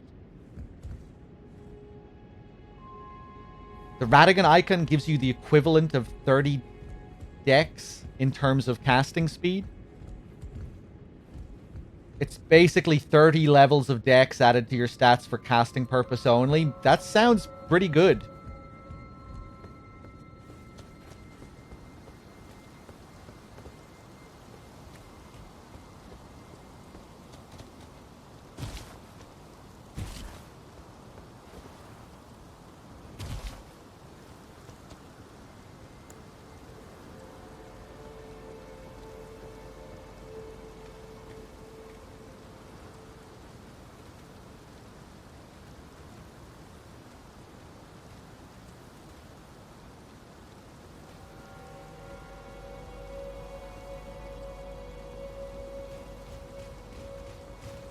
No, no. Ah, I shouldn't have rolled.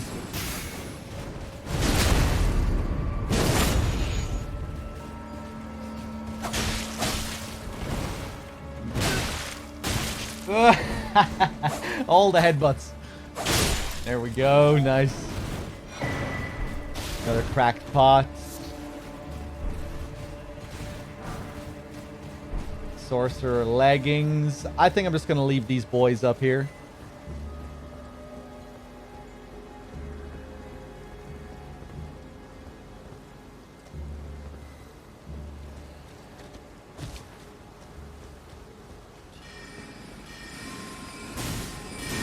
Whoa.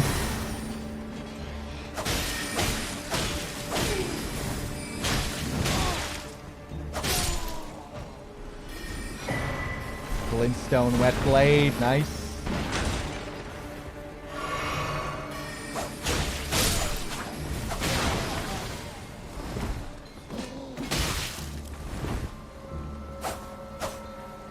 You hate seeing the bright yellow chest hair. Why?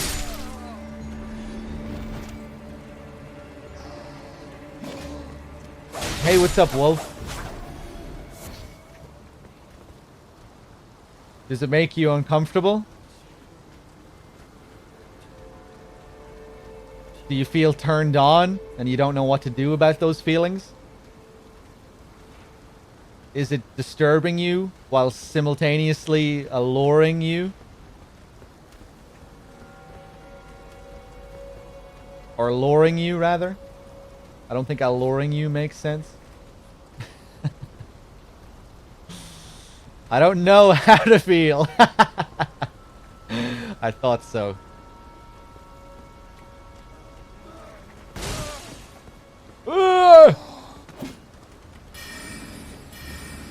Out of my way.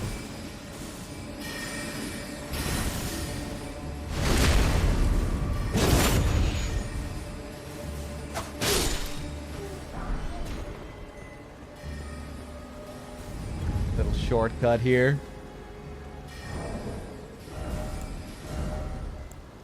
The Academy Glintstone Staff. Staff of the Academy of Raya Lucaria, embedded with a turquoise glintstone.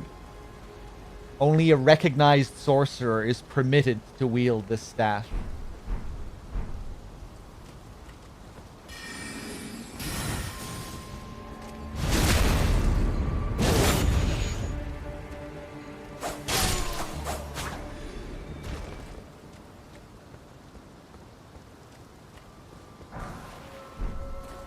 Time for some more rooftop exploration.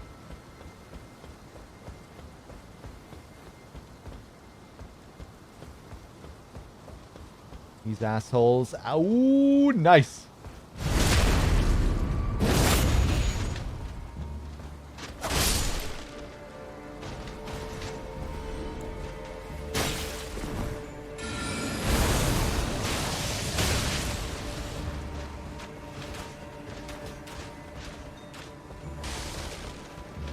Whoa, take it easy, man.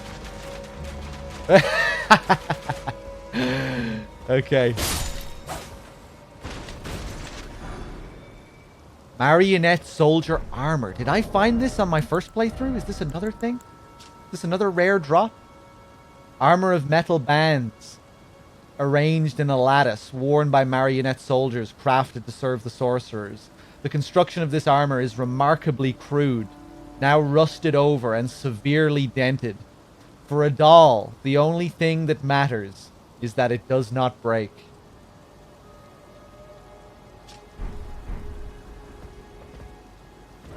I don't think I found any of those on my first playthrough, and I killed a load of those guys and had a relatively high arcane stat. Or, you know, a medium arcane stat. Hanatani with the 27 months. Thank you.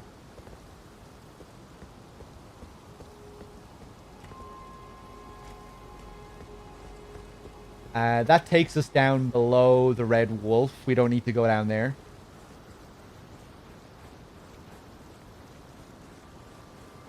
Yeah, maybe I just got bad luck. I don't know. I did kill a good few of them, though.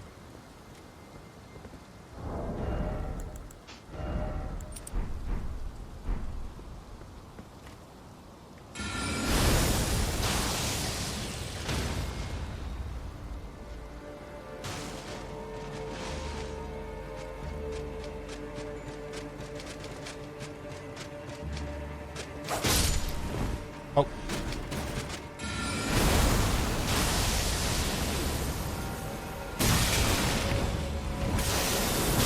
Oof.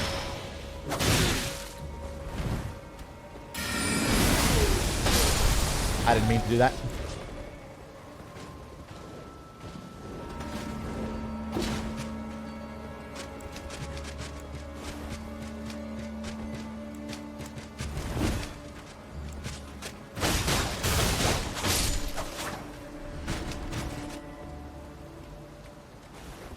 The headbutt really isn't very scholarly, is it? That's their true nature coming through.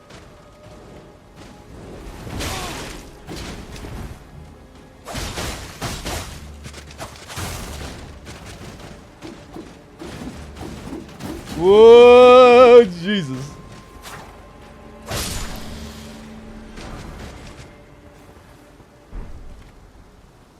Crystal darts. It's called using your head. Meteor bolts.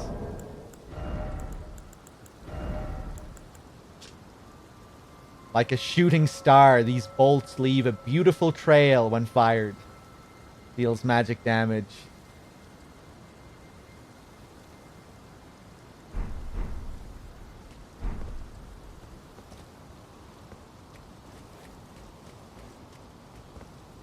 Okay.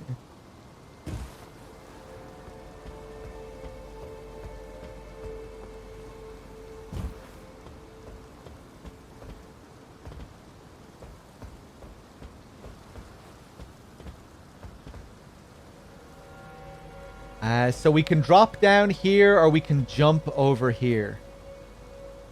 I think we probably have to come up here twice if we want to get everything. Fuck it, let's jump over here. Oof.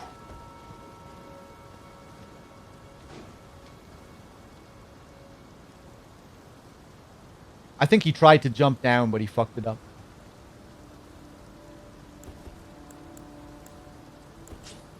Come on.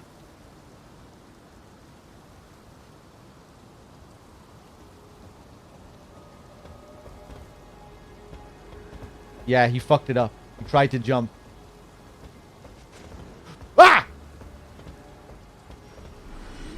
He fell! Nice.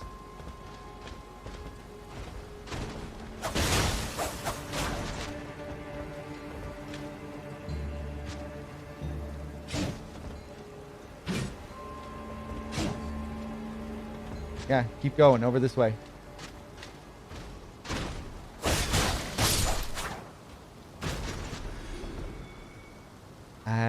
Okay, I'm going back over here.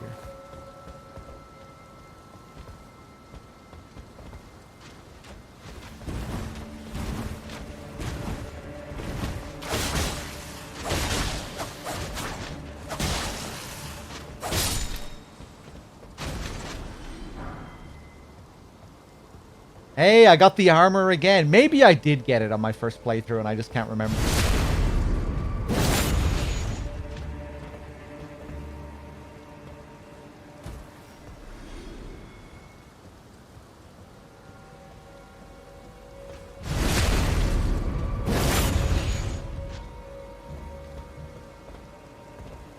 Yeah, I remember this encounter here being really nasty.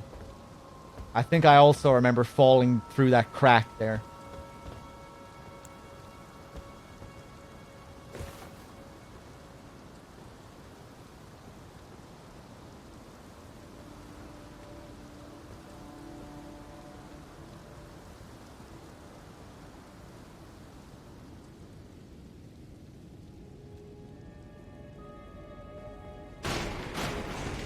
Go, go, go, go.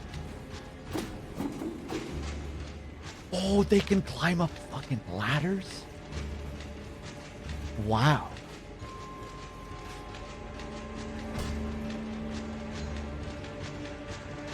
Ha! No! You're gonna fall. You're gonna fall. You're gonna fall. You're gonna fall.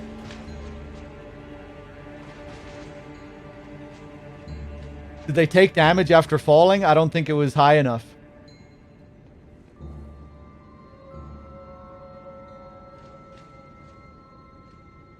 Well, they've been thoroughly confused by this anyway. Oh, I thought I was right at the top. I should have kept going.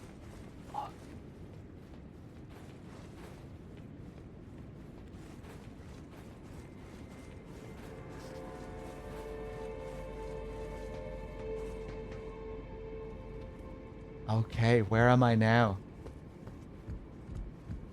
So back up to the rooftops. Hey, it looks like I don't have to go all the way around. Yeah, I think we made the right decision with jumping over to that area first. I think that means we can do this whole rooftop section in one shot. Full moon crossbow.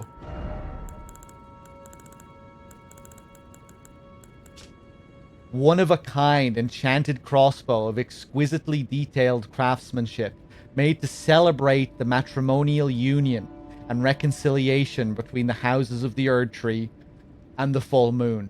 Laendel and Rhea Lucaria. Yeah, the marriage of Radagon and Renala. The two rings dance when reloading the weapon. Reveals true worth when used with wholly infused bolts. Cool. Are bows good in this game? I haven't really played around with them all that much, but I think they probably are. If you play with the right bows, there are shitloads of them. There are loads of bow types and loads of arrows and stuff you can do. They scale poorly.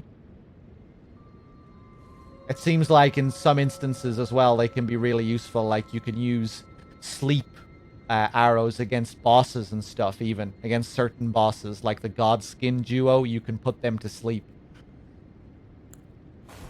which I'm sure helps out dramatically. What other bosses can you put to sleep, by the way? Does anyone know?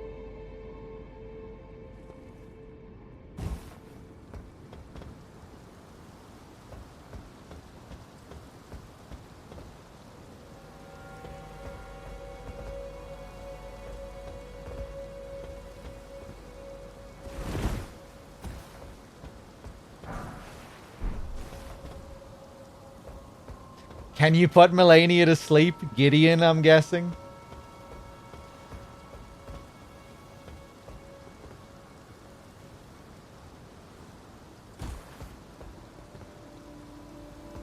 Yeah, you can probably do it with a good few of the minor bosses.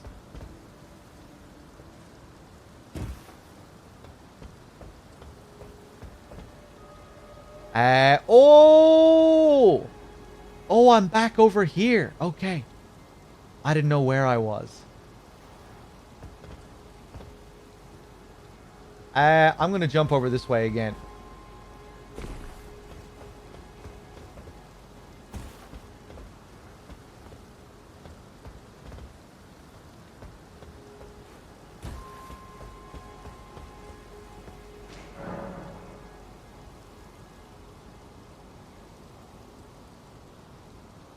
What? Bows. Equip a bow to fire arrows. You can equip up to 2 types of arrows to choose from at once. This is where you get the bow tutorial? Did I get a bow tutorial earlier in the game? Did I get one here on my first playthrough? I mean, I guess it makes sense with these enemy types.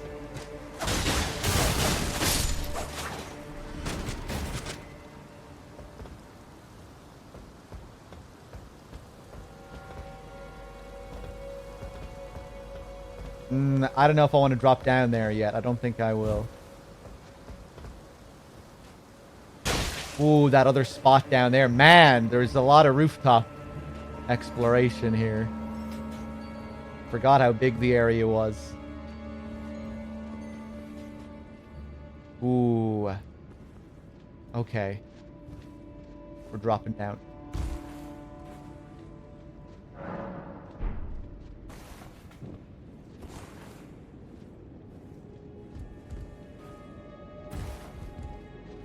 Hey, here's one of these crabs.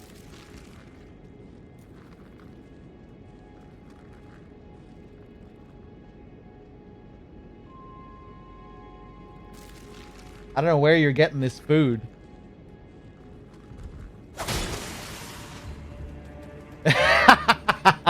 The music picks up. Oh shit. You've just fucked with the wrong crab.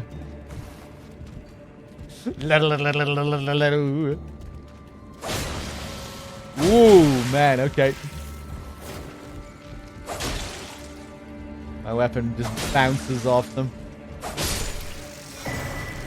And the Lazuli glintstone crown. Let's take a look. One of the glintstone crowns bestowed upon Raya Lucaria scholars whose pursuits were deemed worthy. Increases intelligence and dexterity to the detriment of HP. Scholars of the Lazuli Conspectus study carrion sorceries, a heterodox pursuit that views the moon as equal to the stars.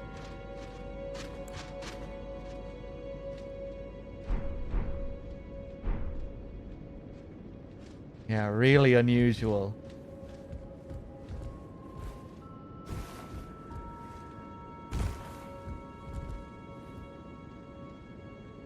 Got some more crabs down below as well here. What's with the crabs?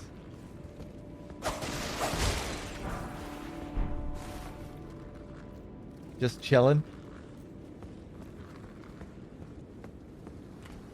Another one over there.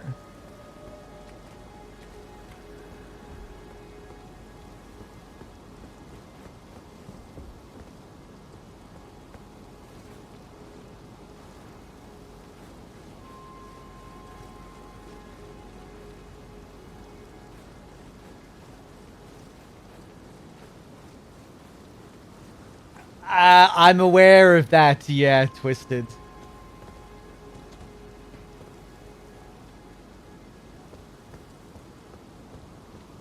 Be careful about saying shit like that, though.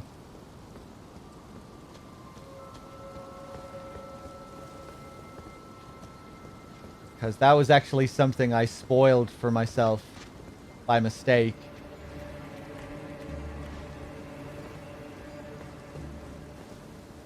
But yeah, I saw someone on my Discord posted an image related to it.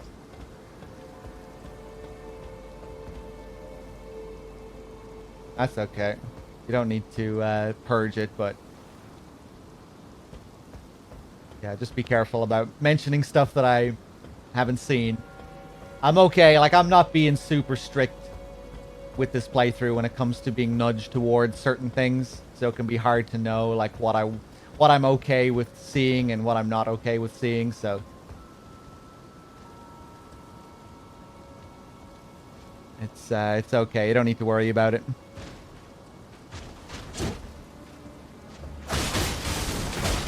Whoa, Jesus.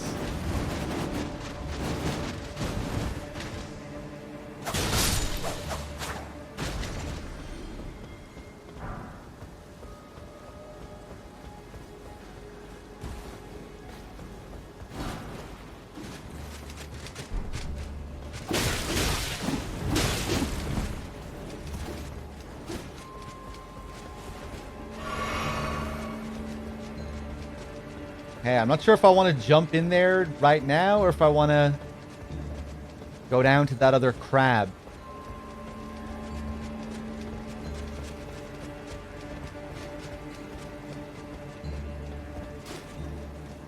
Ooh, is this another little spot? Nope. Okay, fuck it. I'm jumping in.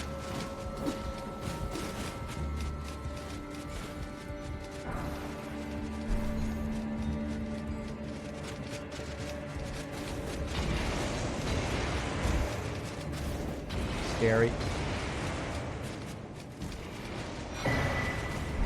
Another key. We can give that to our boy, Topes.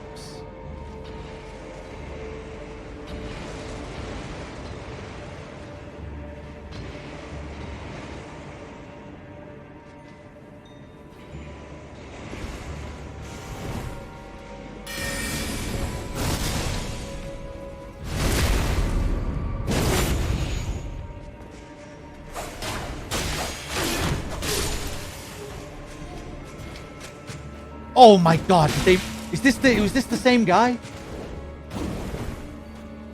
Fuck off.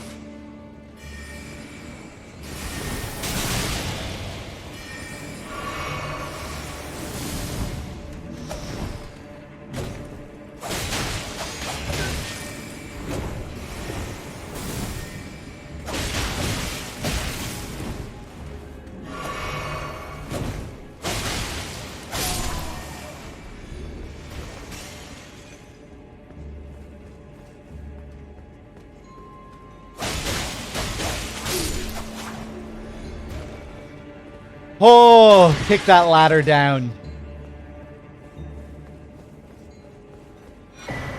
Shattering Crystal, another sorcery. Let's take a look. Sorcery of the Mysterious Crystallians. Creates a massive crystal, then shatters it in a forward burst. The Crystallians are inorganic beings, yet they live. They cleave close to the ideals of the primeval current, and as such, they are revered guests of the sorcerers. The phrase, "yet they live," reminds me of the opening cinematic and how the Tarnished are described. Oh, I remember this asshole over here. Baxo with the 11 months, thank you. Hey, I think this is where I wanted to jump to earlier. Yeah, here we have the other crab with another headpiece for us.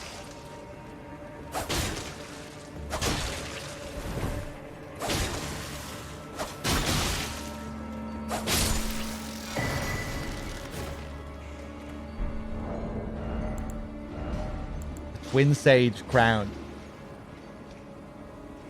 Scholars of the Twin Sage Conspectus were the elites of the Academy, permitted to study and excel in sorceries of all kinds. Greatly increases intelligence to the detriment of HP and stamina. Okay.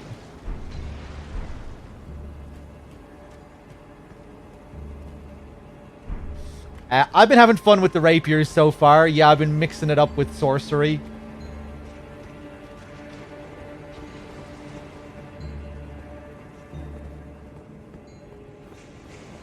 I really need to use my Ashes of War more often. Keep forgetting.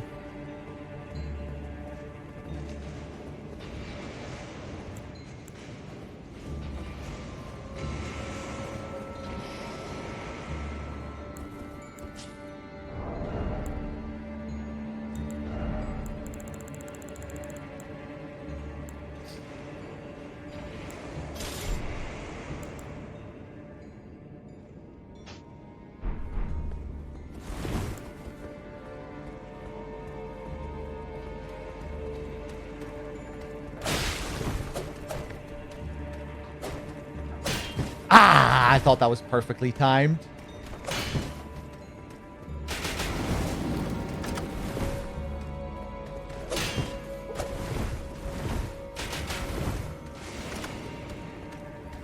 Ah, you bitch! No! Wanted to try parrying him.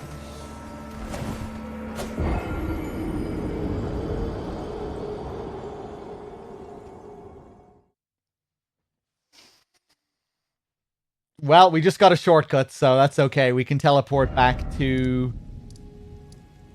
the Church of the Cuckoo, I think.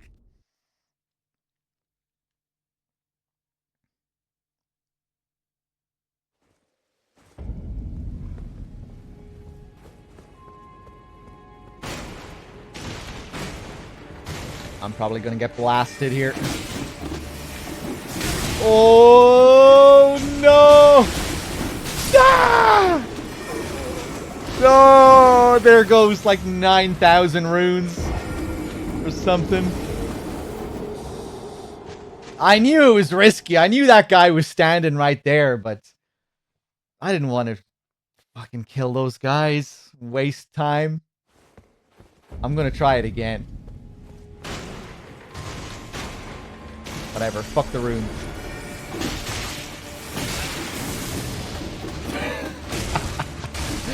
Oh no, no, no, no. I'm gonna die again.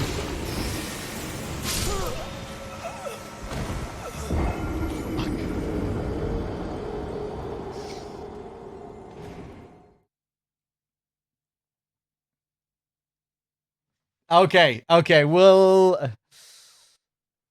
let's go back to the debate parlor and make our way up towards Renala, and then we'll come back here and clear this shit up after. Actually, no, let's go back to our boy and give him the key. Back to the lake facing cliffs. We'll give him the key. And we'll show what happens when he goes back to the academy.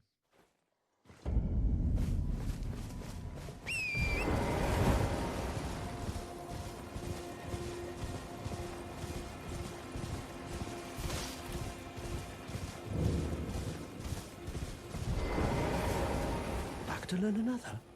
Wonderful. You're most welcome to any of my anemic little spells.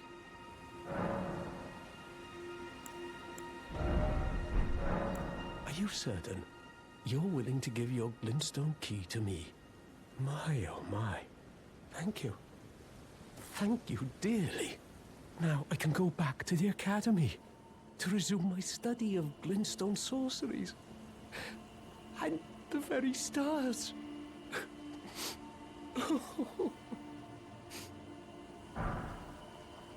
Hey, here it is, erudition. I forgot that we'd be getting this from him. Back to learn another? Why, of course.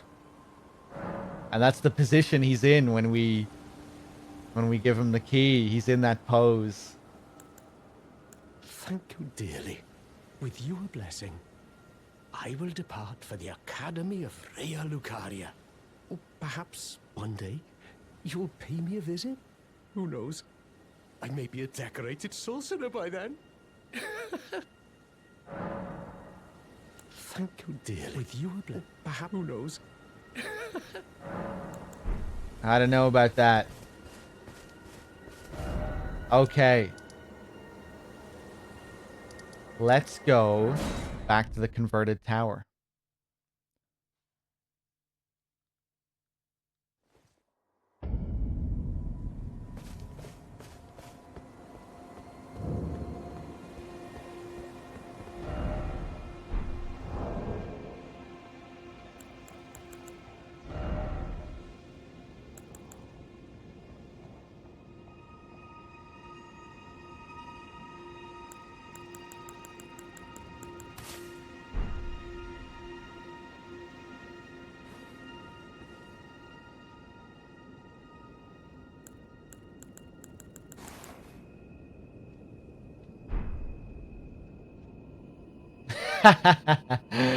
Okay. Oh, shit! I didn't even notice it! A ladder appears. I was going to equip one of the conspectus heads. Let me see if the message changed. I thought maybe I had to equip one of the heads. I'm going to equip one of the heads anyway.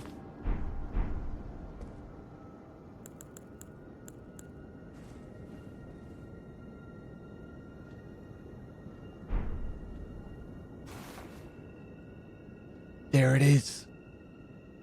There it is.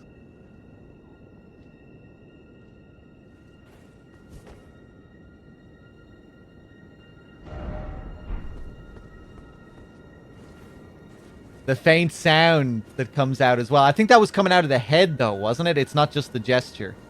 I think that was supposed to be coming out of the crystal. Maybe not.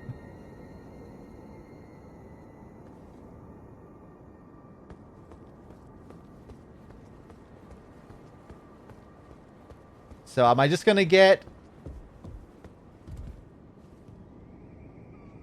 Oh.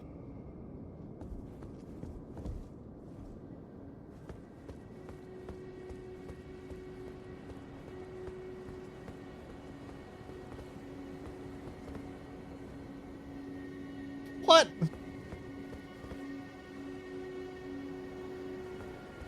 What?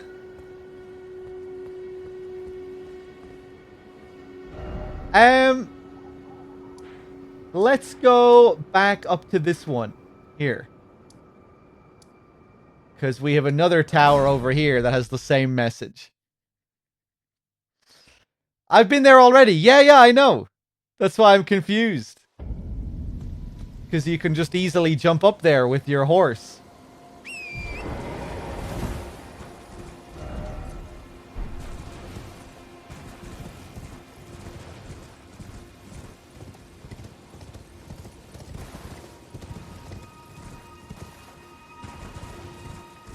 I think this one should be a bit more meaningful, though.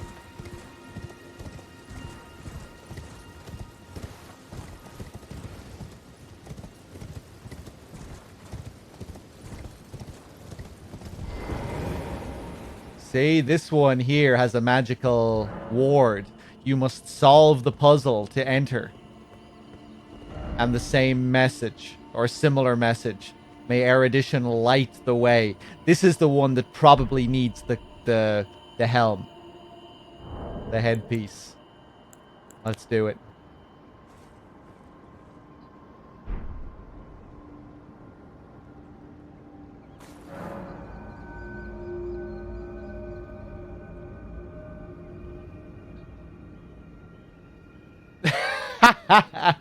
You cheated not only the game, but yourself. You didn't grow, you didn't improve, you took a shortcut and gained nothing. I haven't heard that in a long time.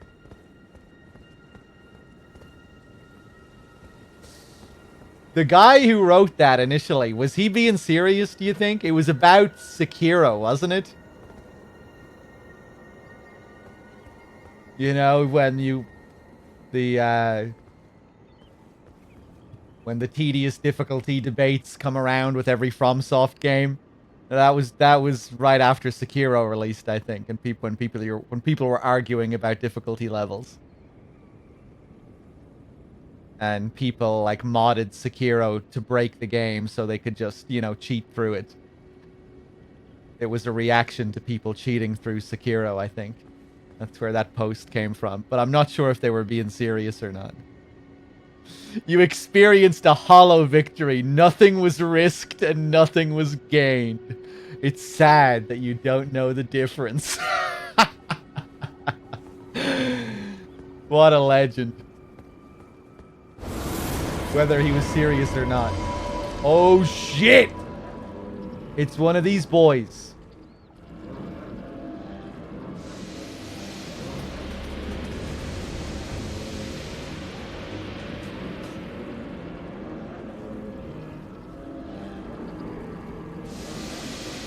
Don't mind me. Just passing through.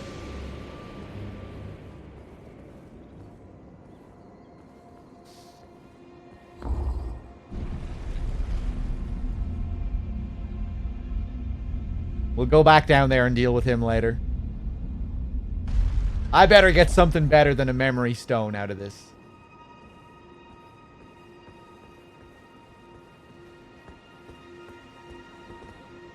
Nice view.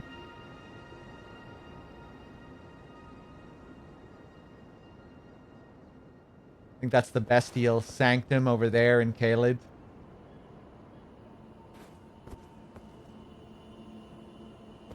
Ooh, is that a path down to the river? Looks like it. Mausoleum over there. Rael Lucaria off in the distance.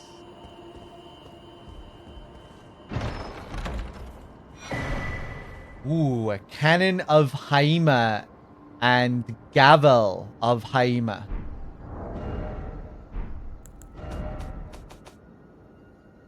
Let's take a look.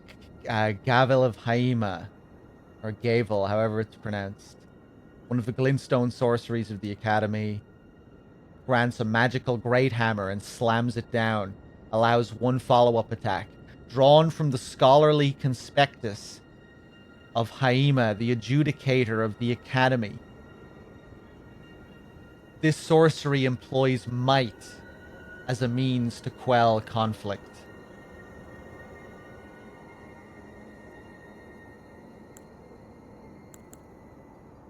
And the Cannon of Haima, one of the glintstone sorceries of the Academy, lobs an explosive magic projectile that flies in an arc. Drawn from the conspectus of Haima, the adjudicator of the Academy. This sorcery employs might as a means to quell conflict. Okay. I wonder what that figure has to do with this place in general. If anything. And this weird blob down here. Let's go back down. How much do these require, these spells? 25 int. 12 int. Nice. We might play around with them. Oh, wait, no, that's not the one. The cannon, yeah, they both require 25. What do you guys think of these sorceries? Any good?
Just a fancy way of saying it does good damage. Well, it was tying into the character as well as being an adjudicator, right?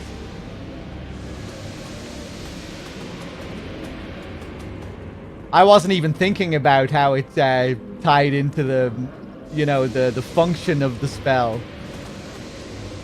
Or, you know, it being a particularly powerful spell. I was just thinking about the character, Haima himself, being some kind of adjudicator.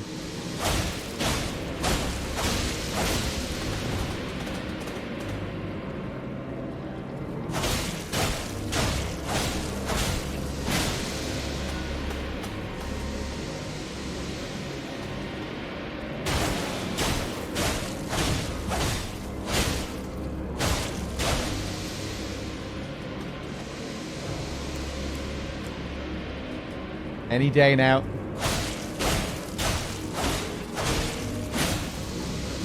There we go.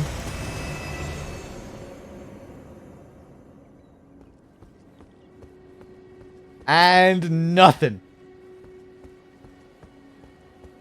What did we read about these things earlier? Oh, we have the thing equipped. Yeah, the Graven School Talisman. A talisman depicting a school of graven mages. So these are schools of graven mages. These big balls. The nightmare of the Academy. Raises the potency of sorceries. The primeval current is a forbidden tradition of glintstone sorcery. To those who cleave to its teachings, the act of collecting sorcerers to fashion them into the seeds of stars is but another path of scientific inquiry.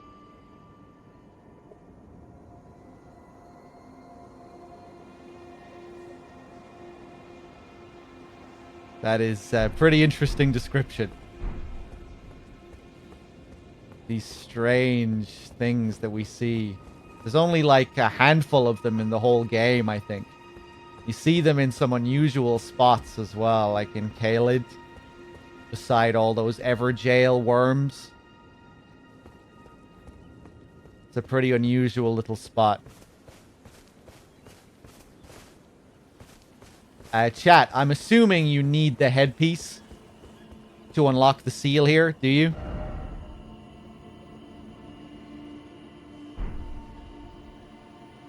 Can you do it with any headpiece? Or does it have to be the twins, or can you do it with any one? The other one says, may erudition guide the way, and this one says light the way. So, and of course, light comes off the crystals, off the glintstone.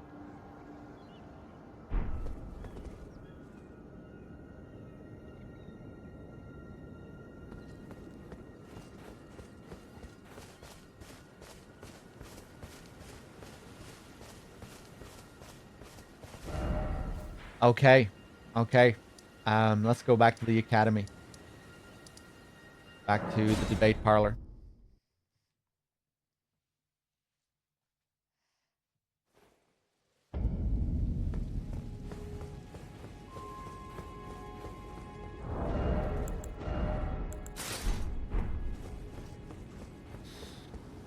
You think it has to be the twins? Yeah.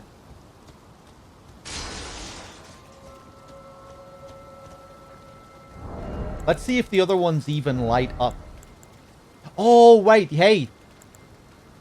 Oh, wait, no. These do have glintstone at the top as well. Let's see if this one works.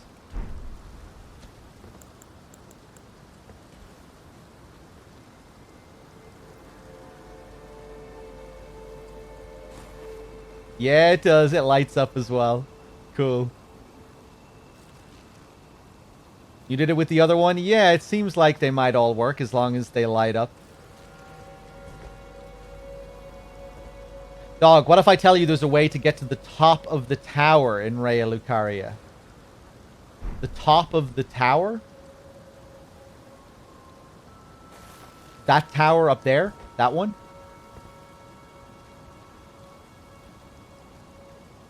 You already did tell me. You told me just now. I guess this is another part of the place that I haven't seen.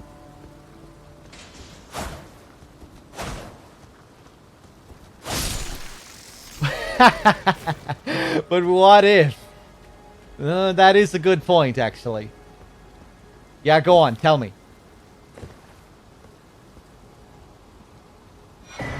I know you just told me, but just tell me again. It'll be better.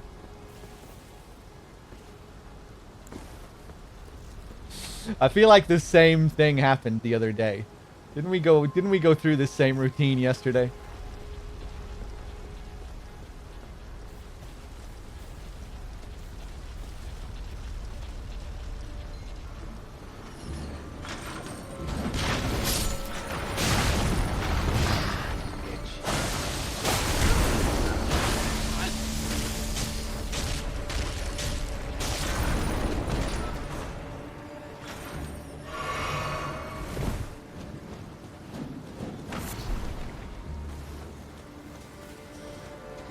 If I remember correctly, there's another crown over here.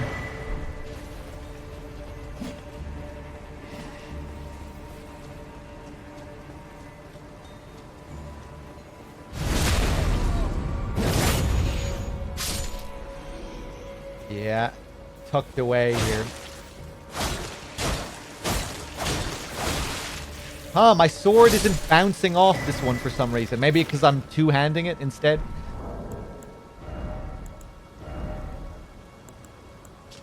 The Carolus Glintstone Crown. Increases intelligence to the detriment of stamina. The Carolus Conspectus is the oldest of the Academy's lineages of study, begat by the sorcerer Azur. Scholars who follow in his footsteps pursue the mysteries of comets. I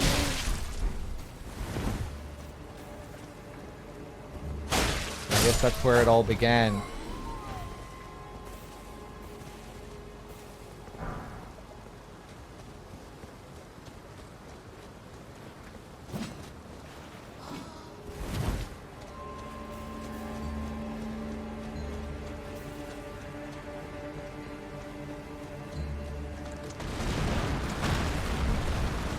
Um.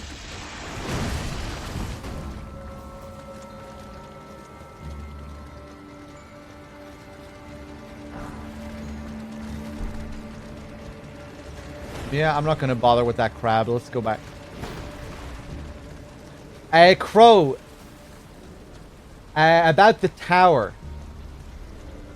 Yeah, I think I'm fine just knowing that you can go up there. Don't tell me how you get up there. Here we go.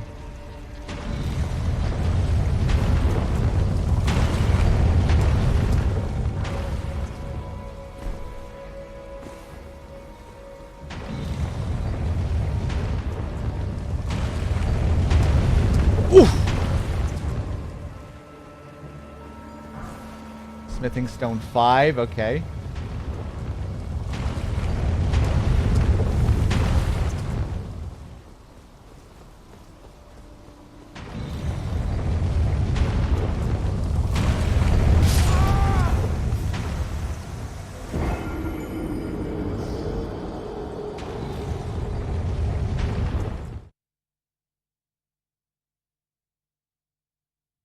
Oh, wait. No, I think I have been up there. Or maybe I just saw on someone else's stream. You get up there by going through a teleporter, don't you? Like outside of the academy. You don't find your way up there from within the academy. No, not because of a teleporter? I could have sworn I saw someone find the place by going through a teleporter.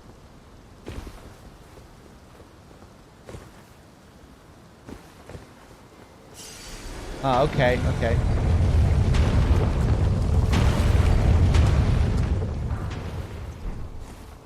Oh, I don't know what to do here. Go, go, go, go, go, go, go, go, go, go, go.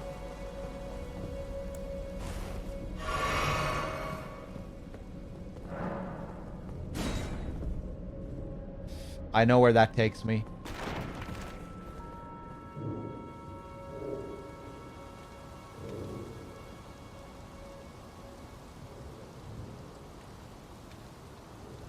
Correct, except for the teleporter part. Okay.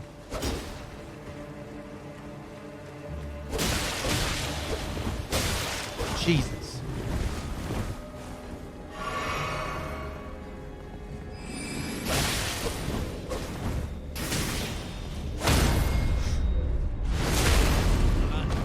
Damn. I remember this guy and the parries. What a cool looking set. Love that carrion knight set. So this guy is here defending Ranala, it would seem. Doesn't want anyone to get inside to see her.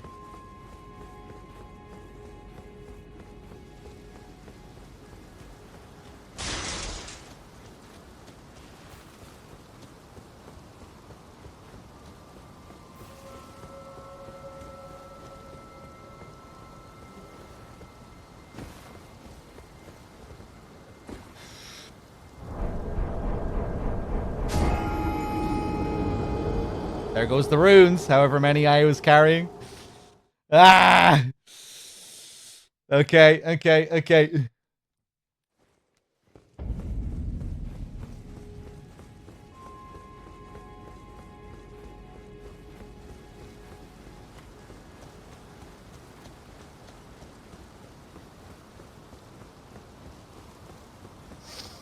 Maybe I should take a break and go over and visit the Pope Tortoise.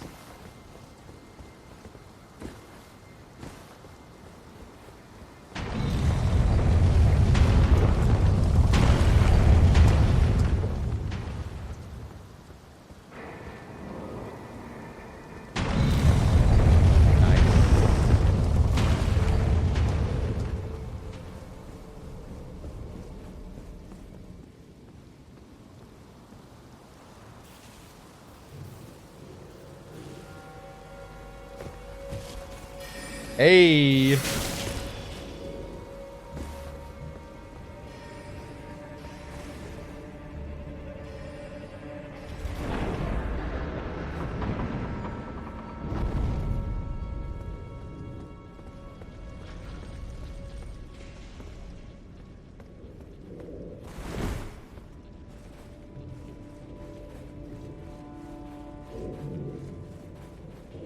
And up here, I think we have one of these pumpkin boys. Yeah. I think this is the guy that's casting the ball spell. Oh shit.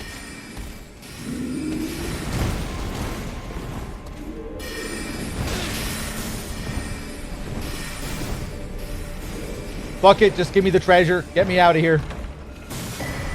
Glintstone Scarab.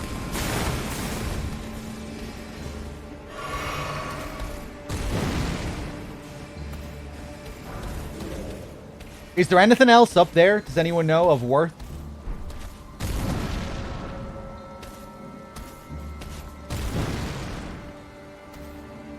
Okay, let's go over and talk to him.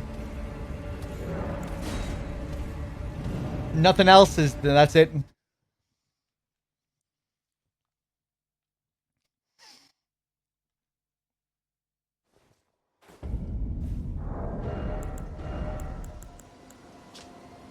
Slightly reduces the FP costs of sorceries, but increases damage taken.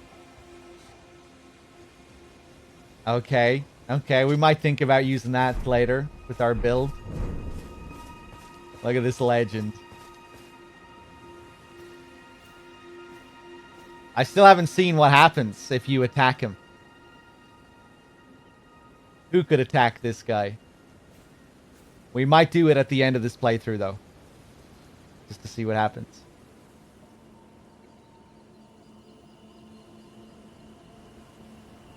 You're tarnished, aren't you? I welcome you to the Church of Vows. I am Miriel, steward of this sacred chamber. My apologies for the unseemly state of affairs. Do you know the origin of this place? How it came to be known as the Church of Vows? I don't know. Well, that is a shame. But who can blame you? The shattering has caused us, all of us, to lose sight of something very dear. It is here, at the Church of Vows, that the great houses of the Erd Tree and the Moon were joined by the matrimonial bond between red-haired Radagon and Renala of the Full Moon. And so our church holds in view the monuments of both houses, the Erd Tree of the capital and the Academy of Rea Lucaria. Oh, was there something you needed? You are free to show yourself around. I would serve as your guide, only my legs aren't what they used to be. If you find anything of use, you are free to take it with you. Thank you. Unless, perhaps, you are in search of instruction, in which case I will share all that I know. What kind of sorcery are you selling? Magic Glint Blade, Carrion Greatsword. Ooh, 10k. 24 int.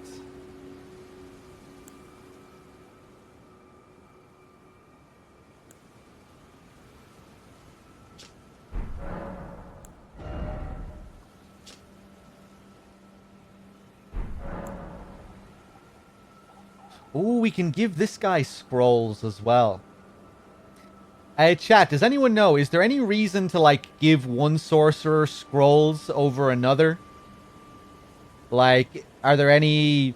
Like, if I give this guy all my scrolls, will he... And, like, learn all my spells from him, will he give me extra dialogue? Is there anything like that in the game, or are you just cool to give your scrolls to whoever? Don't think it matters? Okay. That was one thing I liked about DS3. How, like, different things would happen depending on who you gave your scrolls to. And you had to be careful about it. You know, like with Irina, if you gave her the heretical scrolls, you could send her down a darker path and different things would happen with her. I remember it was better to, like, save certain scrolls for that witch that I completely missed on my first playthrough of that game. I forget what her name is now. But I think you find her in the profaned capital.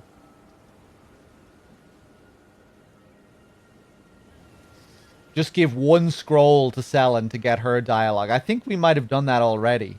Maybe we didn't. Anyway, I'll hold on to the scroll that I have. Tell me about Radagon. You wish to know more of Lord Radagon? Lord Radagon was a great champion, possessed of flowing red locks. He came to these lands at the head of a great golden host. When he met Lady Renala in battle, he soon repented his territorial aggressions there, and became husband to the Carian queen. However, when Godfrey, first Elden Lord, was hounded from the lands between, Radagon left Renala to return to the Erdtree capital, becoming Queen Marika's second husband and king consort, taking the title of Second Elden Lord. The mystery endures to this day as to why Lord Radagon would cast Lady Renala aside, and moreover, why a mere champion would be chosen for the seat of Elden Lord. Tell me more. You know, it's said that Lord Radagon harbored a secret. A famed sculptor of the Erdtree capital was once summoned to render Lord Radagon's likeness in giant stature, when he glimpsed the skeleton in Radagon's closet. And as such, it's said the great statue harbors his secret too. Really cool. Tell me about Renala. You wish to know more of Lady Renala? She is queen, head of the Carian royal family, and governor of the Academy of Rea Lucaria, the great and beautiful full moon witch. Sadly, her heart was broken when Lord Radagon left her, and then, when the Academy rebelled against the royals, she was locked away in the Grand Library. Are there any similar stories about famous sculptures in real life?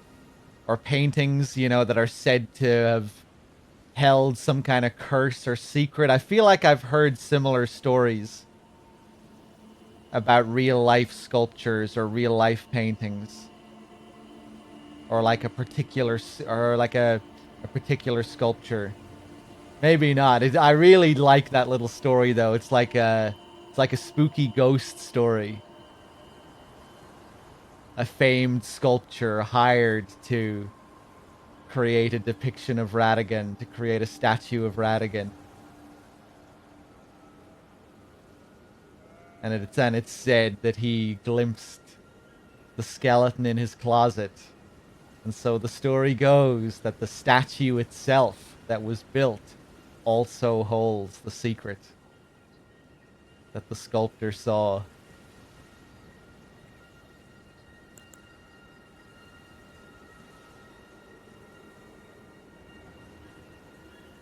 Such a cool part of the game, and then finding the statue, of course, in the capital.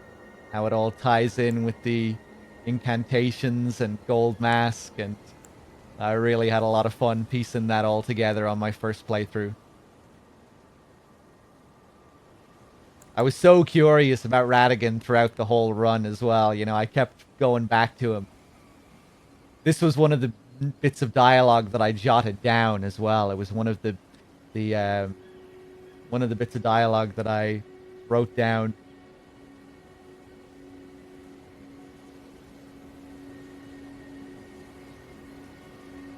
Even before using the Law of Regression spell, the description of that incantation alone was really intriguing. Even before seeing what was written at the statue, at the foot of the statue.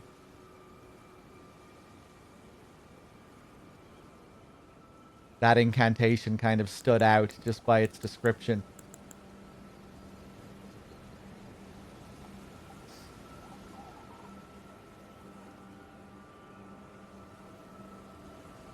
Since Shinto is animistic and there are gods in everything, there's a lot of possession stories like that. The doll is the most obvious one in Souls.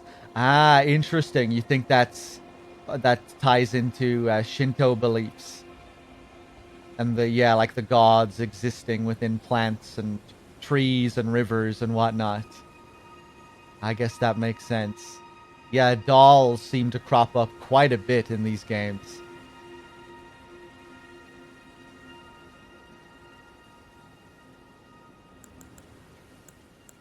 Anything else about Renala? In the end, Lady Renala was left alone, cradling the amber egg Lord Radagon bequeathed her. Now she devotes herself to it through forbidden rite, the grim art of reincarnation. You would do well to remember, severing a vow, strongest of bonds, has consequences ever more dire. Is there some kind of irony here with reincarnation being seen as heretical, while that seems to be what the Erd Tree itself is also doing to people's souls when their souls return to the tree? Because that is what happens when people's souls return to the tree, right? They return to the tree and then they reincarnate as other types of spirits. They come back as jellyfish and bats and whatnot.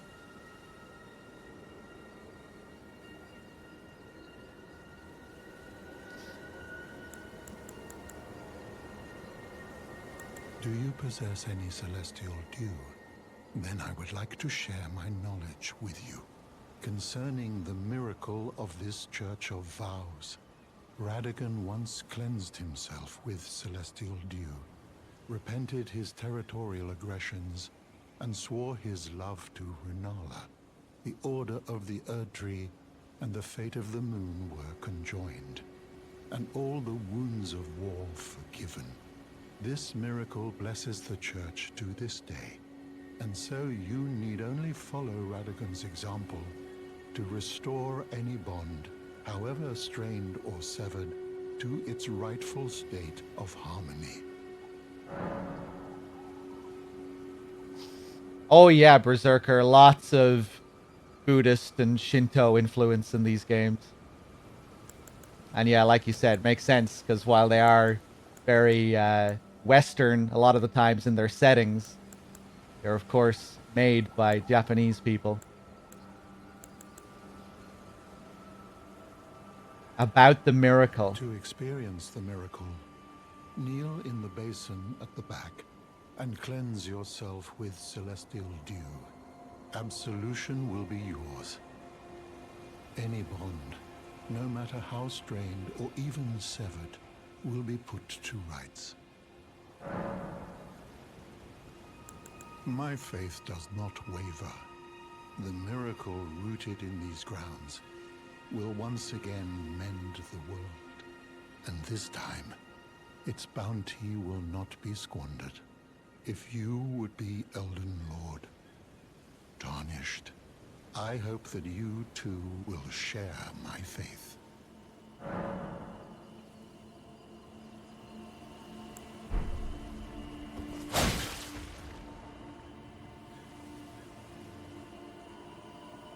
I'm so sorry, man.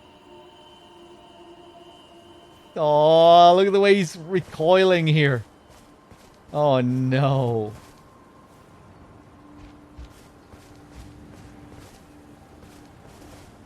Are you quite finished? Take this opportunity to learn to master your emotions. Worry not, I take no offense. But others are not always so forgiving. Some take to anger, others sorrow. Bonds are fragile things, wont to break under strain. And once they're broken, everything is lost, with naught to gain. God, what a legend. He took that opportunity to give us another philosophy lesson.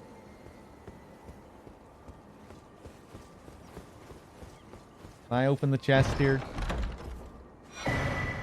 Oh, this is where we get the gold sewing stuff for Bach. Kind of an unusual place to find this.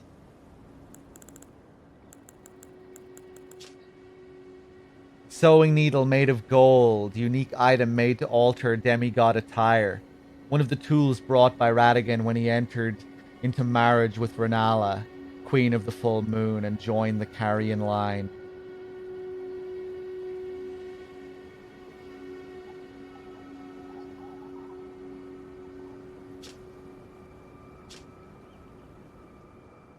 Well, I guess that does tie into all this.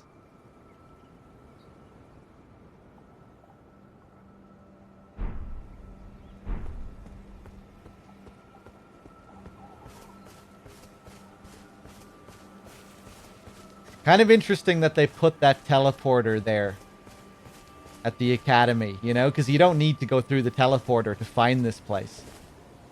And there's no real, like, mechanical reason to come here.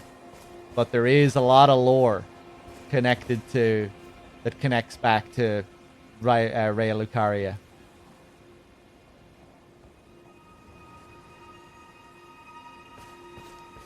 Does tie in nicely to the place that you're exploring before coming here.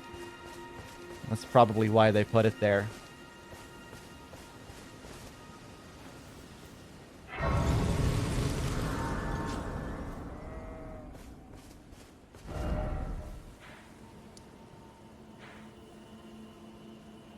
Okay, I think we can go back.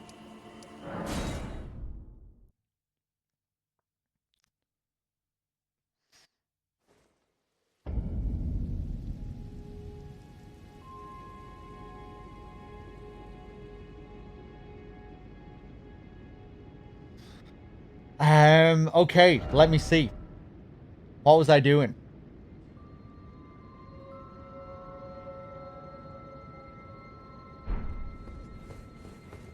We're pretty close to the end of the area now, I think. There's still... Oh, we still have to go back and see what's his face. Topes. We can do that later.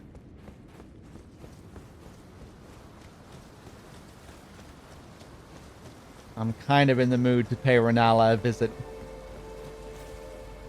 Cool, man. You're posting a lot of stuff here. Let me just take a look. And that tower... Listo, you said that you access the tower from outside of the academy, correct? We don't access the tower from within the academy. Magic enchants objects with emotion, the homeward bone. Oh, God. We cool?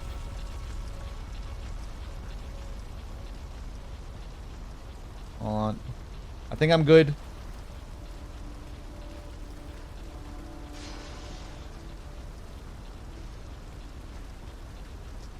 The homeward bone, for example, becomes enchanted because of a strong urge of the undead to return home. Yeah, I remember that description well. The functions of the bone. Koro's rice ball is imbued with his feelings of reluctance and resolve. The same with the doll. Gehrman showed it warmth, and over time it was enchanted with the power of his emotion and life. Interesting observations, yeah.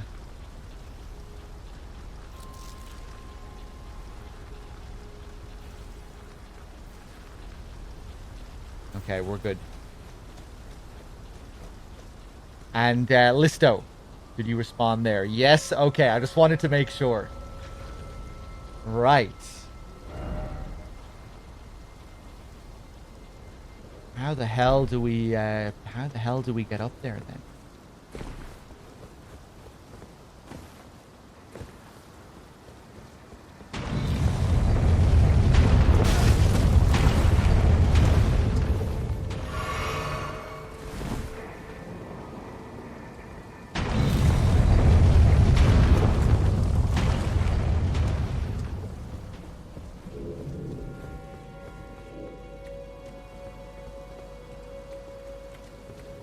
Oh, God. Let's just go for jumping attacks only.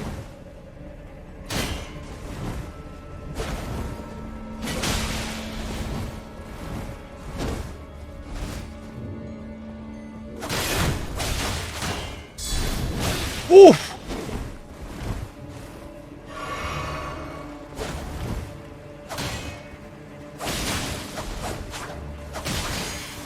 Can't handle the power stancing.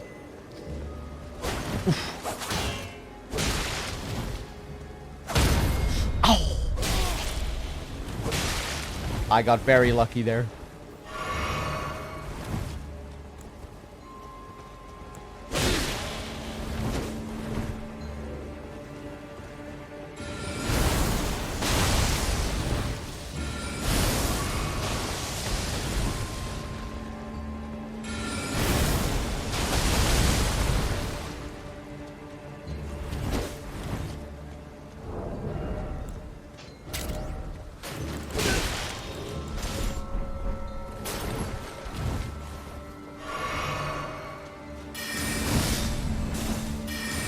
Oh!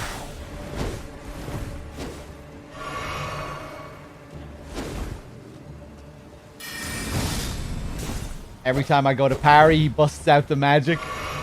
Night tackle with the 5 and the 2 in a row. Thank you. There we go.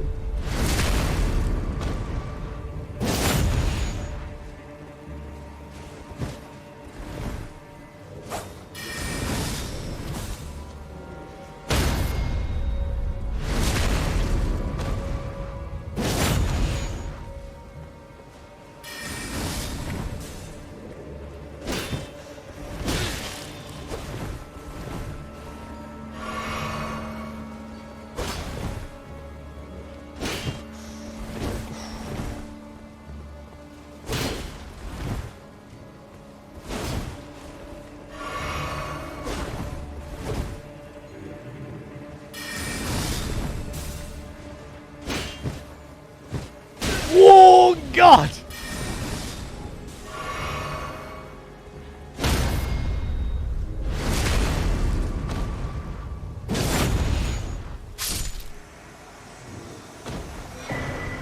Okay, give me that shield. Let's take a look at it. What does it have to say? A teardrop-shaped, medium-sized shield, embedded with blue glintstones, carried by knights who served the Carrion royal family.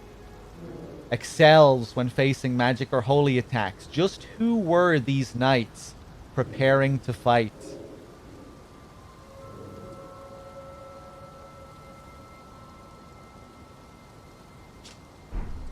Huh, I wonder what it's suggesting there. Kind of alluding to the Civil War. Having to fight against the magic users of the Academy.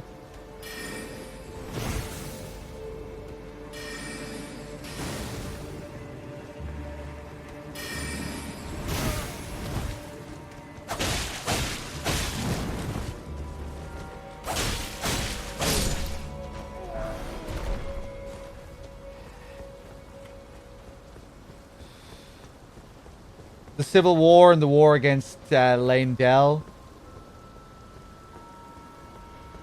Yeah, I mean, I guess when Radigan's people initially marched in.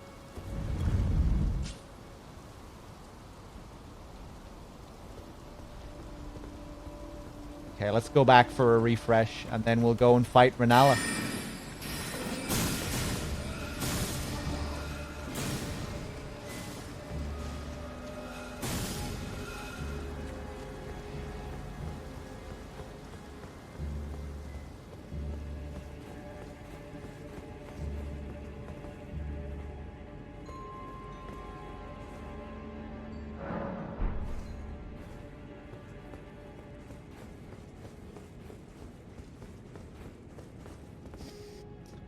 I like how the Civil War was just 11 knights against the entire Academy. I never really got any impression for how many people were fighting against them. How do you come to that conclusion, that it was just 11 knights?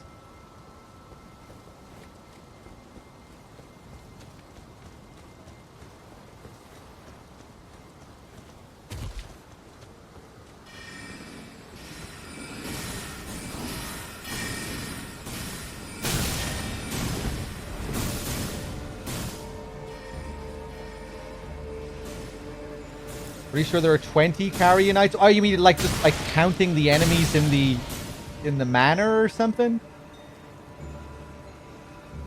I figured this was a long time ago though, so can you get an estimation just off counting the enemies? What about all the people who died?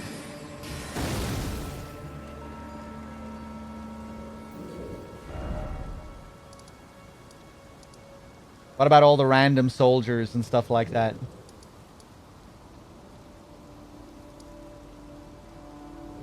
There's one area as well, you know, around here, the highway. There's like all those carrion knights that appear. I'm not sure if they're supposed to be illusory. I think they are. I'm not really sure what the deal is.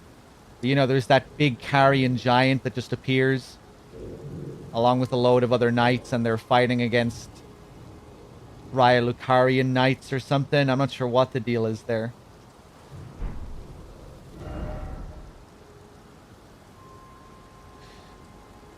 Though, yeah, those are just Raya Lucarian soldiers, those guys. But they're fighting against carrion knights. And there's one big carrion giant as well. Interesting little part of the map.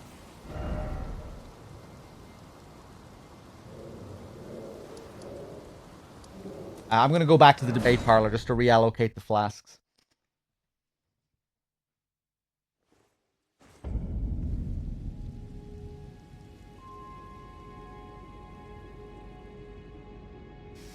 Oh, there's an item that specifically lists the total number. Okay, I see. Well, that makes more sense than just counting all the enemies. Let's see.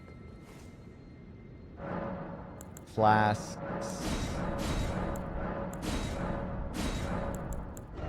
Yeah, let's go for like 6 and 3 and see how we do.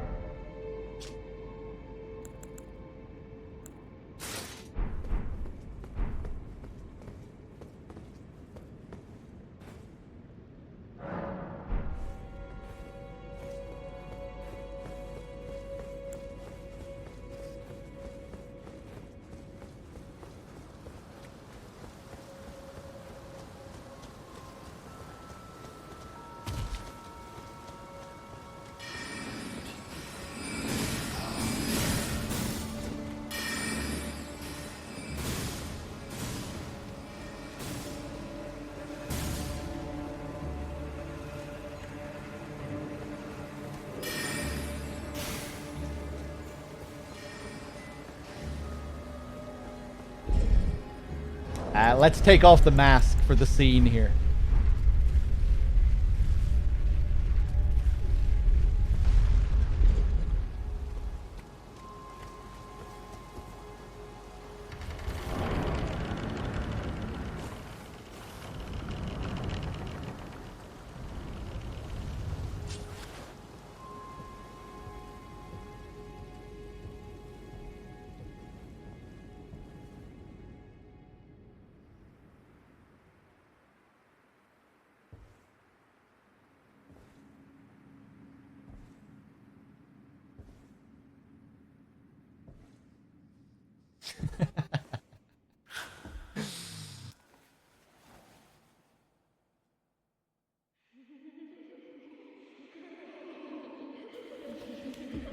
Gordy is not impressed.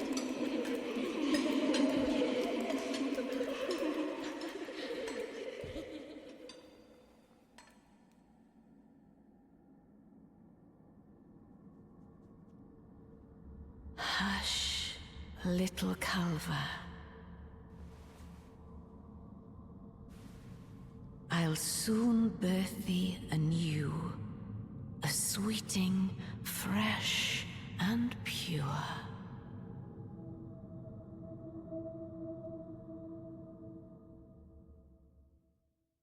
Little Culver.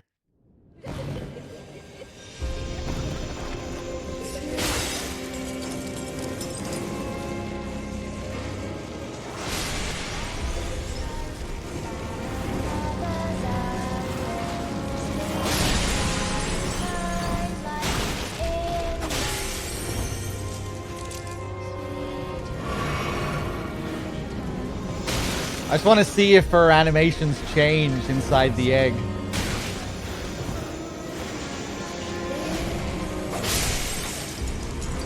Is that it? Just 3 times?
my beloved, have no fear.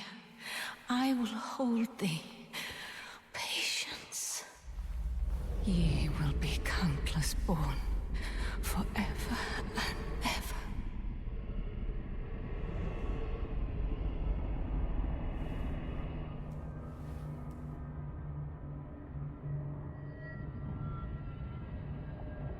Upon my name as Rani the Witch. Mother's rich slumber shall not be disturbed by thee. Foul trespasser. Send word far and wide.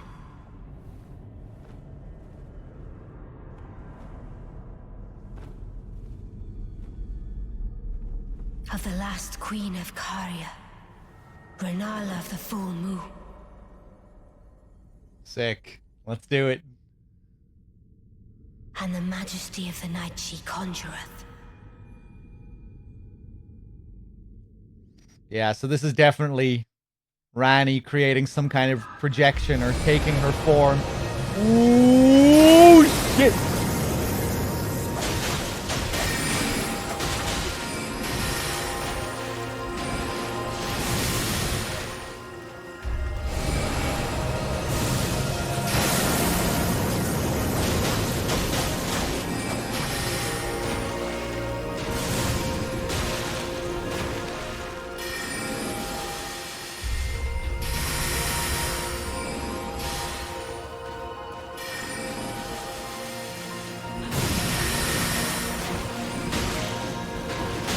Ah!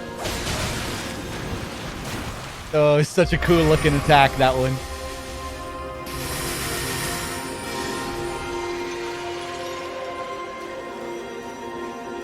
The ripples below her in the water there. Whoa, God.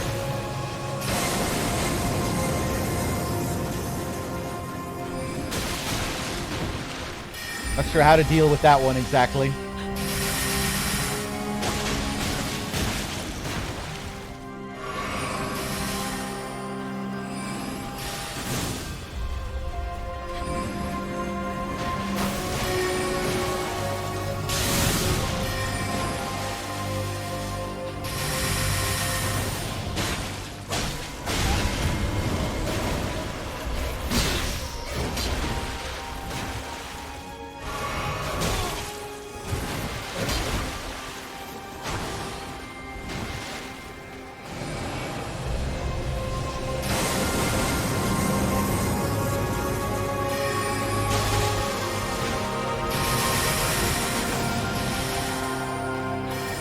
Run, please. Thank you.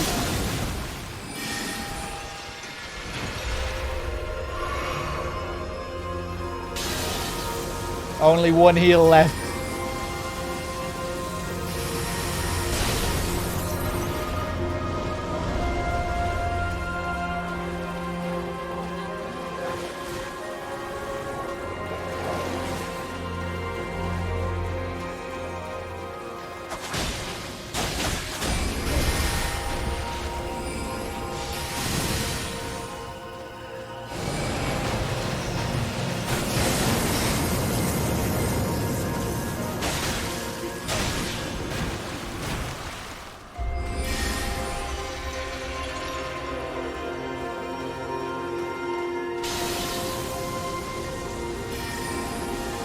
So cool.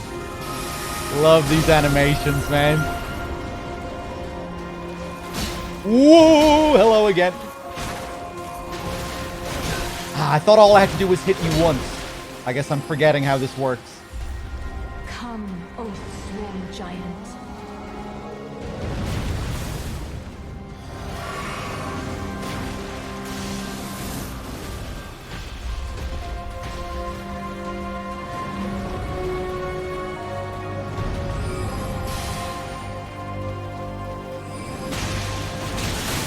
Ah.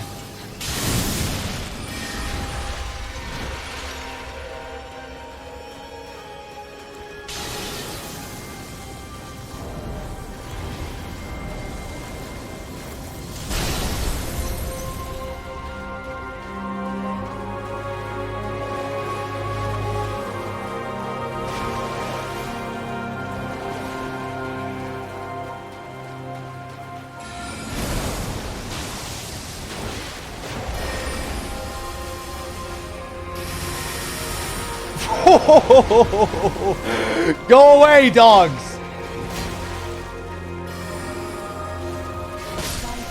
Fuck, I was really trying to hang in there.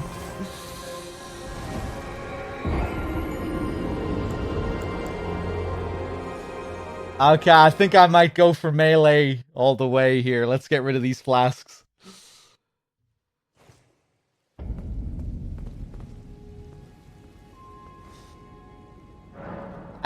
Chat, what is the deal? If you attack the spirits that she sends after you, does that get rid of them faster? Can you just...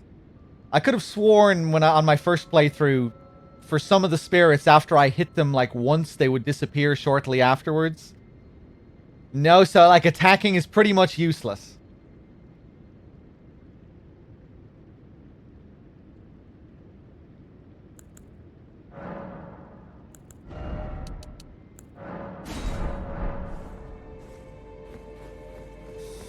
Yeah, I'm aware that they disappear after a certain amount of time. I just thought maybe you could speed up the process. But if you have to get rid of their entire health bar, it just doesn't seem like there's much point.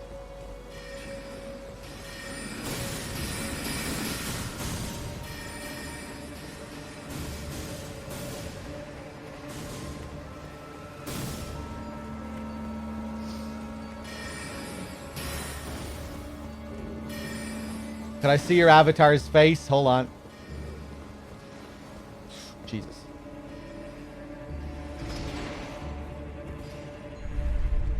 There it is.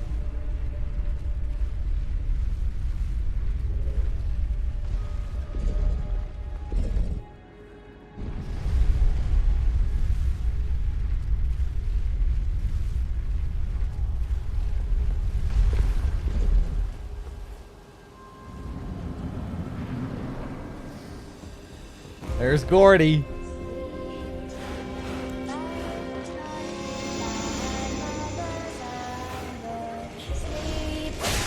Sleep tight.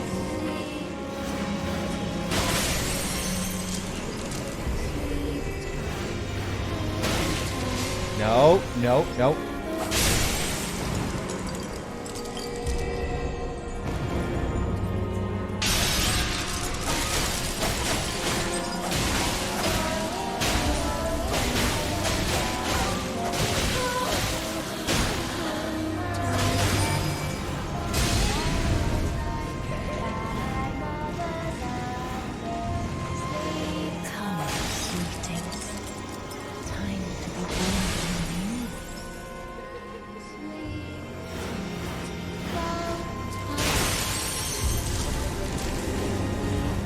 Are they all lying on the ground? I'm assuming after a certain amount of rebirths, they lose the ability to walk.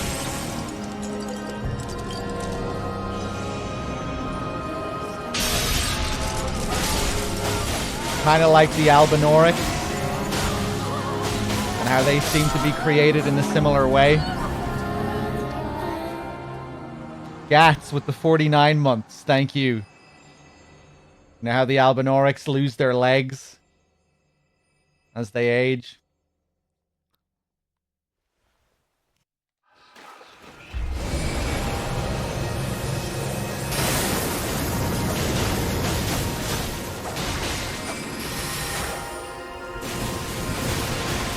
Ah, I hate that one, man.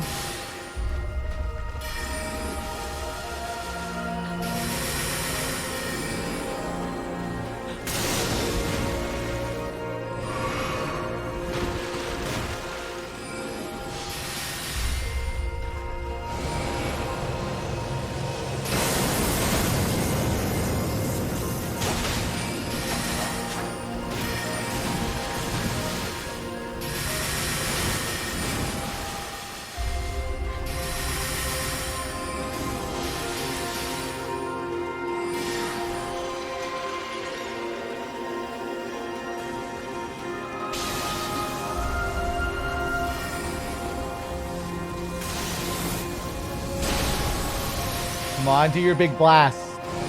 Here we go. Here we go. Good opportunity.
we go.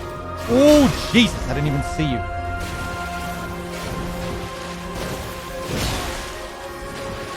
Oh, no.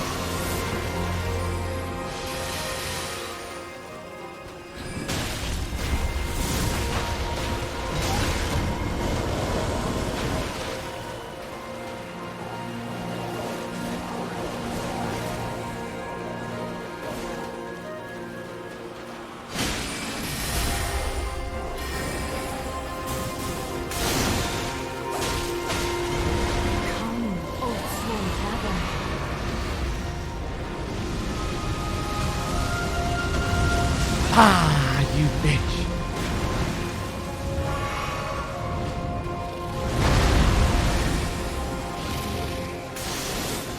Come, oath-sworn giant.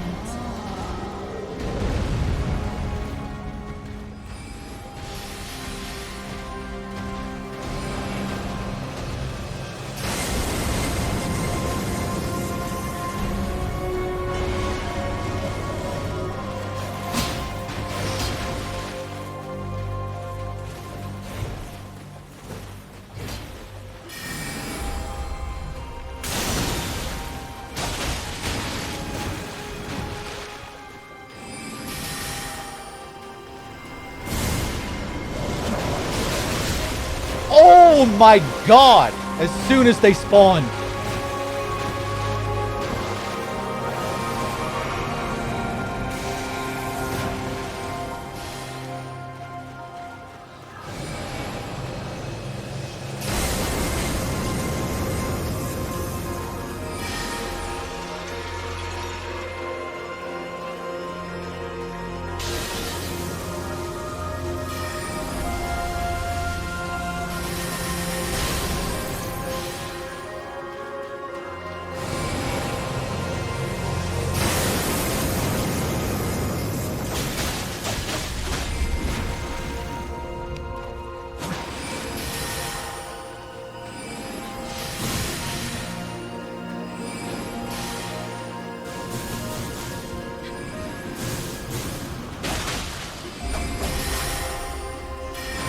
Ooh.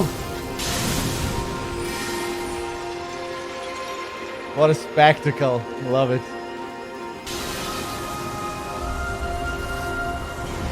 Come, oath-sworn dragon.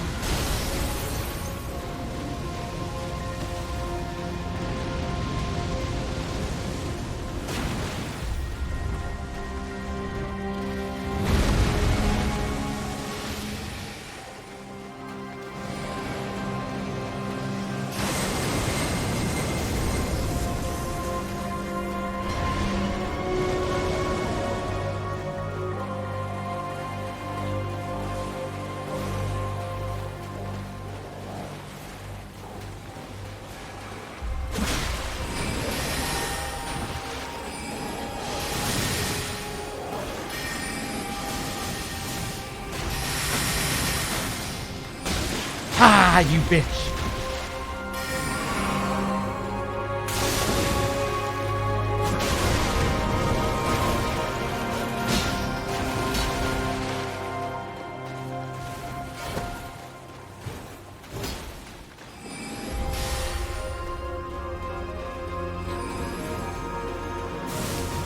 Come, oath-sworn giant.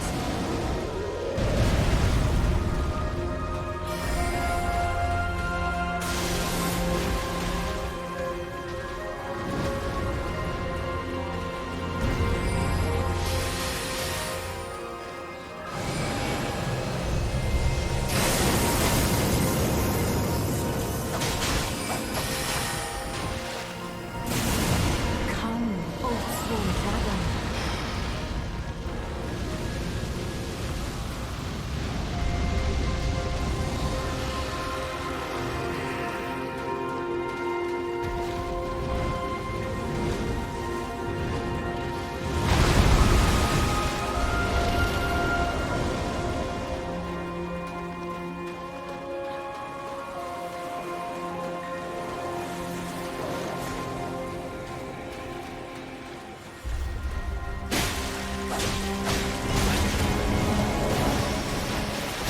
Ooh, let's not get fucking greedy now. Ah! Oh, Jesus. Okay.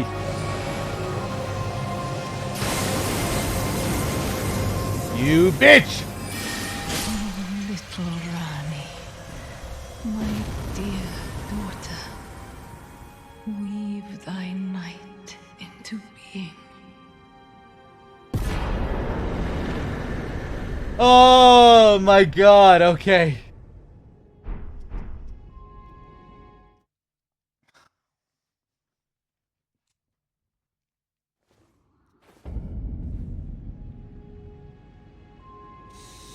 Cheers for the GGs, guys. That was pretty intense.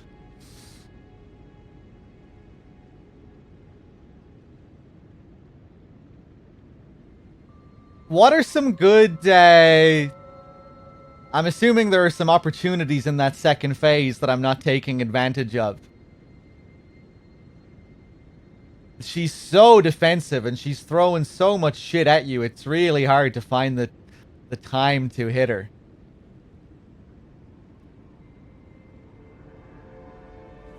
Rani's ending has a higher achievement rate than the default ending. Really?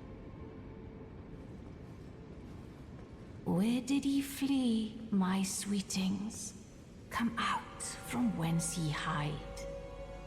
There are books and light aplenty, dither not. Come out, say I, or will ye be gravestones, to be better born anew?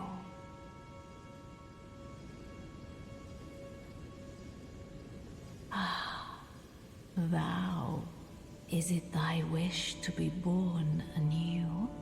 To become a sweeting, reborn of my beloved egg?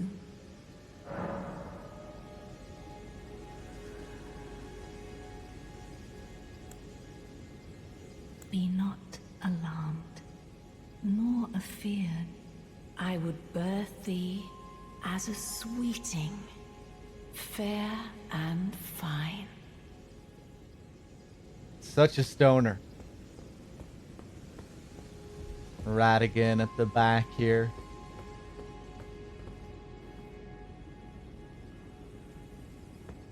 Let's take a look at the remembrance.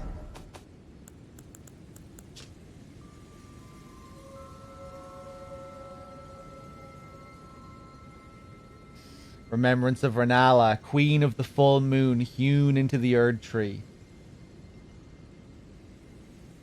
The power of its namesake can be unlocked by the Finger Reader. Alternatively, it can be used to gain a great bounty of runes. In her youth, Renala was a prominent champion who charmed the Academy with her lunar magic, becoming its master. She also led the Glintstone Knights and established the House of Caria as royalty.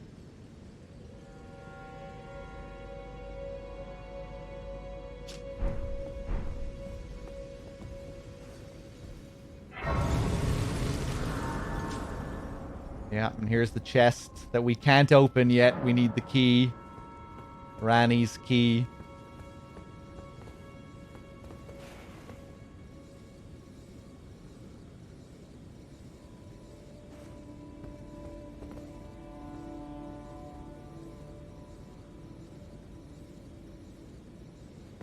Poor Renala.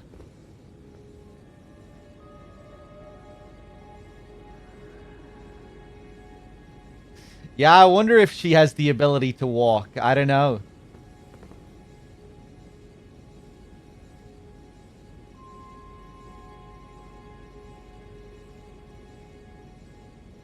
In the second phase, we're fighting some kind of illusion. You kind of feel like you're fighting against her in her prime in her second phase.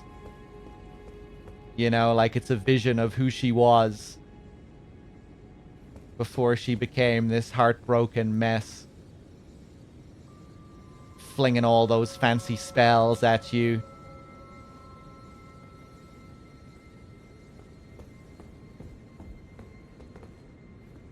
Gorgeous fight, though. The whole presentation, all the animations. Even the first phase. The second phase is obviously the real spectacle, but I love the first phase as well. Just how her egg cracks. Just the sound of that egg cracking. As you take out the little ones, and then how she rises up and then smashes down to the ground. Really cool.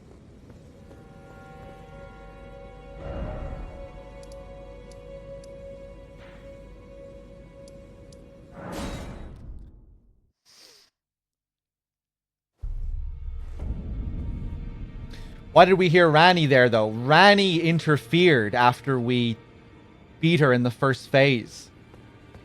And I think she created an illusion of her mother. Or maybe she herself took the form of her mother. That was Ranni defending her mother, I think. That's what we see in that cutscene. She intervenes. We see another version of Rennala appear out of that black smoke, out of the egg, I guess. Or maybe not even out of the egg. Because it does feel like it's, you know, Ranni creating this projection. Or maybe she is using the egg in some sense as well there. I don't know. But yeah, whatever is happening exactly, it seems like it is Ranni interfering to protect her mother and to create some illusory form of her mother.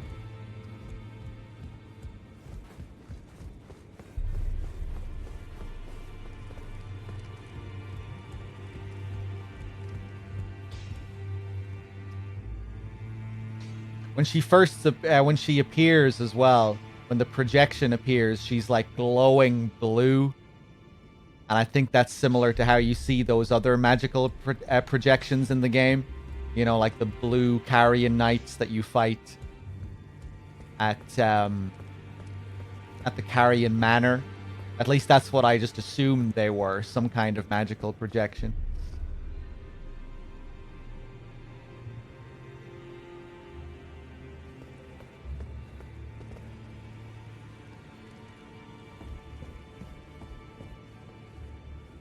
Yeah, she, like, Ranni comes in, and what's her dialogue again? Something about basically saying fuck off and don't disturb my mother's slumber.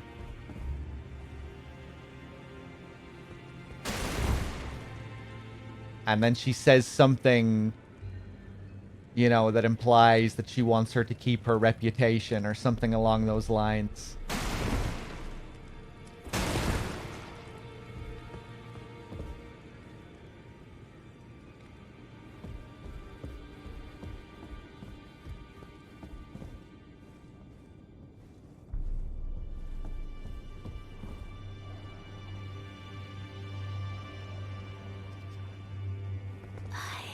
My doubts, but look at you. Only once before have I seen two great runes together. Look there. The fingers shudder with exuberance. Fine work, brave Tarnished. The greater will is pleased. You have earned the right to become Elden Lord. Now, seek the Erd Tree and an audience with Queen Marika to become Elden Lord and restore the Golden Order. The fingers expect as much from you as they do young Gideon. Take this, a token of farewell.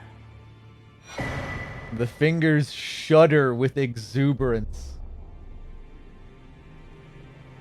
Nasty ass fingers. Now, go forth. Become Elden Lord.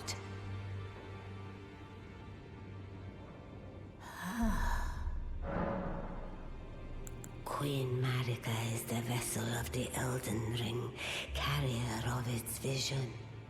A god in truth. But after the Elden Ring's shattering, she was imprisoned in the Erd Tree. A grim punishment for shattering the Order, despite her godhood. The fingers speak. Marika's trespass demanded a heavy sentence. But even in shackles, she remains a god and the Vision's vessel. Confer great runes to become Elden Lord and join Queen Marika as her consort. The Fingers have willed it so. Now you may go.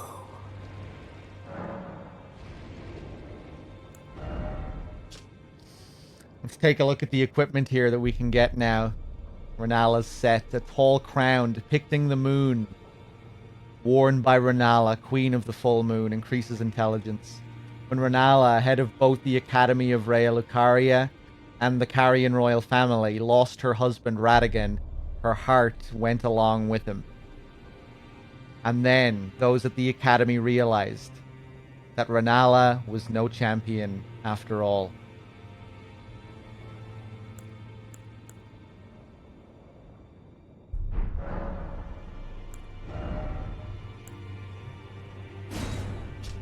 The Carian Regal Scepter. Magic Scepter of Renala, Queen of the Full Moon. The glintstone is known as a Carian Blue, enhancing full moon sorceries.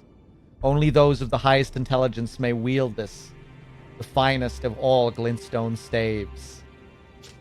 60 int.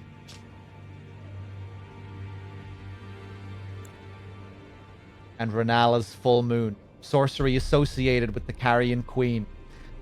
Uses the caster as a vessel to incarnate a full moon, then sends it floating toward foes. The full moon dispels all sorcery that touches it, and temporarily reduces magic damage negation for those it strikes. Queen Renala encountered this enchanting moon when she was young, and later it would bewitch the Academy.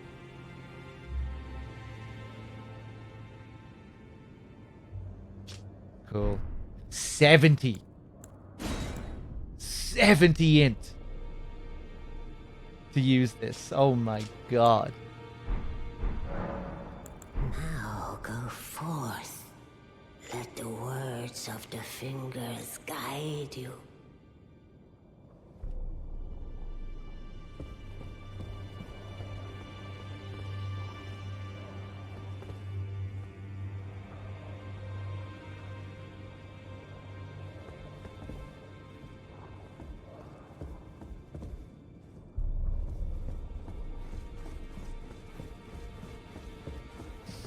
Okay. I think I might wrap it up there for this evening. That was a lot of Raya Lucaria exploration today. And a little bit more of Volcano Manor. How many runes do I have? 40k.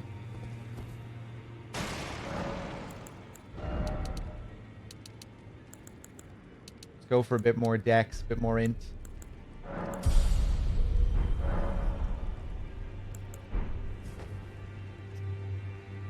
Yeah, I think I'm going to leave it there for now. I'm pretty tired.